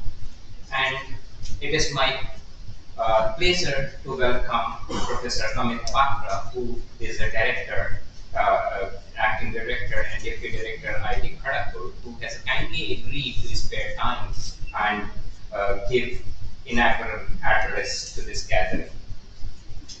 Nonetheless, I would like to be very happy to welcome Professor Sudeep Kumar Rakshit from Lakehead University, Canada, who is the chief guest of this program. Professor Rakshit, he is basically one of alumni of IIT Delhi, who is from first generation biochemical engineers, and I'm very happy to see him online present over here. I'm also happy to welcome Professor Satindra Barbara, who is from York University, Canada, who has agreed to be guest of honor for this workshop. I'm very pleased that this workshop is going to be for 2 days, today evening and tomorrow first half, where a lot of participants they are coming over here, including the industry involvement, and I also see that from Jabalpur University, many participants they are giving their thoughts on the workshop, which is going to be an interdisciplinary workshop, which is having a focus on sustainability. And I'm very happy to see that this workshop, which is on energy, environment, healthcare nexus, has experts from different fields, and I'm sure that this will give you enormous opportunity to interact with all the experts, and they will also, you will have opportunity to interact as well as to have innovative ideas in the field of your research.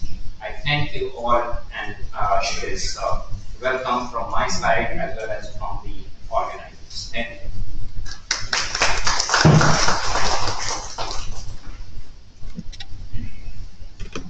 Thank you so much, sir.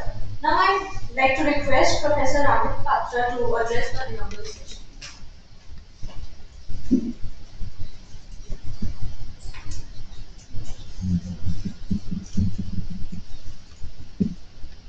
Good morning to our chief guest, Professor Sudeep Rakshit, and our guest of honor today, Professor Satindra Barbara, who have joined from Canada. And I think all the rest of us are offline, so good afternoon to all. So As I've been telling Professor Sen, who has been the brain behind these workshops. In fact, yesterday there was another workshop that I came to open in the morning, and I understand that this morning another workshop was inaugurated, but I could not be there in person, but I came later, the end of that, I guess. And now the third one is starting. Yeah, so it's very nice that so much of activity is taking place. And I, on behalf of the Indian Institute of Technology, Kharagpur, welcome to all of you who have come from outside. And also thank those who have joined online. And also those who have been collaborating with our colleagues, Professor Sen and others, in the biotechnology department, as well as Professor Prashant Mishra with the OPI, and he has kindly come from IIT Delhi to personally participate in this program. So again, as I had given some warning to Professor Sen that I do not really know much about this topic, and he was kind enough to give me some information and details about the workshop and what is the theme. So in fact, I understand that last night he hardly slept and he was kind enough to write something, and I can only say that I went through it carefully, and I thought let me take the essence of it and then try to say it maybe in some other words, some others words. In fact, none other than our famous poet Rabindranath Tagore. So Tagore had written a lot about sustainability. Now, of course, in his own way. At that time, there was no talk about sustainable development, but there was talk about growth, and deforestation. For example, he famously said in Bengali that "Thou kireshe aranyo, law he nago." That is, you give us back that old forest and take back this city.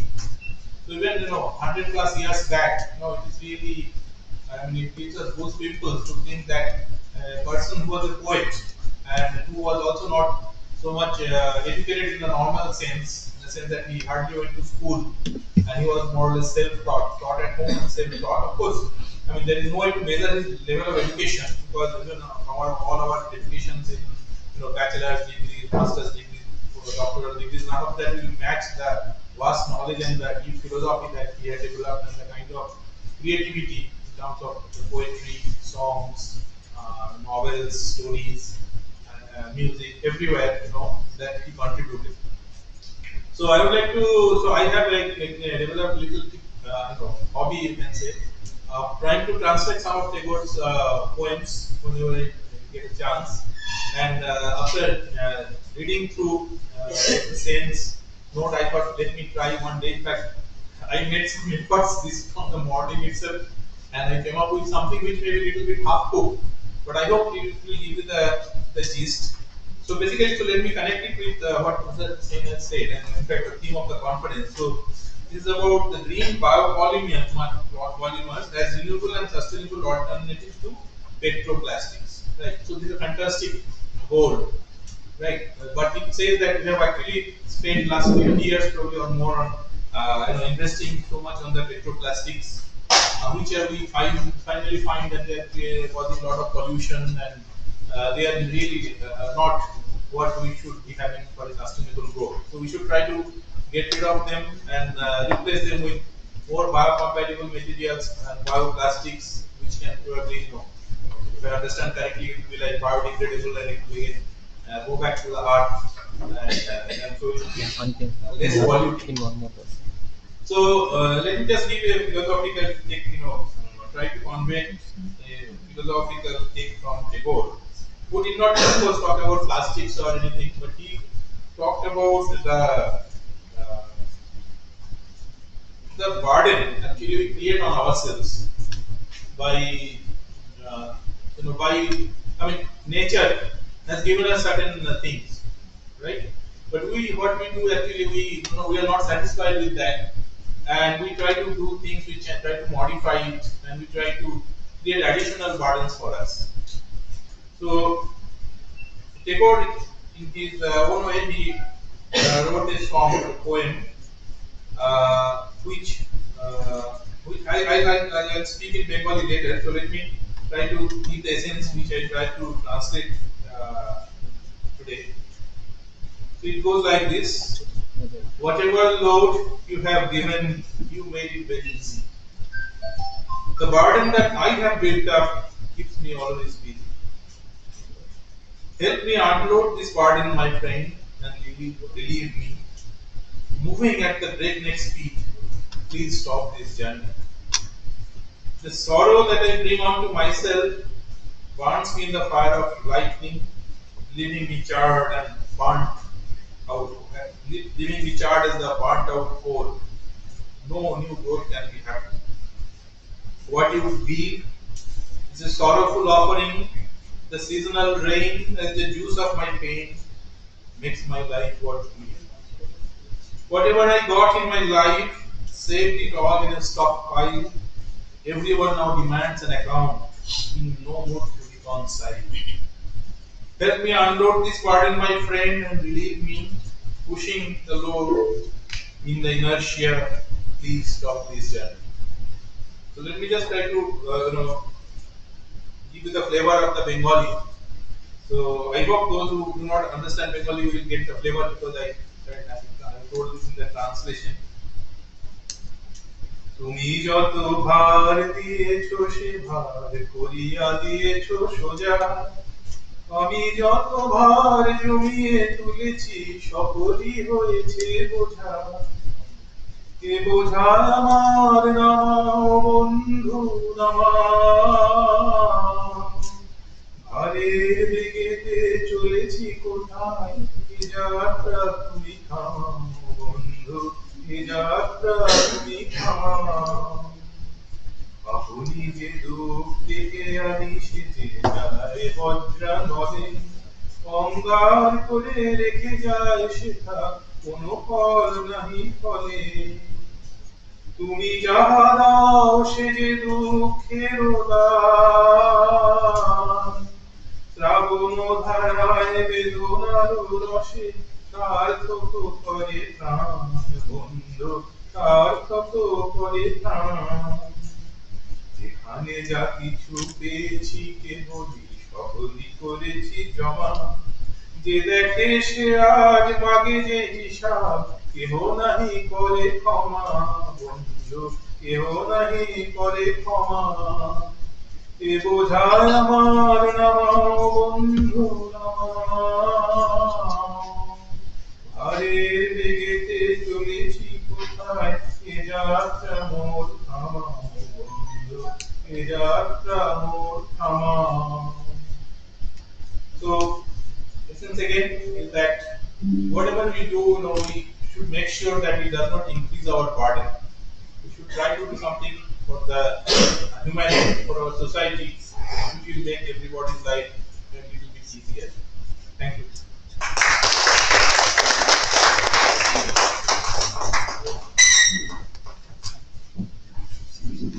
Thank you so much, sir, for such elegantly setting the tone of this fun workshop. We welcome Dr. Prachi Paul. She is the director of Shastri INDO-CANNADA Institute, who has joined us online. This is for your kind information, ma'am. The entire program is being live streamed on YouTube and Facebook. Ma'am, could you please say a few words and open the ceremony? Thank you so very much. Good morning and good evening, everyone. Can you hear me properly? Yes. Okay. It's very nice to be here today with all of you. I just wish if I had no conflicting engagements, I would have been there with all of you sitting and enjoying beautiful poem cited by the scholar just before I started speaking. It's lovely to be with all of you. We are, and when I say we, it's the Shastri Institute. We are really excited and delighted to be part of this wonderful program that Dr. Singh has put together. This is not a new beginning. It has been going on for a while, and I guess the true spirit of coming together, not just from India and Canada, but also bringing in together two wonderful programs, whether it's Shasti's program or SPARC program from Ministry of Education, Government of India, is itself an example for us to the power of collaboration, the power of partnership. So I congratulate Dr. Singh for taking this wonderful initiative and putting in his effort to build partnerships not just within India but across the borders with Canada as well. It's a delight for me to be speaking to all of you. I am no subject expert, but I think sustainability and sustainable development is the key issue that we have to talk about from everyone's perspective. Me as an individual believe that it starts within. So if I am committed and I think if we are committed as individuals towards building good, building sustainable lives, we can win over a lot of challenges and problems that we see in today's world. We have to leave the world in good hands and a good condition for the next generation, and which makes me believe that this particular project as well would be supporting and facilitating building up the next generation of scholars, which is very, very important and which is the core of what Shastri does. And I would like to certainly get involved to the manner that the outcome and in the longer run are going to be helpful not just for India, Canada, or worldwide for the wider community, but specifically build up the knowledge base of the organization that is here for us to grow in. Shastri Intermediate Institute is a binational organization, as all of you know, and we have been here for almost 55 years now. And I can say that the mandate that has been given to us in terms of carrying the agenda of forming the partnerships and collaboration between the two great nations has been taken up very, very seriously. And since we carry the name of our second Prime Minister, Sri Lala Shastri, I think the responsibility becomes even more serious because this name has such great weightage to itself that if we have to justify being carrying this name, we have to be very serious in our deliverables and in our efforts that we put into it. 1968 was the year when this institute was formed in Canada with a mutual proclamation from two great Prime Ministers, Mr. P.P. Elton, who was a Canadian Prime Minister, who was also a Nobel laureate, and also Sri Lala Shastri, our second Prime Minister of India. Now, starting at that point, there were only three institutions who came forward and formed us in terms of its activities and the programs and the action that were taken to build this bridge between India and Canada, and these were the University of Toronto, and the University of British Columbia. And this is, on today's date, we have almost 175 institutions across the board. You name a good institution, it is on board for Shastri. And so is IIT Kharagpur and all of our main institutions of Canada on this particular project. I would also like to share that sustainability is the key, and Shastri has understood it very well for a while, starting from a living development goal to sustainable development goal, or supporting any other initiatives that relates to sustainability like this one. We have seen the challenges of the time over a period of 50 years, and we have tried to support it any way possible by extending our resources and know-how with our august community of scholars and researchers across this wonderful bilateral corridor between India and Canada. Right now, I think is the moment to enjoy and to learn and to exchange notes on the good practices and what more can be done in terms of becoming partner and in terms of building the atmosphere and not just atmosphere but also doing something concrete that can be considered as sustainable. Thank you so very much for having me here. I would also like to tell you that there are ways in which we are furthering our programming, not just by in terms of traditional programming, but also through our facilitation that brings people and scholars together within the larger agenda of Shastri Education Institute. But I would certainly take this opportunity to tell you and inform this community that along with other traditional programs like fellowships, scholarships, grants, and development grants, we have launched a biofuel cluster last year in agriculture, which was an effort to bring together important institutions, research bodies, and other major stakeholders, whether it was Government of India or Canada, or provincial governments and state governments, or federal agencies or central agencies. The effort was to bring together these institutions and stakeholders to work for the greater good of the community at large. Similarly, this year, on the 2nd of March, we are going to launch a wonderful cluster on One Health, and that is also going to be a kind of platform where important stakeholders in this area are going to come together. I appeal on you to explore the opportunity if any ways this interests you. And not just that, we are going to connect the wellness to this larger agenda that we have initiated in this time. Going further, we had planned to launch a sustainable habitat cluster, artificial intelligence and robotics, and there are. We are doing individually these programs, but as a cluster, we hope and we believe that there will be very focused approach to bring people together and to greater good for our nation, not nation, for the world community. Thank you so much, Dr. Singh, for having me tonight, this evening, with all of you.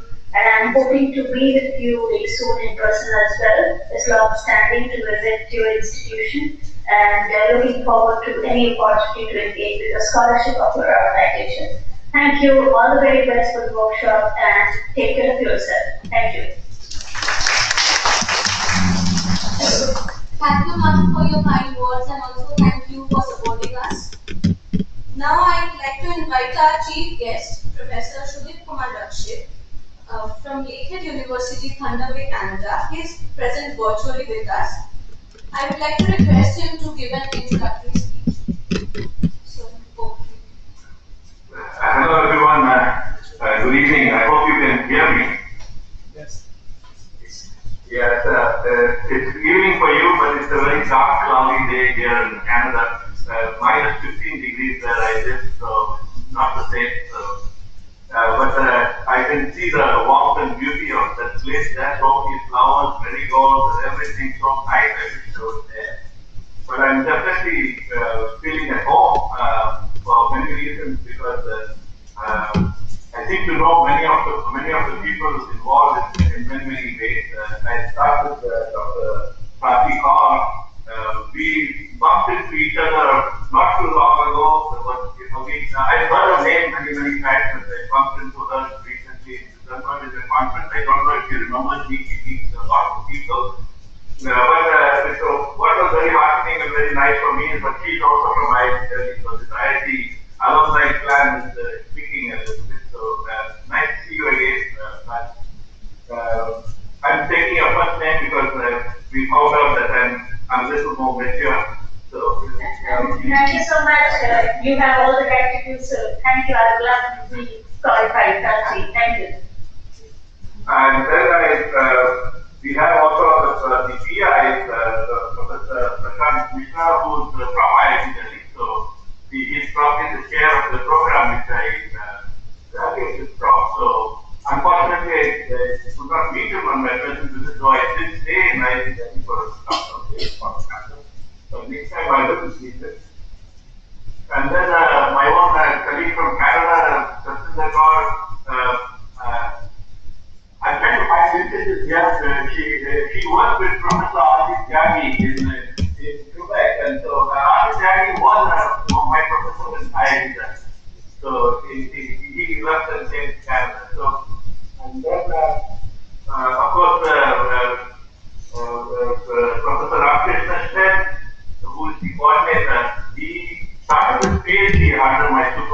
position in IIT Madras, where it was my first job. So he did not compete under me. I am so happy to see that he's doing so well. His signature goes over one page with all the things he has done. Right? So when students do well, you feel very, very good. Congratulations to get transition, if I may call it that. Call you that now, you're a big man. But I'd like also to mention our chief guest our host in IIT Kharagpur, who started off by the proceedings with quoting Rabindranath Tagore. And he actually quoted by saying that Rabindranath said, Tagore said that we should give me back the forest, is what he said. I just like to draw a corollary before I sign off. I have 35 minutes to bore you later, so I just say one small thing. Is that there's a very famous book you see in every bookstore anywhere in the world, which is called Homo sapiens. Just called Sapiens. Just go into it. In one particular chapter in that book, he actually says that if we had not opted for agriculture, we might have been a better world. He said that by choosing agriculture, we went into the spin of science and technology, and we have no edge.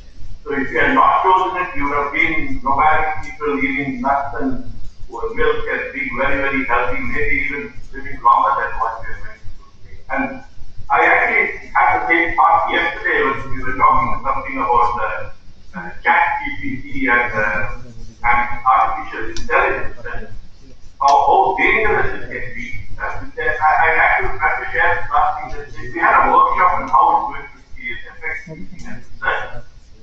But the panel was consisting of everybody who does artificial intelligence. So I wrote and spoke to the chair and said, please put some things on the panel. And I gave them one example is that they are using artificial intelligence in weapons, in battle. So I'm just giving the broader context of Rabindranath Tagore and going back to agriculture in the sense of where do we end? Where do we end? We can go on that spin and use artificial intelligence for health, yes. Fantastic. It's going to change the way cancer research is being done. But on the other hand, it's also in the Libyan war field, they're using artificial intelligence to just pick out people who and they want to know what hits them situation from where. So I just shared a thought on broader sustainability, which the great poet mentioned, and wishing you all a wonderful day, and I will be making my formal presentation. Thank you very much.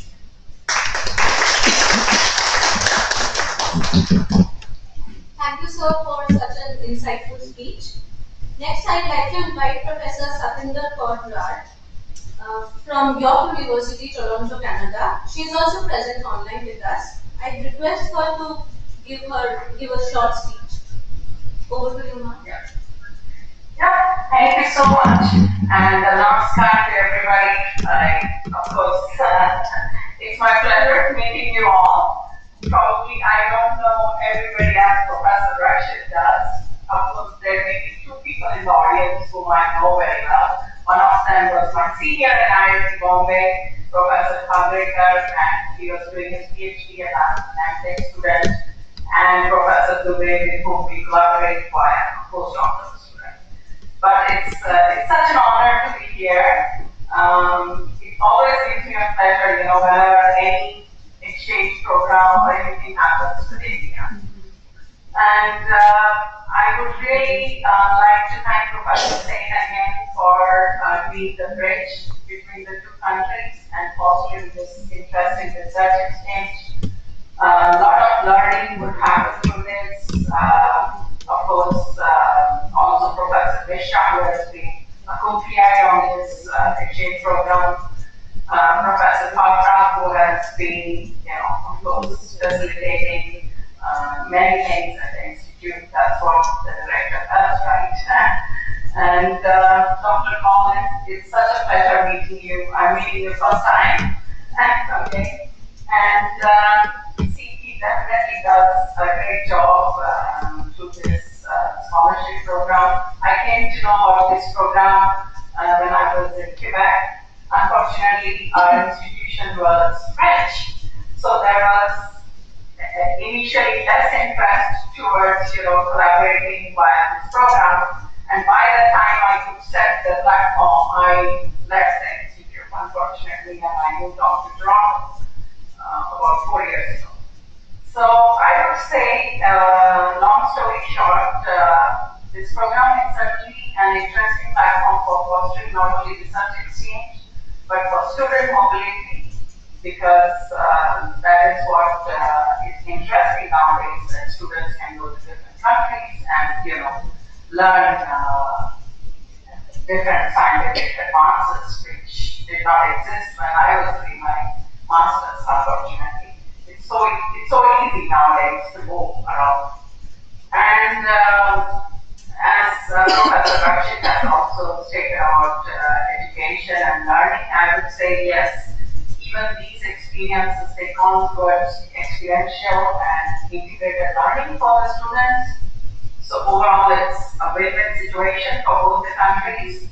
And definitely this historical context and exchange serves as a platform for going, bigger and forming other kind of collaborations, because nowadays in Canada we have recently NSAR, which is the funding agency in Canada here. They have announced some programs such as mission programs where we can have sort of catalyst collaborations as well as more promising long-term collaborations between India and Canada or any other country as a matter of fact.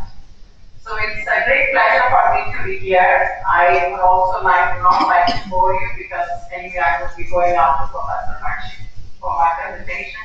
Namaskar again, and thank you all. Take care. Thank you so much, ma'am. Now I'd like to request Professor Ramakrishna Sen, convener of this workshop, to propose the vote of thanks.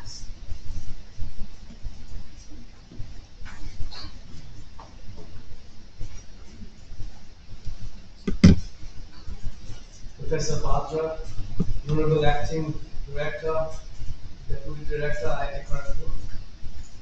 Professor Mishra, my colleague from IIT Delhi, the co-PI of the SPARC project. And my dear, very respected Professor Rakshit, who is obviously my supervisor, as Sir said, and I was lucky to have him as my supervisor.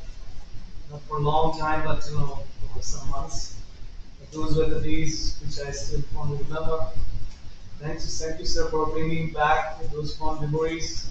So there, we can still cherish of my association with you for a shorter period of time. You were a great professor and thought leader, and we always try to follow your footprints. Thank you so much for the kind words. Professor Brar, thank you for kindly accepting our invitation, and finally Dr. Rachi Kaul, for your kind gesture and support. Thank you so much for your support. Well, a very good morning to our eminent collaborators from Canada, and good evening to those who are present over here. Let me have the privilege and pleasure to thank everyone attending online and offline this particular workshop, which is a part of the SUS3 Indo-Canadian Institute, CP, and Ministry of Education, Government of India, sponsored INDO-CANNADA interdisciplinary workshop on green/biopolymers as renewable and sustainable alternatives to petroplastics, energy, environment, healthcare nexus.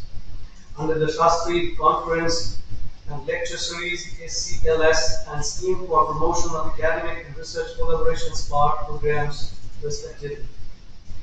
I, on behalf of the organizing committee, stand before you to express our heartfelt thanks and sincere gratitude to our Honorable Director, Professor V.K. Tiwari, Honorable Director Acting, and Deputy Director, Professor Amit Kumar Batra, for their kind permission, support, and encouragement in organizing this SPARC workshop at IIT Kharagpur. We are very much thankful to all the deans, Dean Faculty of Biotechnology and Biosciences, Dean R&D, Dean Outreach, and Associate Dean Outreach, IIT Kharagpur for their kind support, and of course Dr. Paul once again for your kind support that helped us to organize this event within a very short period of time. As you have already known, this is being telecast online on Facebook, being streamed and YouTube. We are immensely grateful to Professor Patra, and it's very unlike of any director singing on the platform, and that's very inspiring, very unique, and he has been doing it for quite some time. And honestly, sir, we thank God for having you with us. That's very inspiring. Tagore inspires all the time, but the way you are translating, spending time translating these poems and singing on different platforms, spreading message of peace and brotherhood, and that's something really exemplary. Thank you so much. Dr. Prachi Paul, once again, Director of Shastri Indo-Canadian Institute, now present online, the chief guest of this workshop, Professor Sudhir Kumar Rakshit, Canada Research Chair, Professor Lakehead University, Canada, present online. The guest of honor of this workshop, Professor Satinder Kaur Brar, York University, Toronto, Canada, also present online. Professor Prashant Mishra, former head, Department of Biochemical Engineering and Biotechnology, IIT Delhi. I think Professor Rakshit is an alumnus of the same department. Professor Nihara Niljana, who actually supported us all through this. He couldn't make it to this inauguration program, but thank you those who have come and inaugurated. Thank you, sirs. Thank you, ma'am, for your motivating and encouraging words and thoughts in your enlightening speeches. I'm indeed honored and humbled to have the opportunity to welcome the esteemed panel of plenary, keynote, and invited speakers. And I'm very much thankful to them for kindly accepting our invitation to deliver lectures in a very short notice and share their expertise and experience in this workshop. So I do heartily welcome and thank Professor Sudhir Kumar Rakshit once again, Professor Satinder Kaur Brar as speakers. Their lectures will be followed by this program. Professor Prashant Mishra and Dr. Shantanu Dasgupta, he will be speaking tomorrow. Senior Vice President, Reliance Technology Group, Reliance Industries Limited, Mumbai. Professor Dipankar Chattopadhyay, Professor and former Head, Department of Polymer Science and Technology, University of Calcutta. And Dr. Krishna Chattopadhyay, she is in the audience, very famous and popular face on Doordarshan, and he's a great scientist. Thanks for coming and gracing this occasion. And also, we deliver a lecture tomorrow. For their kind gesture and support all through this. Thank you. Further, let me thankfully acknowledge and put on record the financial grant received from the Shastri Indo-Canadian Institute, CITI, New Delhi, and the Ministry of Education, Government of India under the SCR, SG, and SPARC programs, respectively. We are very much thankful to Dr. Prachi Paul, Director, and repeating once again, Ms. Greshma Rana, Coordinator CITI, SCR, SG program, and the SPARC Cell IIT Kharagpur for your sustained support and consideration. Special thanks are due to the office bearers of continuing education program and the administrative officers of the sponsored research and industrial consultancy units of IIT Kharagpur for helping us to bring this event to reality. In organizing and convening this workshop, I humbly acknowledge the support kindly extended by the faculty members and office staff members of the Department of Biotechnology, IIT Kharagpur. I'm immensely indebted and personally grateful to my esteemed postdoctoral scientist colleagues, Dr. Chinmay Haja and Dr. Devashri Kundu. I hope you have received many mails from them. And also Mr. Satyanarayana Reddy Batula. They have been the pillars of support as far as these three workshops, INDO-AUS, it was held yesterday. Today we had this Indo-Australia workshop till 5 o'clock, and we have now in the inaugural program of Indo-Canada workshop. So thank you so much, my friends, all my students, BBDL, what you call bioprocess and product development laboratory, and all other students who have come from different departments, all the participants. Thank you so much. Without you, this would not have been possible. Many thanks are due to Mr. Raghunandan Kumar and Ms. Saidi Mukherjee for coming forward to coordinate and come here to these proceedings. Now I'd like to conclude by extending my thanks and best wishes to all the participants. I do fervently hope that this workshop will successfully provide a platform and opportunity for enlightening discussions, meaningful collaborations that will lead to generate innovative ideas and sustainable bio-inspired solutions to the scientific, societal, healthcare, energy, and environmental and technological challenges around green and biopolymers as plastic substitutes. We should have a comfortable students who have come offline at IIT Kharagpur and memorable learning experience through this CP and SPARC sponsored INDO-CANNADA interdisciplinary workshop being organized by us today and tomorrow. Have a nice and wonderful stay and fruitful time. Thank you very much, one and all.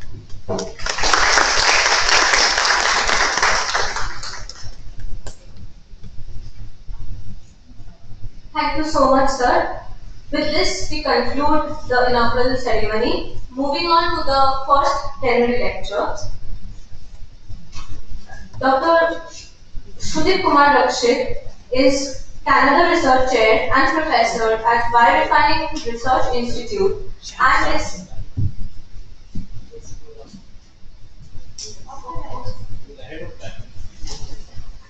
I request all the dignitaries on the stage to please be seated.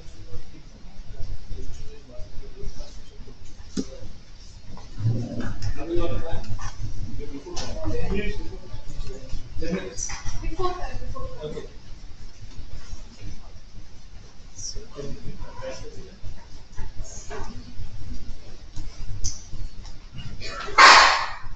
Professor Rakshit, sir, I hope you're doing fine. I'm very happy and very proud to see you once again online. Can we start your lecture just 10 minutes from now because we are ahead of time right now. So we can't serve tea, but we are serving tea over here. Online tea maybe. So we kindly wait or you just say a few words even now as well before starting your plenary lecture.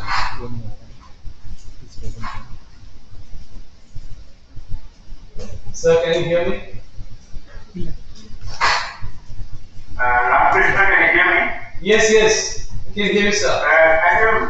Can we just check if my presentation is coming? I'm having some difficulties. I just want to make sure if my PowerPoint is visible there to you. Okay. Right? So can you share? 1 second. Give me 1 second. Share the screen.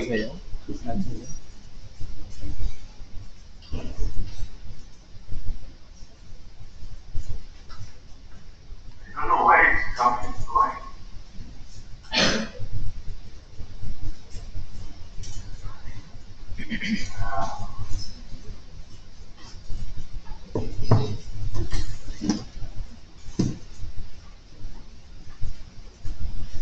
I don't know why it's 1 second. 1 second. You can have your meeting. You can come back early and I will try to set it up again. No, it's okay, sir. We can check. We have 10 minutes more to start your lecture. Yeah. Almost 10 I minutes. just want to make sure it's visible. 1 second. Okay, sir. It's disappearing from my choices, that's the problem.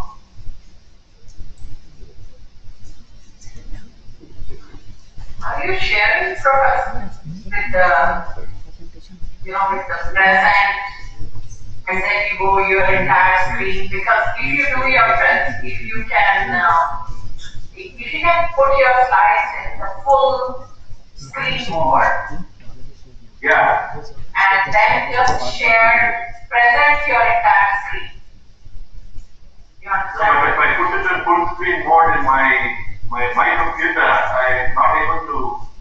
Do you have one screen or do you have two screens? Just to know. 1 second. Because sometimes I have to put it on full screen, but I have to start how to my grow in my camera, right? So I'm not working that way. 1 second, let me try it work. Earlier it was not working now. Okay, now I like it. 1 second. This is my suggestion, but I don't know even I haven't tested, Can you see it now? Yeah. Oh, yes. You can see it now, right? Yeah. Yes. It Yes, sir, we can see. Okay. Okay, sir. Thank you. Probably I'm not seeing it properly myself. That's what I was saying, Professor Rakshit, if you can, if you can, Anyway, he's already sharing. if you click on that full screen mode, okay, because then I recall, because I know we don't use Google Meet here in Canada, right, too much, so. No, I got it now. Okay. Now you got it, okay. I got it. Thank you. I might be having the panel at the side, but that's fine. Yeah. Can you see my screen, Satinder? Yeah. Okay. I can call you Satinder at home. Of course. So, yeah, that's alone all of this across the sea. Yeah, I think I saw your name in many notifications from the IIT, and then when I saw your name day before yesterday, I found that you are now moved to York. So, yeah, so congratulations. You moved much 4 years ago? Yeah, 4 years ago, 2019 was my moving year. Technically, I was moved in Toronto and almost every month in Quebec. And then 2020, COVID happened, so 2 years rested. And COVID period. And Professor Tiagi is retired now. I know. We have been in touch, yeah, he moved to Toronto, like, somewhere else, or Canada. You can start. He's not in Quebec for sure. He's Yes, I did not know. This is new to me. I did not know this. Yeah, his daughter was here. I think somewhere near her or something like that. Yeah, he spoke about you, I think, when you moved here, and then he mentioned about you to me that you were in IIT. Yes. So I was 17 years in the IIT before moving here. I thought my career partner in IIT Madras, 8 years, and AIT 17 years, not 7 years yet. So it's been moving around. You yourself worked in India for some time. Yes, I finished my master's in environmental and technical environment and IIT Bombay. Then I was in CRM, the science field. Yeah. Before I moved from there you came to Quebec. Yeah, for a PhD. Oh, you did PhD in Quebec? Yeah.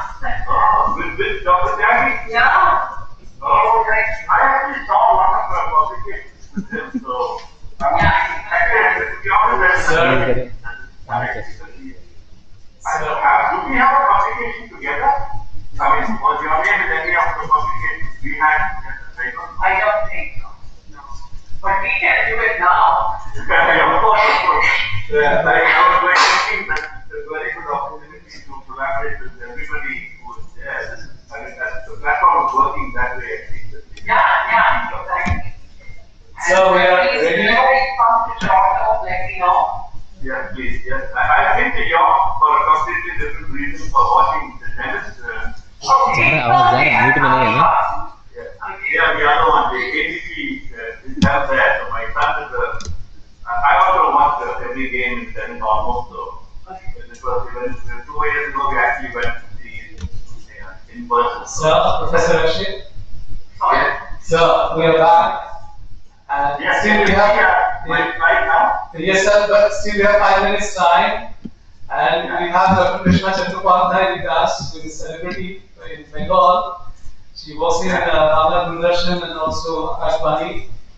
And also a very good scientist, eminent scientist, working with Kharagpur University in IIT. I think she'll say a few words just for 5 minutes, kindly here with us. So, yeah, please listen to her. Actually, we have another 5 minutes. So I think we can spend these 5 minutes not with science, something extra than science. আমি একদম বাংলায় একটা just এই 5 মিনিটের জন্য যেহেতু আমাদের হাতে আছে এই সময়টা, চলুন এই দুটোর মাঝখানে একটা কবিতা এবং সেই সাইটেশনটা হচ্ছে department of biotechnology IIT Chennai professor Amal Kanti Bera তার লেখা একটি কবিতা। এবং আমার মনে হয় সেটা আমরা যেহেতু ডিপার্টমেন্ট অফ বায়োটেকনোলজি আইআইটি খড়গপুরে বসে এই প্রোগ্রামটা করছি, সেই জন্য সেটা খুব অ্যাপ্লিকেবল হবে। একদম বাংলায় বলছি, কবিতাটা হচ্ছে একটি সাধারণ প্রেমের কবিতা। দেখা যাক এখানে একটু অন্যরকম একটা চার মানার জন্য, এবং অবশ্যই ওই 5 মিনিট সময়টা কাটানোর জন্য। চোখে চমকায় বোমা বিদ্যুৎ, চোখে চমকায় বোমা বিদ্যুৎ, ডান পিঠে প্রেম বুকে, আলো জ্যোৎস্নার আলো আধারে স্নিগ্ধ কিশোর মুখে। মেয়েটি তখন স্কুল বাসে যায়, পড়েছে প্রথম শাড়ি। ফেসবুকে যারা লাইক দিলি না তাদের সঙ্গে আর ঘটনা তেমন ঘটে না কিছুই, কিছু খুনসুটি বাসে। ক্যাবলা হ্যাবলা একটা ছেলে একলা অঙ্ক কষে, মাথা ভর্তি একরাশ চুল, অম্লান হাসি ঠোঁটে, গ্রাম বাংলার ছবি যেন আঁকা মুখের প্রেক্ষাপটে। পুষ্পাঞ্জলি দিচ্ছে সবাই সেদিন পঞ্চমী। ছেলেটি এসেছে, মেয়েটিও আছে, আছে অঙ্কের দিদিমণি। সবাই তখন মন্ত্র বলছে, ভক্তিতে মশগুল। ছেলেটির পিঠে হঠাৎ পড়ল একটি পুজোর ফুল। বিস্ময় চোখে ছেলেটি যখন একটু পেছনে ফেলে, চোখাচোখি হলো মেয়েটির সাথে হাসি দুষ্টুমি করে। লক্ষ্য ছিল নাকি লক্ষ্য প্রশ্ন, প্রশ্ন জটিল ধারা, প্রবাবিলিটি বা প্রজেক্টাইলে উত্তর নেই বাধা। অঙ্কের যত ফর্মুলা আছে ট্রাই করে যাও তুমি, ধরে ফেলেছে সহজ সত্য অভিজ্ঞ দিদিমণি। তারপর থেকে ছেলেটি কেমন আন্দোলন সব কাজে, মেয়েটির সাথে চোখাচোখি হলে চোখ নিচে নামে নাচে। মেয়েটি আবার বড় হাসি খুশি, বাড়ি দুষ্টুমি রোজ। বইয়ের ভিতরে একদিন পেল পাণ্ডুলিপির খোঁজ। এক পাতা জুড়ে ভিচি ভিচি সব সংকেত শিলালিপি। ও ছেলে, তুই ঠিক ধরেছিস, এ মেয়ে বড় বুদ্ধিমতী। মেয়েটি যেদিন উদ্ধার করে পাণ্ডুলিপির মানে, পূর্ব রাগের রাঙা রং হলি শিহরণ তার প্রাণে। দুর্ঘটনা ঘটলো যেদিন হত্যাকারীর পরে অঙ্ক ক্লাসে হেড দিদিমণি হোমওয়ার্ক চেক করে। খাতার ভিতরে শিলালিপি, হাতের লেখাটা চেনা।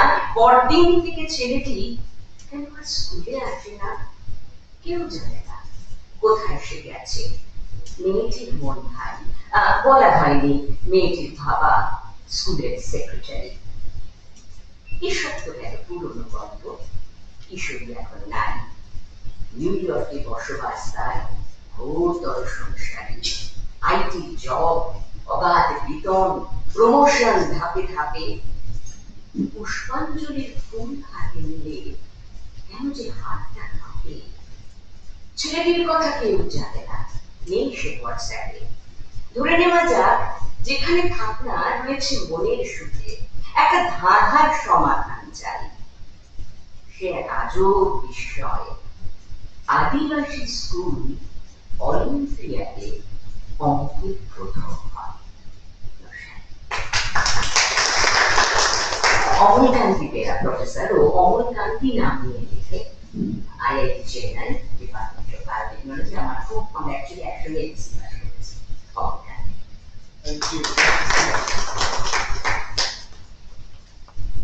Thank you so much, ma'am, for your beautiful recitation. Now, I'd like to give a brief introduction of Professor Sudip Kumar Rakshit. He is Canada Research Chair and Professor at Biorefining Research Institute and is affiliated with the Departments of Biotechnology, Chemistry and Chemical Engineering at Lakehead University, Thunder Bay, Canada. He completed his BTech from Kharagpur University, Kolkata, MTech and PhD from Indian Institute of Technology, Delhi. His research interests include bioenergy and biorefining, techno-economics and sustainability analysis, biodegradation of plastic wastes and efforts to move towards a circular economy. He has a considerable experience in university administration. He has served in various prestigious positions including Vice President Research at the Asian Institute of Technology. He has been instrumental in creating Center of Excellence of Sustainable Development in the context of climate change (SDCC) at IIT. He also developed the IIT research strategy in line with specific research areas of strength and interdisciplinary team at the institute. He was a core member of boards and steering committees for various projects in Asia and Africa with the support of development agencies in the EU, Swedish SIDA, Canadian SIDA, etc. To name a few.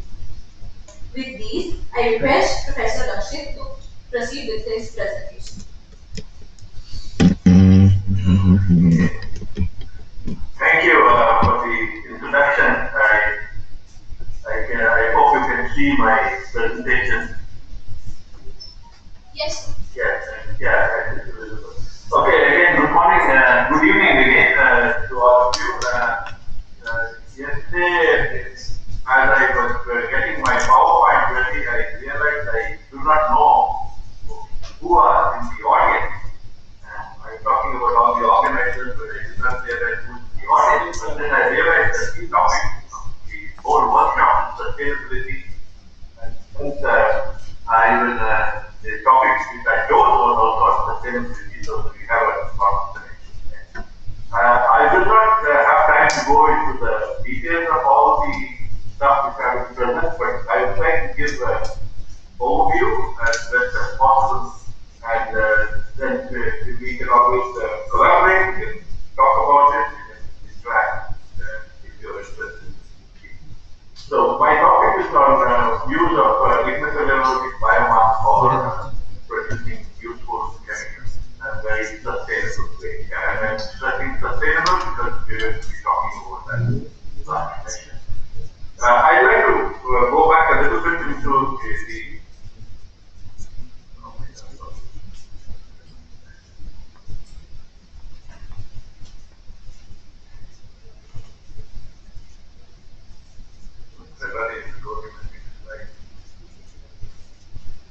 Okay. Yeah, I'll just go very quickly. This is where I live. The Lake University is in, gets its name because we are the head of the largest lake in the world, Lake Superior. And in the left-hand side, you can see two panels. One in the summertime, you can see what we call as the sleeping giant at the back. And in front is the welcome waters of the very beautiful in spring and summer. But in the lower half, you can see what it is like in a day like today, where the water is frozen and you have maybe 5-10 feet of ice. On the right hand side is our campus. Again, the last picture at the bottom is what it is winter. You can see people skating. And just to give you location, we are in a very cold part of Canada. Most of Canada has extreme weather than this. And then going back to my topic, I just very quickly give you some history in case there are any interested students there. I'd like to read this kind of stuff. So the oil industry actually started in the United States, not in any other country, because oil was first discovered in Pennsylvania in 1809. So this is the first oil well in the world. And today, the beautiful memorial, if you visit Pennsylvania, you can go and see. That was 1859, about 150 years ago.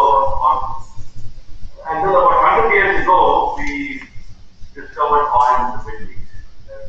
And where a large part of our crude comes today, as we all know from the Middle East countries, about 100 years ago.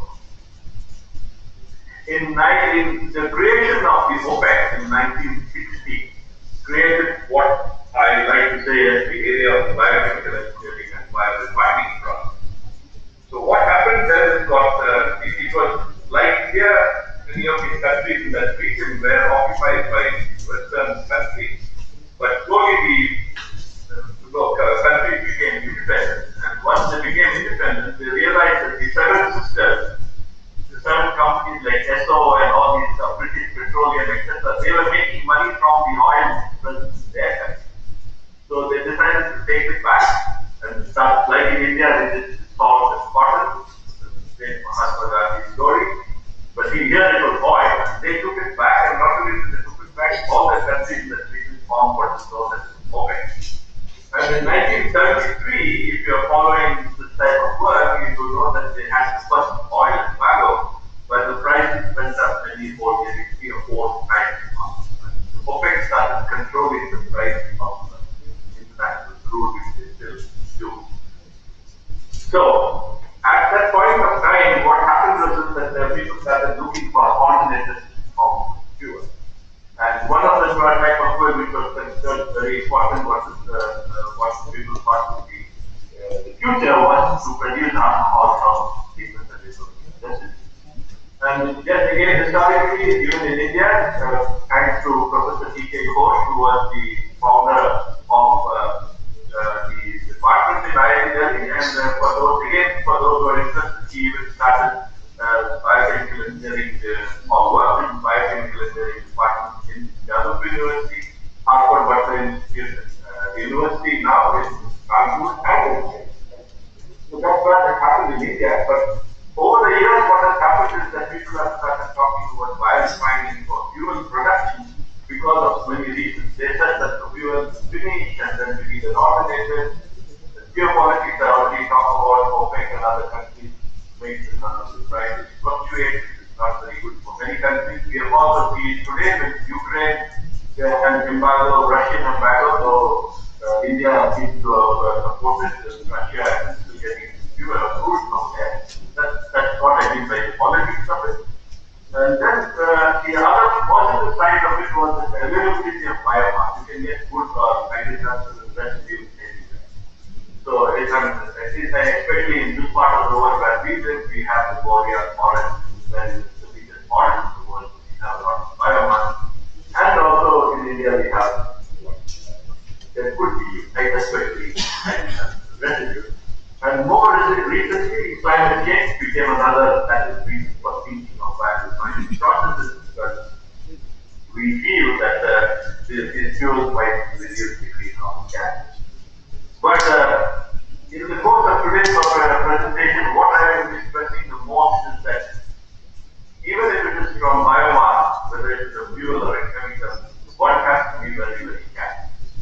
One cannot assume that the climate effect or the greenhouse effect or the environmental effect is good just because they're using biomass. So that's usually the overall story.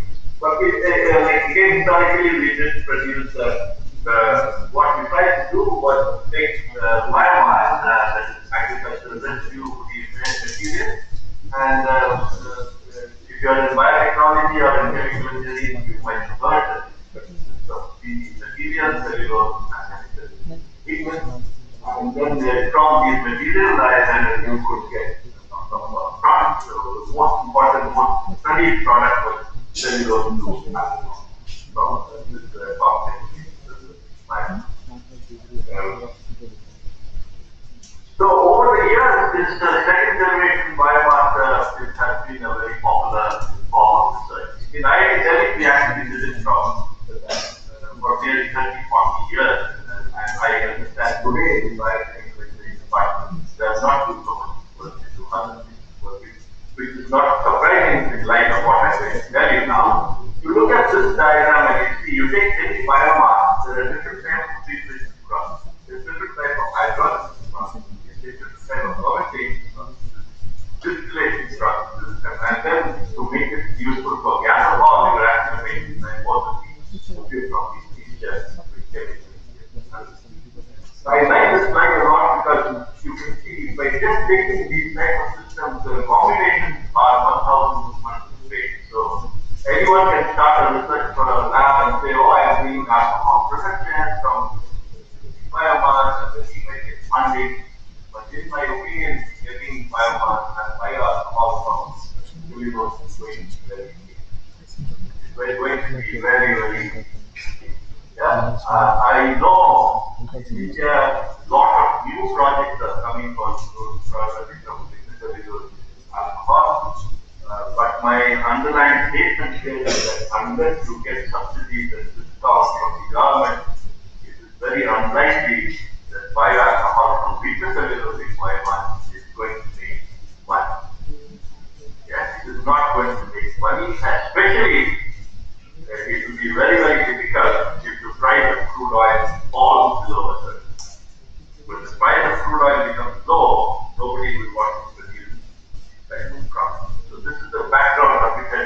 this is a perspective from a biomedical engineer, but I strengthen my views by giving you an example of products. And just like I was mentioning IIT Delhi many times, this is a picture of IIT Delhi. This is a picture of one of the labs which we used to use a lot. I understand, but I'd like to say that in 1984 we had put up a pilot plant for producing alcohol from rice straw, wheat straw, and sugarcane by that. And that was, I really didn't see them steam later, but it was for 100 liters of absolute alcohol per day. So that's a rather big one for a pilot plant. And again, in support of what I'm saying, I think that was slowed down among other reasons because it was not economically feasible. But it's very interesting to see that many business houses are going into that field again. I predicted correctly in many places in the US that these types of things started to grow because it was not making money. But again, one has to remember in alcohol, in US they are producing a lot of alcohol because they get what are known as the rich benefits and subsidies from the government in the cellulosic alcohol. So there's no comparison. One has to be very, very careful about that. What's not alcohol. So now I come to my story is that what we are recommending is that to use the biorefinery not for producing alcohol, but for producing higher value products. Yeah? You will find a number of products. These I just chose one of them. You can see plastic, you can see food products, you can see so many products from the three main processes of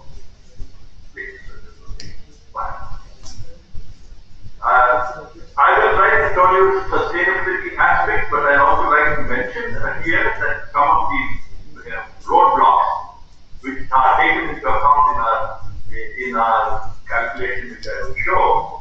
But one of the big methods is transportation and the value chain. So where are you going to make biorefinery organization? The factory. Will it have enough biomass? And so that might, people don't realize, but that might cause a problem. Yeah, so that's the story. I won't cover too much details of that.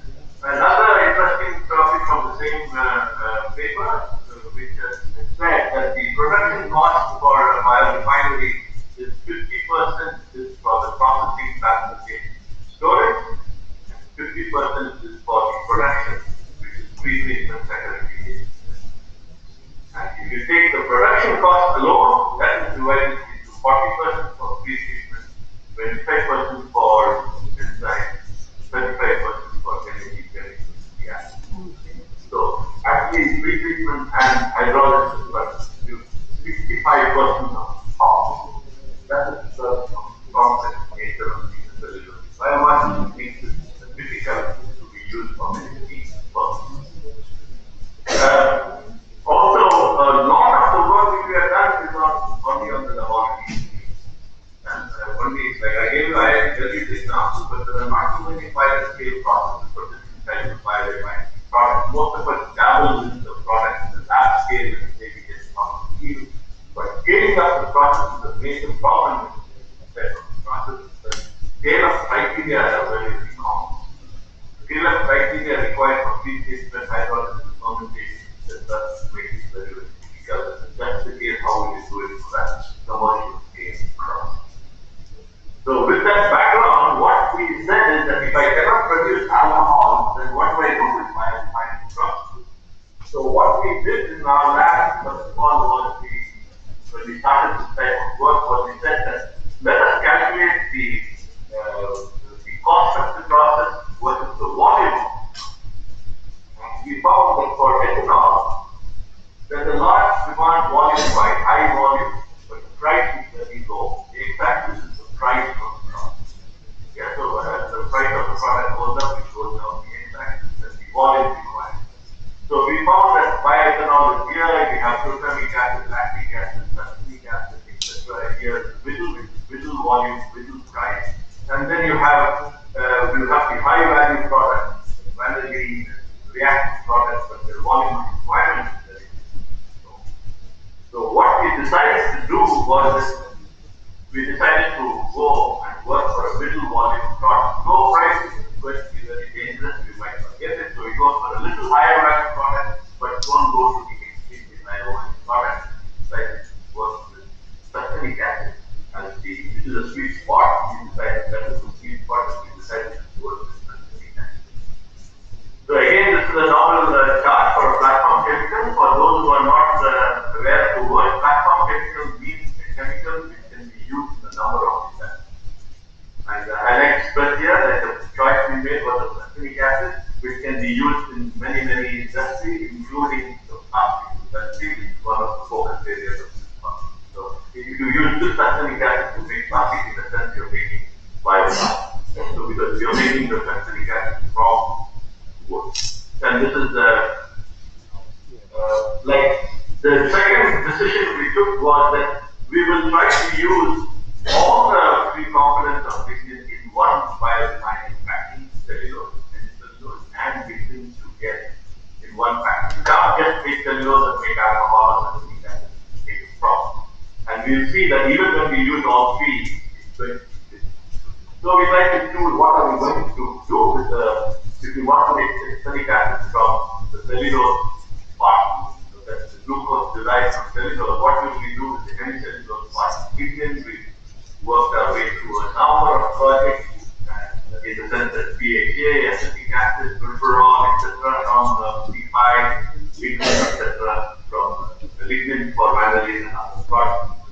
What we concluded from all of this is that we will use lignin in all the scenarios which we will be studying for the production of energy. And if there is a saying which lignin scientists don't like to hear, is that you don't make money from lignin unless you burn. Yeah, in all the paper mills in Canada, they use the lignin for firing up the power. So we decided to use lignin for using energy, which is feedback energy to the biorefining plant. For the C5, the hemicellulose, we decided to use it for additional sulfuric acid production, and in one case, it's production of sulfuric acid. Sorry, sulfurol. So what we did was, so we went on to what is known as the sustainability framework. So what we wanted to do is that we wanted to find, first of all, okay, what is the techno-economic process to do? Will the process make money? Yeah, so what is the money part? And then, from my experience in working in this area in the lab, we make something in the lab, and we sometimes find that the price is not as low as the product in the market already from the crude oil and petroleum source. And we always say, what is going to be environmentally better?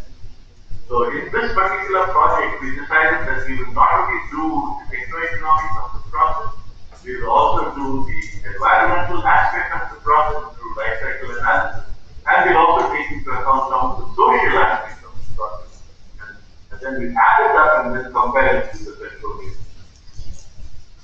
So what we are doing here is that we are going to find out the techno-economics of the process. This is a typical chemical engineering scenario. We will use Aspen and Superpro type of systems to find out how much it costs to produce sulfuric acid, how the product is talking about. And then we will use the life cycle analysis to find out what is the emissions of the process. But we added another dimension that once we get the emissions, we will also monetize that. It is difficult to say that this is the price and this is the amount of carbon dioxide produced, and then compare two processes.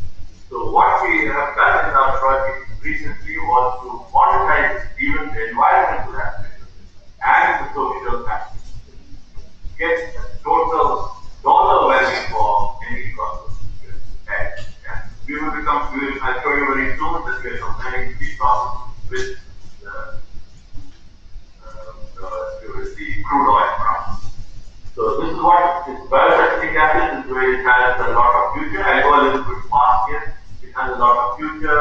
It's supposed to get a large market, but when you produce it from the oil, the cost of acetic acid is $3 a kg. And when it is produced from biowaste, it is 2.4 to 2.8. But remember, this is very important line in the bracket is from starchy material. Yeah, when you have starch, you can do it. But in a country like India, where starch is seldom be used, because we have so much food demand, we would not use that for production. But it was used in Canada, for example, in one company, and they also had growth because of fluctuations. So don't go into that. We're going to use it for a biorefinery from future cellulose, my part of the work. Yeah. So this is the three scenarios which I've been mentioning. What we decided to study was 1000 kg per hour of corn stuff being into a process for the pre-treatment and then production of sulfuric acid. Scenario 1, the glucose and produced from cellulose and hemicellulose broken down to xylose, etc. is going to be produced if you go to fermentation to produce P6 and P5 going to sulfuric acid, P6 going for production of the energy. Scenario 2, P6 is going to produce sulfuric acid in all cases. P5 is going to be producing the purpura, and P6 in all cases. Scenario 3, P5 is going to be used for producing biogas, and that is going to be added to the energy input which we get from pigment. So we have an energy source and the biogas. So these are the three scenarios we compared with the fuel. I won't go into the details of this. We went into the Aspen Plus and used the calculations for 7 sectors we had over the whole process. It's just one section, which is the fermentation section for those who are interested. And then we made a cost analysis for these processes, and we found that for the techno-economic analysis, I'm making the story very short. It's a very long presentation otherwise. The oil-based is still 3 kilocalories, but when you use cellulosic, scenario 1, C65 used for sulfuric acid, then that is the process which is only better than the other two processes, which are biorefining processes, are actually formed. Right?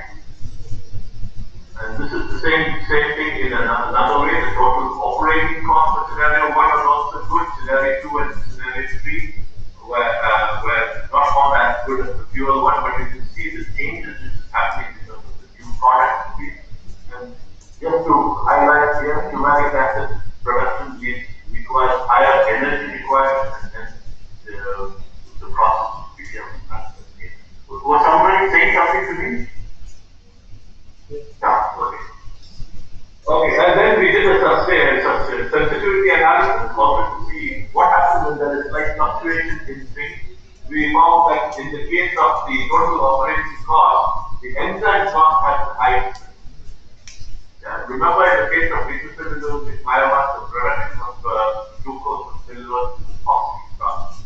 Pre-treatment is a costly process. But we found here that these are shown here to be more sensitive to changes in the enzyme cost and the solvent requirement. And if you look at it from a net present value, this is your value of the product today as compared to what is going to happen in the future, we found that the yield of the product and the minimum selling price and the cost price for the product has the highest sensitivity, which might make for great use. And then we went into the life cycle analysis. We used the cradle to a gate procedure, and we used certain software or recipes of endpoints and endpoints. In fact, it takes into account the environment, the social aspects, a little few of the social aspects, but mostly the environmental aspects, and converts it to dollar value. We added all of that together, and we got this type of scenario. So now you can see with monetization of our only started scenario 1 is better. Just to clarify this, let's look at scenario 1. This red bar, 2.28, is cost production, the techno-economic. The other three are ecosystem, human health, resources, etc. are the three colored second bar. But the number at the top, 1.48, is the total of these three. So if I add 1.48 to 2.2, I get the techno-economics plus social aspects plus the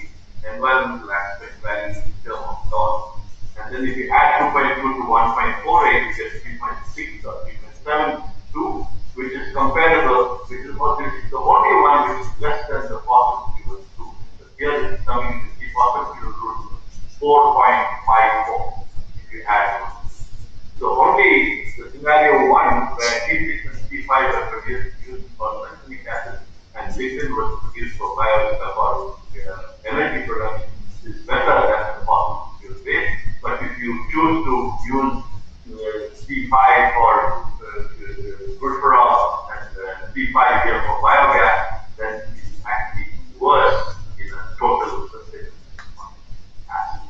So we did right what the stand down changes which we have done here was the economic analysis, life cycle analysis, and monetization of the whole process of the thing. And one number, and now one can decide what we have to do. So in conclusion, careful choice of biorefining products for middle volume, middle price recommended. Utilization of all main components of biomass in integrated multi-product refinery recommended highly. Comparison with conventional costs has to be done. Not all bio-based products are sustainable overall. Make analysis for all aspects of sustainability. A single score is easy to decide upon. So that's my conclusion and recommendation. And before I sign off, I like this picture a lot, so I thought I'd show you. In the case of the liquid cellulose refinery, we have been talking about it. Oh, it's very good. It's very good. Thousands and thousands of statements saying it's very good for many cases. So I find that to be something like this. You have a bright idea. Liquid cellulose is very good. We decided we found the wheel, but we are using the wheel as a paperweight, not for the very things the wheel stands. So it depends on how you use it. You are not able to use it in the way you want it to or want to. So one has to be very I'd just like to sign off by saying that I'm very optimistic that the younger generation was smarter than us to find a solution. And these are some of my younger generation guys in my lab over the years who some have gone, most of them are not been out and graduated and working. And thank you for your attention. I did hear that we need very drastic change from what we have been done in biorefining. So I just like to say one of those is disruptive technology, for example, fusion energy. And that's one of the key areas of hope. Anyway, I sign off here and be happy to answer questions now or later. This is my contact details. Thank you again for giving me the opportunity to share. I know it was fun, but the overall picture of this to say that be careful when you're using biomass and biorefinery. You might not be actually fully sustainable as in the true sense of the word, economic, social, and environmental. Thank you so much, sir, for your wonderful talk. Professor Mishra is chairing this session, so I'd like to request Professor Mishra to ask the audience if anyone has any questions.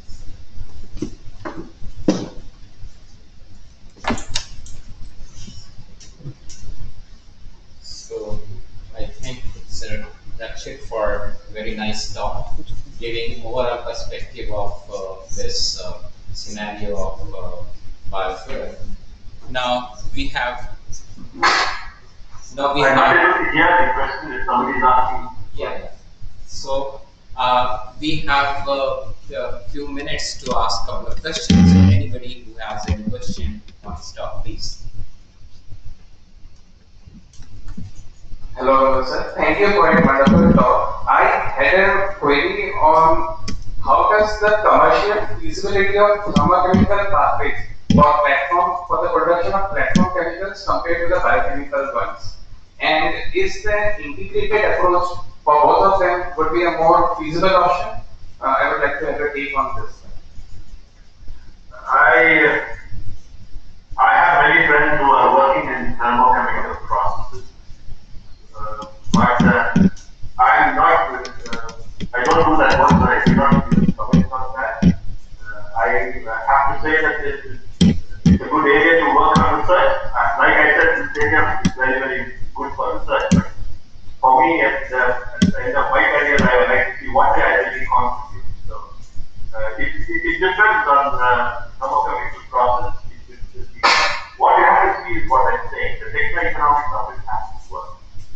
The environmental aspect of it has to work. Then you add it up together.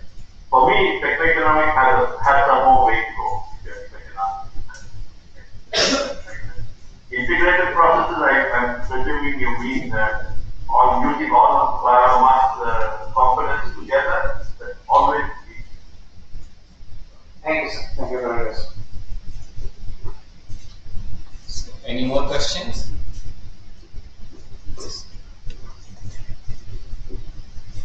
Can you go?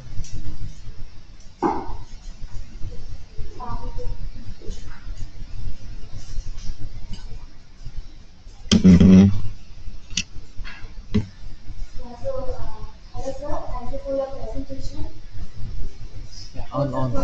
Close. So thank you for your presentation. My question is, as you mentioned, in 1984 there was a pilot plant at IIT Delhi, and right now in across slide I can see like there are 1,200 pump stations that are still not optimized. So we have had like long time yet not optimized the process, but right now we are having certain rules that are there. So from your experience, can you share what should be the approach for new scholars so that these things should be taken like in a sequential or logical order so that most of the work. Yeah, what disappoints me many times when I see publications even today is that they what I call as reinventing the wheel. So that's why I give that 1,200 combination. I'll just give you what I meant by that. Yeah.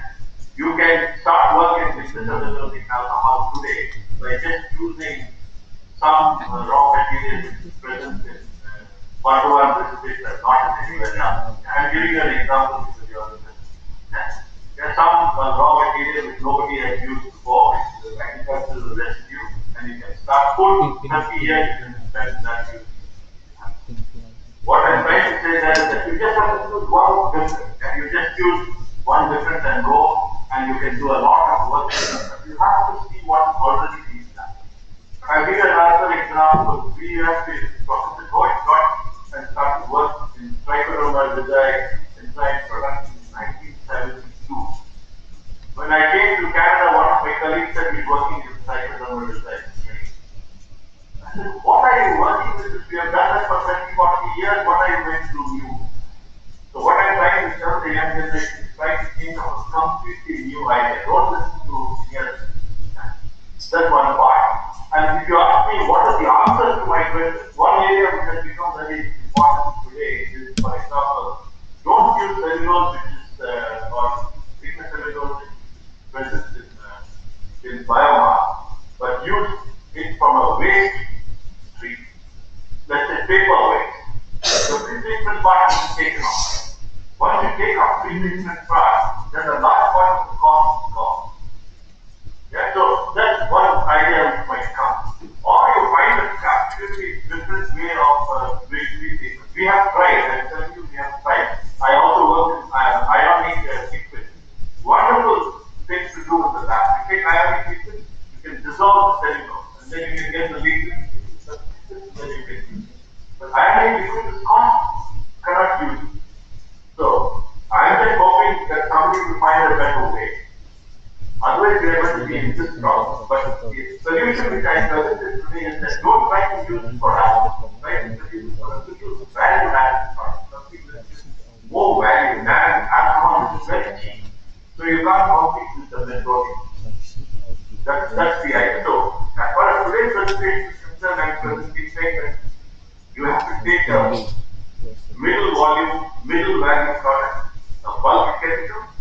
Large amount, don't take a very fine chemical. Like say, some people work with lignin and they say I'm going to work produce surfactant. How much of biomass we have and how much of surfactant do we need? For me, the complete mismatch. Or you produce vanillin from lignin. You get a value on the product, but that's not going to use the biomass. So we have to carefully choose the process. And then don't say it's going to be better. Even I have many publications. In fact, most of my publications will end with the production of this product, which is value added. We are going to be better than because the environmental aspects are better. But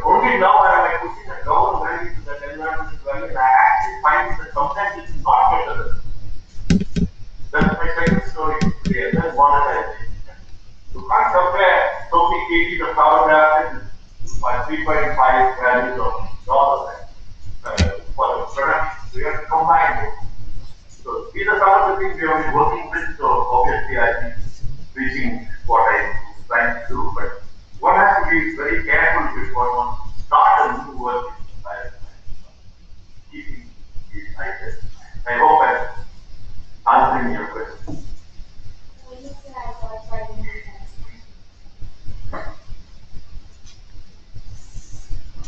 So, any more question?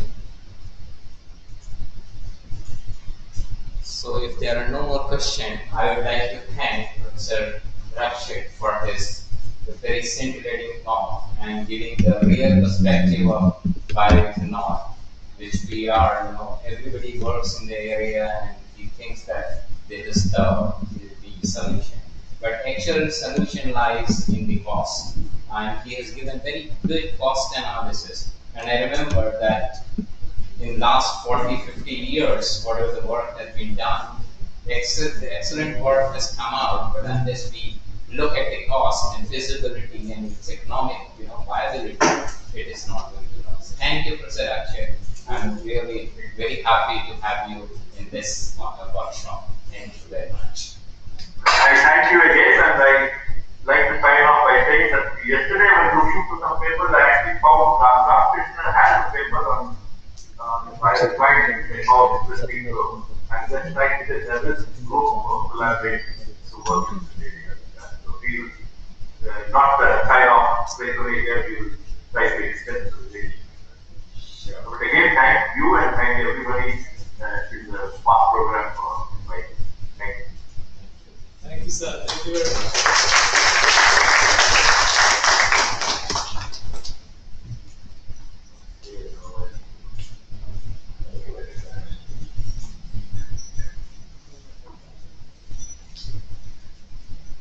Thank you, sirs. Moving on to our next plenary lecture.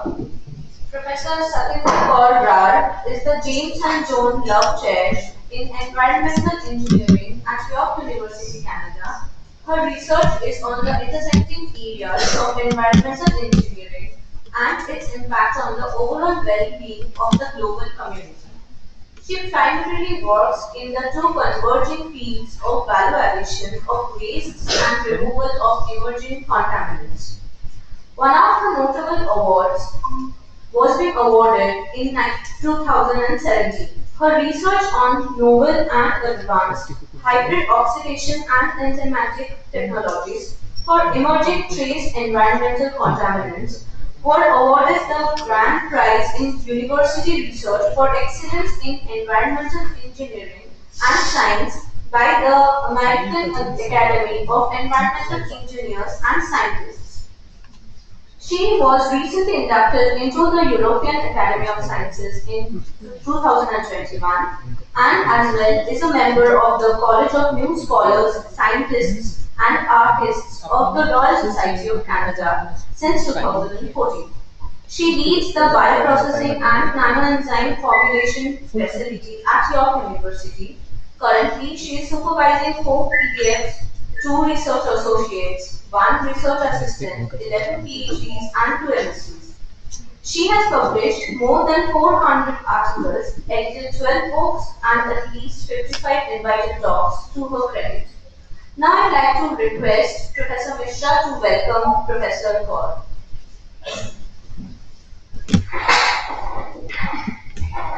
So it's my pleasure to welcome Professor Satinder Kaur Brar, who is going to talk on biotechnology for environmental remediation. And I'm very happy to Hello. I'm very happy to welcome Professor Satinder Kaur Brar over here, who is going to give a talk on biotechnology for environmental remediation. She is currently chair in environmental engineering, and I think we all will enjoy this delivery. Thank you, and please give us your all the details which are going on in the biotechnology for environmental remediation. Please, Professor Satinder Kaur Brar. Thank you so much for the wonderful introduction. So are my slides visible to everybody? Yes. Can you see it? Okay. Yes. So I think there has been enough introduction on me. Let me move on now to my personal story. I was born in Bangalore, in India, and schooled in India. I had such a pleasure to travel across the country during my, student life. I did my bachelor's honors in chemistry and my master's in organic chemistry from NCL Pune. Then I did my MTech in environmental engineering from IIT Mumbai and my PhD in chemistry.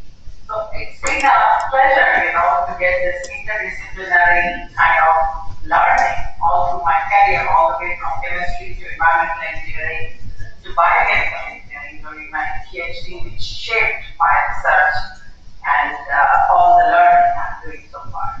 So I've been faculty for almost 16 years this year. I was at INRS Quebec City previously, and since 2019, I've been at your university. My key field of research is environmental biotechnology. This is the aerial view of your university, where I am right now. It's almost like a mini town, the university. We have huge student crowd, almost, if you count all the faculties together, maybe 50,000 students, on campus. And this is where I'm housed in Lassonde School of Engineering. This spaceship is the one that defines the School of Engineering across the campus. And my broader research themes are around bioproduction, green chemistry, and our research group also does formulations, formulation, high-value biomolecules from validation of waste, and last but not the least is emerging contaminants that draws from my chemistry background, where we look into the safe transport and removal of these contaminants. So if I have to define the research that is done in our group, I could say that it is, it is in the term feast, that is acronym that we came across, because we all know that from fossils to fossils, the cycle is incomplete. So if you, spice it up with environmental biotechnology, it leads to the complete cycle. So this is what defines the research in our research group. I'm thankful to, in fact, Professor Rakshit for taking so much load of the lignocellulosic part of the story, because I will be sort of giving an overview of the research that we do in our research team, which could open up, possibilities of collaborations across the board. So the first area of research that our group focuses on is value addition. And in value addition, of course, biorefinery concept is not new to the biochemical engineers. So again, this is what we also do in our group, taking the biomass, subjecting it to different conversion processes, and leading to bioproducts. And then many concepts are, englobed within this concept. The bioproducts that have been developed so far from our research group, they are all the way from biopesticides to bioenergy, from chemicals, biosurfactants, bioplasticisers, and even antibiotic alternatives.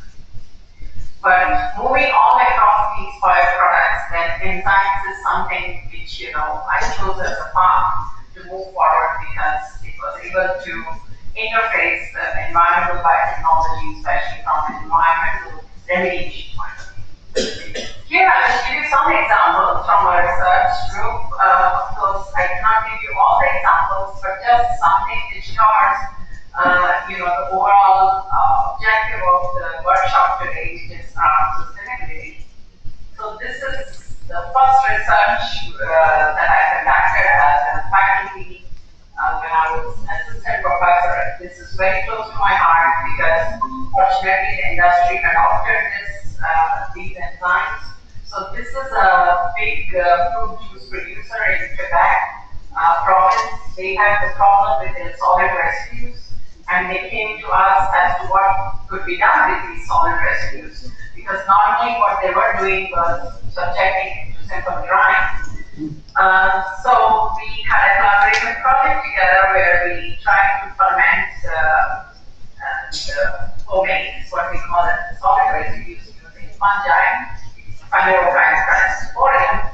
and then we produced, as an offset, we produced some enzymes which comprise of lactases, and these enzymes were then formulated and also used in the industry for the clarification of the juice. So it was sort of an in-house return of the residues to the industry, which was considered as a viable option. And we could also work out later with the industry a simple way of producing this, where we don't need sophisticated fermenters. We were using a mushroom cultivation kind of technique, and the enzymes could be easily then harvested even as a crude cocktail and used within the industry. The next example that comes to my mind, and this was a project conducted with the defense sector here, again based in Quebec. They have these explosive contaminated sites. Of course, it also draws from my background because after finishing my master's, I was a scientist in the Defense Research and Development Organization, and we were dealing with a lot of explosive contaminated sites which needed remediation. So this interest tied us very well. We took the ligninolytic enzymes which were produced by the fungi from the fomates, and then we tried to release them in the non-encapsulation form into the soil, along with another colleague who was working on fiber irrigation, and he saw that the combination worked in an excellent manner. It was in fact a very good relation between fiber irrigation and the enzymes, which led not only to the degradation of some of those explosives, but as well as, it led to the decomposition of organic matter and hence the nutrient fixation for the plants.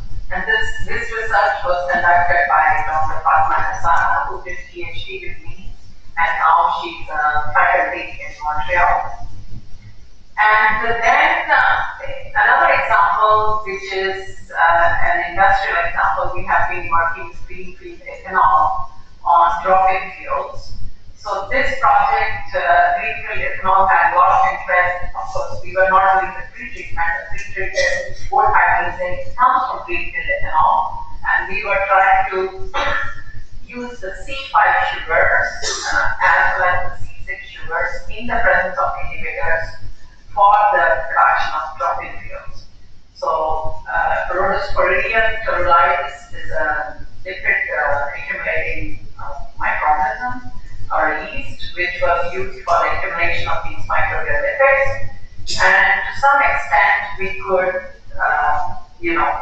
achieve the lipid accumulation in the presence of the inhibitor, so we didn't have to do any kind of specific pre-treatment, and even the C5 sugars were utilized. So this project is still ongoing, where we are doing a life cycle analysis of where it is leading to further if we are going to produce these drop-in fuels. And I have a postdoc, Carlos, and a PhD student, Rahul, who is actually currently working on this project. Then we have had another project. This was again with the cheese industries in Quebec, and I'm sure for all the biomedical engineers here, you might be knowing that the cheese industry, especially the whey, has been a big challenge for the cheese industry. And people have worked on around the globe on many aspects, and this has also been going on, I'm sure, since the 1960s or 70s to add value to the cheese whey. But as Professor Rakshit explained earlier, cost is something which becomes a challenge. And so the cheese industry approached us, and they said they don't want any conventional biochemical treatment, which would just lead to evaluation and producing a chemical. They would like to have a chemical which will have high value. So we opted for aroma molecules to fill in ethanol, which is a high value chemical. And Mariana here in the picture, she conducted this research by using cheese whey as a feedstock, where we used 2 yeast strains, and they worked in tandem as a co-culture, and we were able to produce almost 3 grams per liter of 2-phenyl ethanol in scale fermenter. Right now, she's continuing her postdoc with the same industry, and they are conducting some research at pilot scale to see the feasibility of this research as to what it would lead to finally, especially when we are talking about techno-economics, that's what interests the industry as well.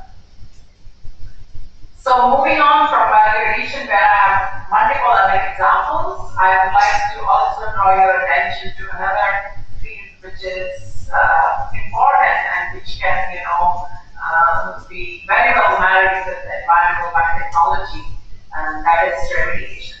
So here in our research group, we consider remediation of both emerging contaminants as well as conventional contaminants. For those of you who don't know, emerging contaminants is something that are present in very trace concentrations. So when I say trace concentrations, I mean nanograms or micrograms per liter.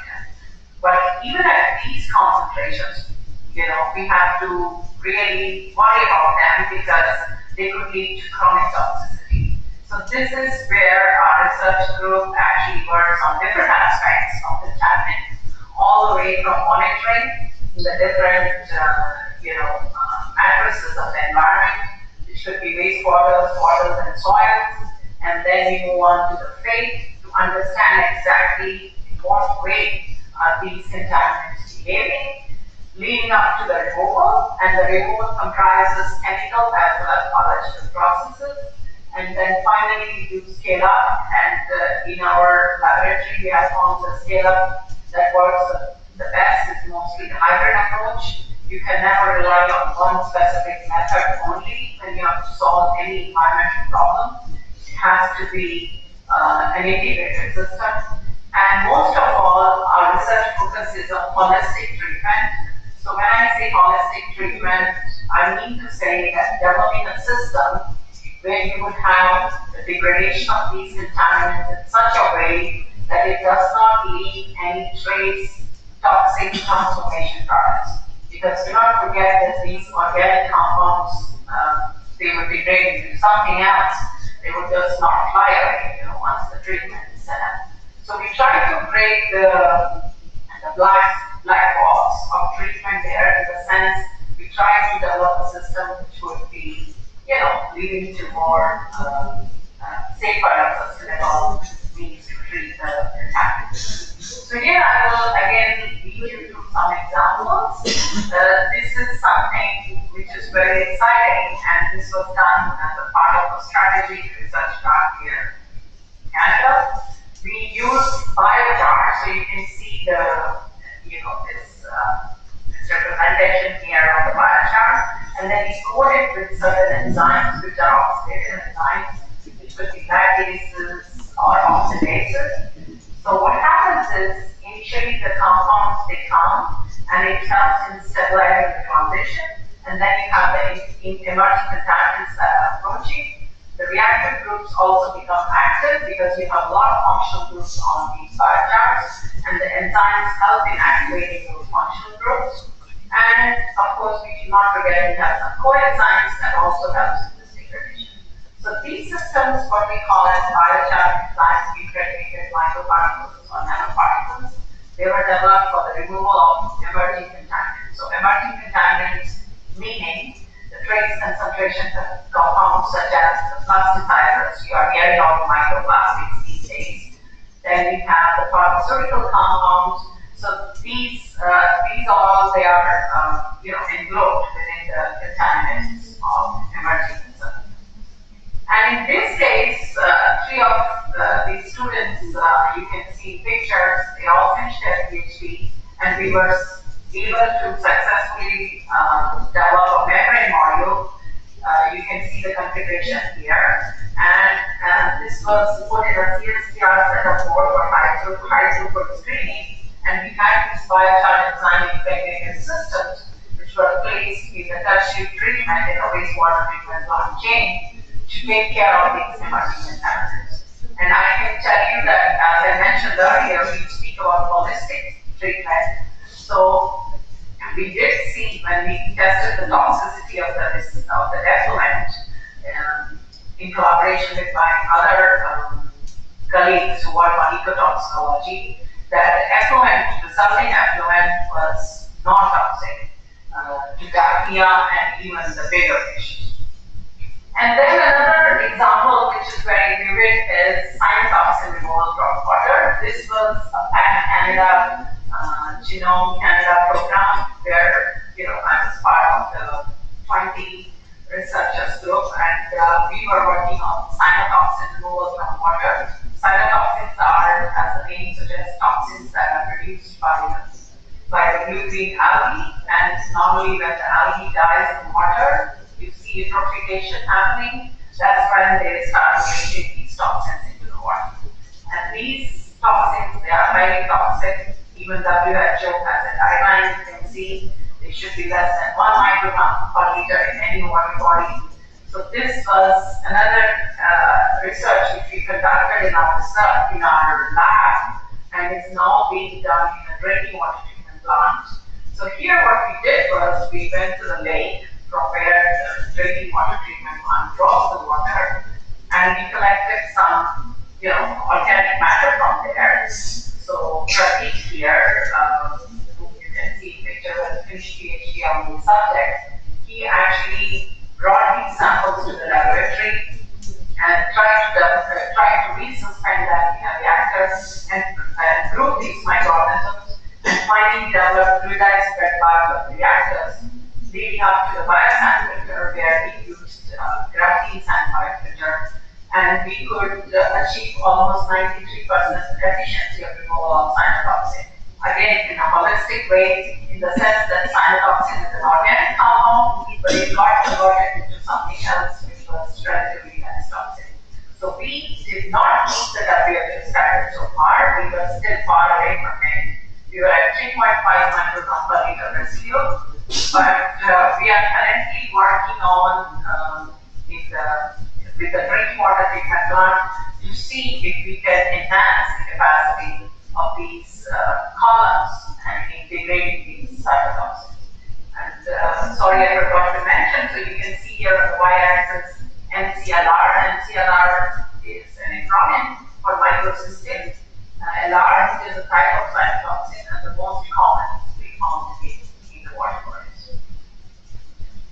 And this is something very recent and very dear to our research group. Saba here, again a PhD student, and recently completed a PhD in December. She has worked on these cold active enzyme booster technologies. As I stated earlier, environmental biotechnology has worked in a very good way for us, married environmental biotechnology, the remediation part. And so we work on the environmental biotechnology of evaluation of residues, and then take those products further for, the equidegradation of contaminants, for example, in this case, where we brought the contaminant to soil, we isolated the degrading bacteria, and then she set up the entire chain of enzyme production scale-up, and VTEX is commonly benzene, toluene, ethyl benzene, and xylene, which are present in petroleum hydrocarbons. So we try to degrade those using the enzymes, and we even went up to the field scale with a 70 to 99% removal.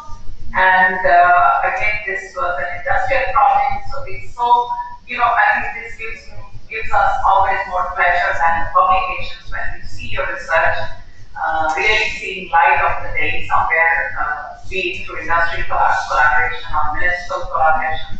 So we have this partner who does site contamination here in Canada. Just to give you perspective, in Canada we have a lot of contaminated sites, which have been abundant, and petroleum contamination is a very big problem in Canada as well. So the company that does these site contaminations now, they use these enzymes as their valuable tools in their toolkits for degradation of these contaminants.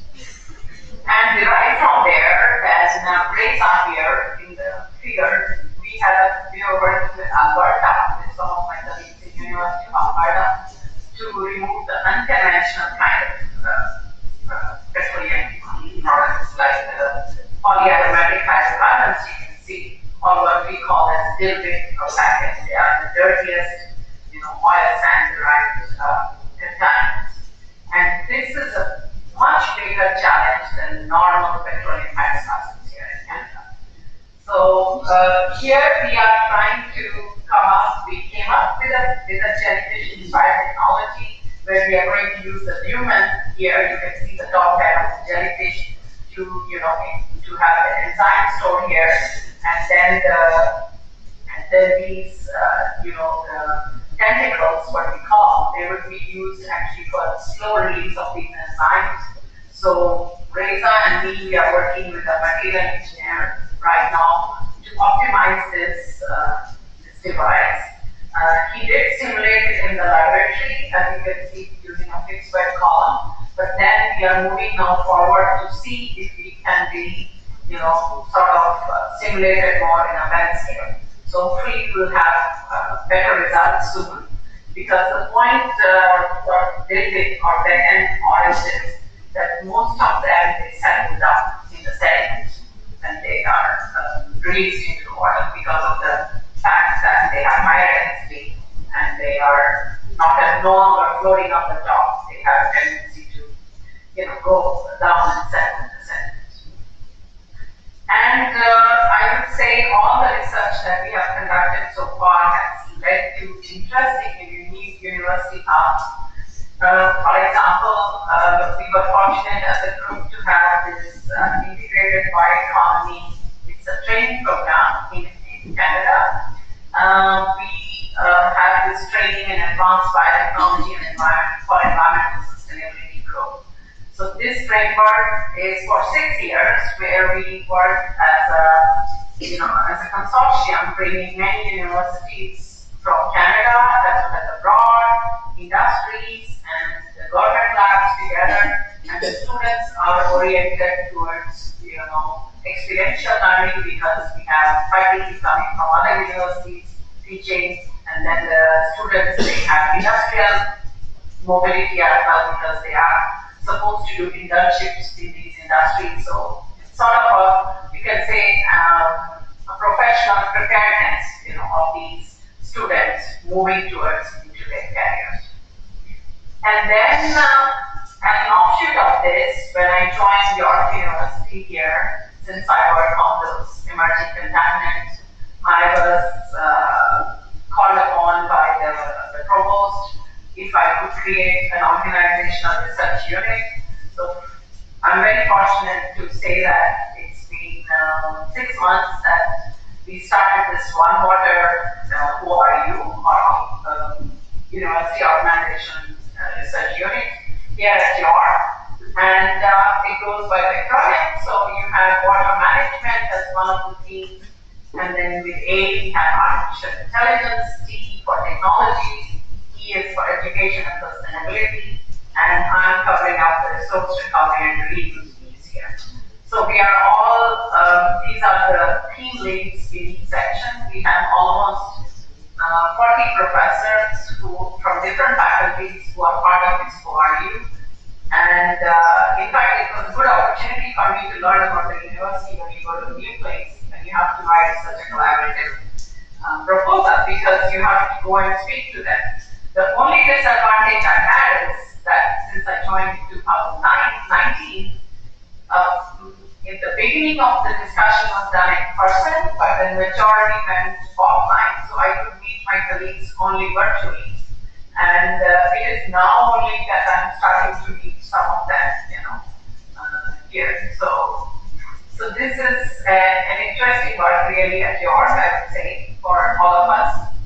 And of course, we also recently launched an interdisciplinary research cluster which works on emerging contaminants. And again, it brings people from different universities. And this is just started like a month ago. So we are even bringing more and more partners now together, all the way from policymakers, municipalities, and public health agencies. And so I welcome even IIT Kharagpur and Professor Rakshit, especially to be part of this cluster, which we just started. So we are, creating the governance document, so probably would be looking forward to more partners. And I would say I've been very fortunate again when I was with Professor Jackie, who was my research supervisor in PhD. Since I arrived as a chemistry student with no microbial background and I started my PhD, I was given this task of as to what I can do with biopesticides, the project he was working on. Fortunately, there was this component of biopesticides which was overlooked when the research was going on. It was only until the fermentation, and that's it, like Professor Rashid said. But then, if the biopesticides have to go to the industry, or they have to be applied, we have to get into formulations. We have to study, all the rheology and all that. So that brought my chemistry background there, and of course, it enriched my learning, where I learned first time in my life how to run a fermenter, or how to play it.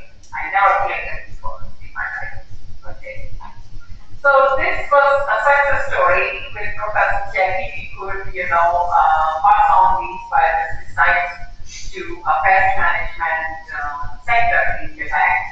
That's how it started, and then eventually I already showed you the enzymes we developed in 2011, and then I had, this is again a topic which is beyond my understanding, but then India played a role for me here.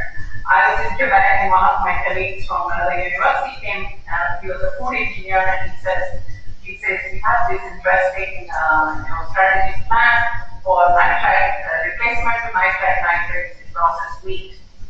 And I'm a vegetarian. So I told them, I have to read about it. I don't even know if they add nitrates to me. So I started reading and I saw that nowhere they are looking into spices as alternatives. So I would say here, more than my technical background, it is the cultural background that came into a picture, and it was an interesting work together with my colleague in food engineering who was taking the load of testing those spices, and we were designing the formulation for them.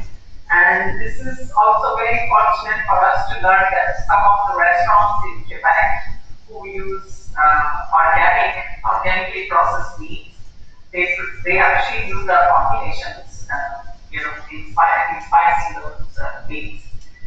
Then in 2015, we developed a biochar enzyme filters for water purification. So this is work was done with the Quebec municipality.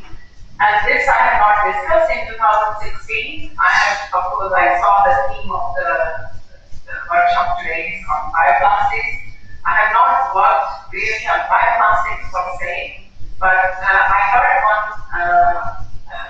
interesting learning from the recycling plant in Quebec that they are unable to recycle polylactic acid-based products.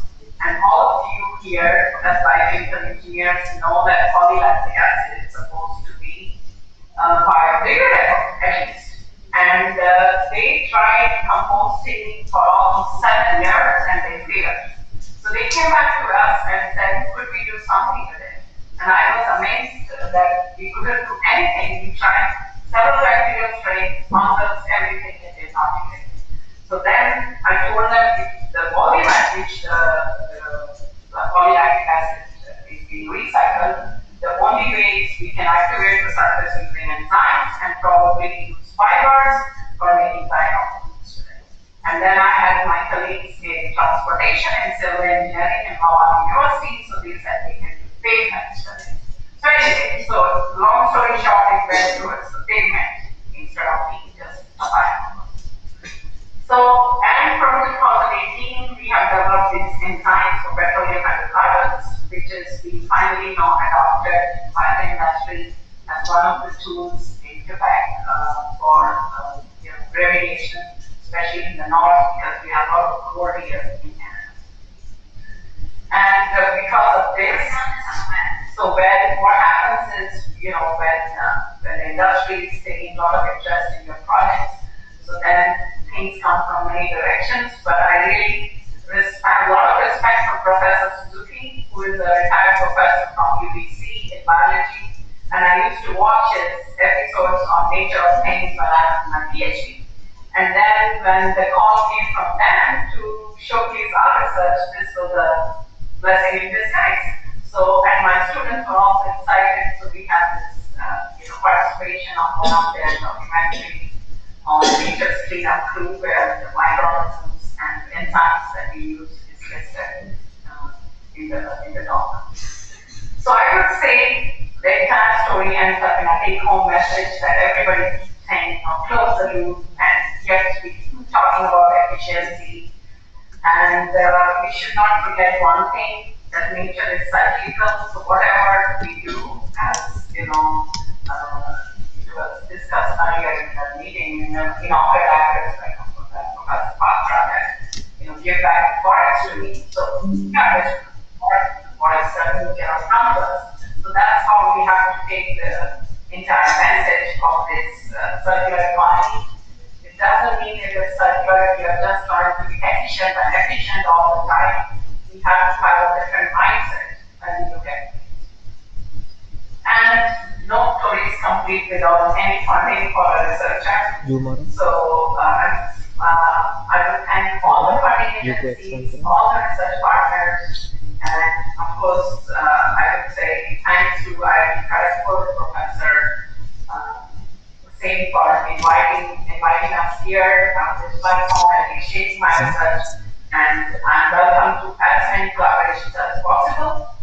And I would say that this is coined by the students, that what we work on is resourcing the biomass of the resources, and that the solution is in nature. And of course, no research is complete again without the team.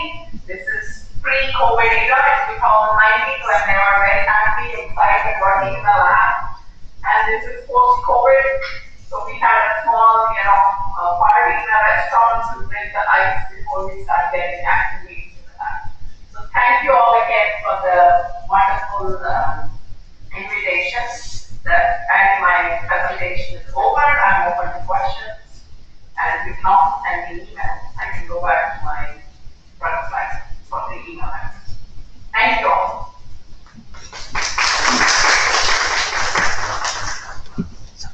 Thank you, ma'am, for your motivational talk. I request Professor Mishra to take questions from the audience. Thank you, Mr. Bernard, for enlightening us of your journey from starting from biopesticide to production of fruit-bearing enzymes to enzymes modified with biochar, and then cold active enzymes. So there is a gamut of different areas where the enzymes and things like that can be used for environmental remedy.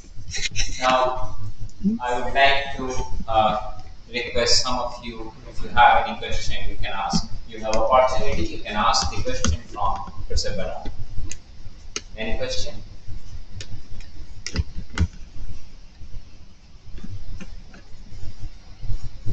So I think that everything was at the, yeah, if you have one question, please.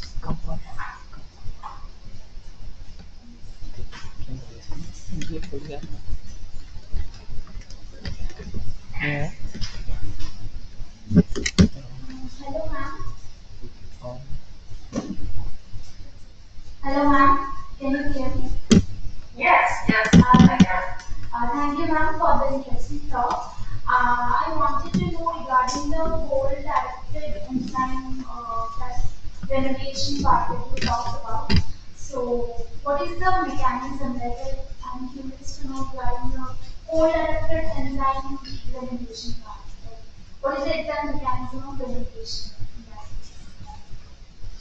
Okay, yes, thank you. So what we do is we get to the site and we get samples from the site which is contaminated already with those contaminants, petroleum contaminants, and then we isolate the strains, and then we go for the strain which is the most producing in terms of enzymes. And our harvesting technique for enzymes does not involve purification, because our enzymes are not going to be used in the food industry or in the pharmaceutical industry. So we are directly going with a cocktail, which we in fact works very well.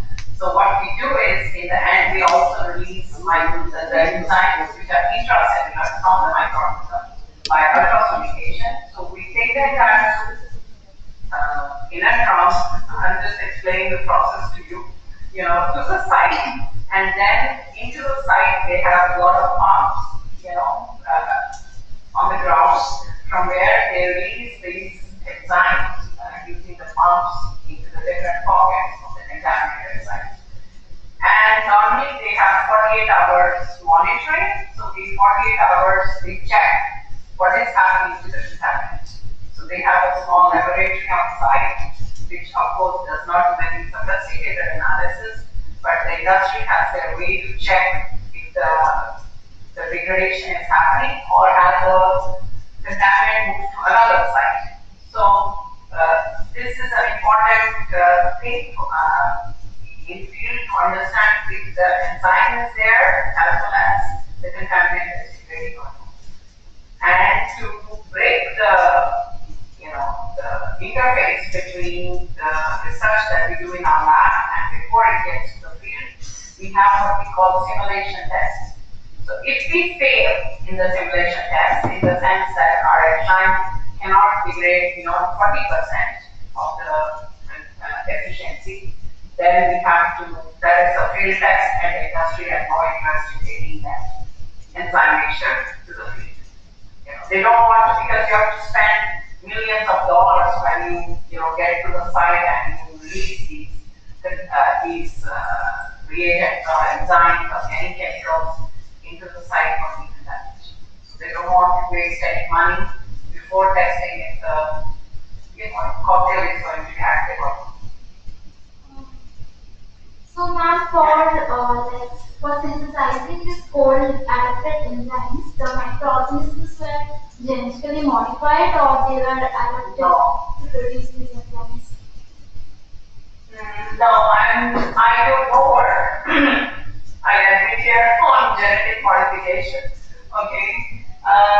We didn't do any genetic modification. We always like natural flora. So as I stated, we just bring the contaminated sample from the site and grow those microorganisms, and they are quite robust. So yes, that's the way we work. We have not genetically modified. Thank you. So, any more questions? Anyone? So, yeah, sure. Hello, ma'am. I have one question. Like, what are you doing? Like, as we know, biochar has certain surface functional groups. How are you neutralizing those before clubbing it with the enzymes? Yeah. In fact, that's a good point for us to have those functional groups, because those functional groups, enzymes are also after all biochemicals, right? So if you have to form a covalent bonding, so some of those functional groups, when they are activated, they can lead to this covalent kind of bonding between the enzyme and the biochar. And then it is not a simple adsorption process. Like the enzyme is not just adsorbed on the surface, it is more chemically bound. And this kind of an immobilized surface, in fact, works better. For example, you can rhizome, we are also thinking if it could be used in agriculture, for decontamination and at the same time conditioning of the soil. Do not forget that biochar is already traditionally used for a very long time, in the agricultural soils for nutrient fixation as well as conditioning. So it serves as an advantage of the functional groups. I have another question. Compared to biochar, like we are chemically modifying it, activated carbon, those which are commercially available, they are having more surface, like pore area and surface, internal surface area compared to the biochar that we are making. So why aren't we using the commercially available activated carbons? Okay, good question. I don't want to reinvent the wheel. That's what I should say. So yes, we don't use activated carbon because as I just stated, it would be very difficult for you to use activated carbon in an environmentally sensitive area. Okay? If you're using activated carbon in a filter or in a confined space and just using it and then it is, disposed somewhere, it's fine. But if you go to environmental remediation, most often we encounter places where it could be ecologically sensitive. So then you have to limit to something which is natural. Okay? And biochar doesn't have that difficulty in application as compared to activated carbon. Although, as you stated, yes, the surface area is less, okay? But then, we don't need too much surface area also. We need a good balance of surface area and functional growth, which you do not find in activated carbon. So we get this balance and that helps, in a better application. Thank you, ma'am. So, any more questions? So, if there are no more questions, I would like to thank Mr. Bernard for the scintillating talk and very nice talk where she has explained how the enzymes can be used for, on one hand, for use clearing, on the other hand, in the case of environmental remediation. I thank you very much, and I think your talk will give us more opportunity where we can, force new kind of interaction, new relation. And as you said that there is a cluster and there is a possibility of having interaction. I'm sure that we will be, with this workshop, we'll be initiating some of the activity which will be for a long time. Thank you very much. Thank you so much. Thank you. With this, we have come to an end of today's session. We will again meet tomorrow to continue with the rest of the sessions. See you all at 9:30 a.m. tomorrow. Thank you for being with us at the end of this day. Now you are requested to proceed to the Victoria foyer to have dinner. Thank you. Thank you, Mr. Bernard. Thank you. That's enough. Nice meeting you. That's okay. Krishna, thank you for everything. See you all. Thank you. Have a good weekend. Yes. Thank you, everybody, and a good night to all of you in India. And enjoy your dinner. So, Professor Rakshit, I will write to you later. Yeah, please. I'm working, starting some work in water transport, recovery area. So, thank you. Okay. Take care. Thank you. Have a good day.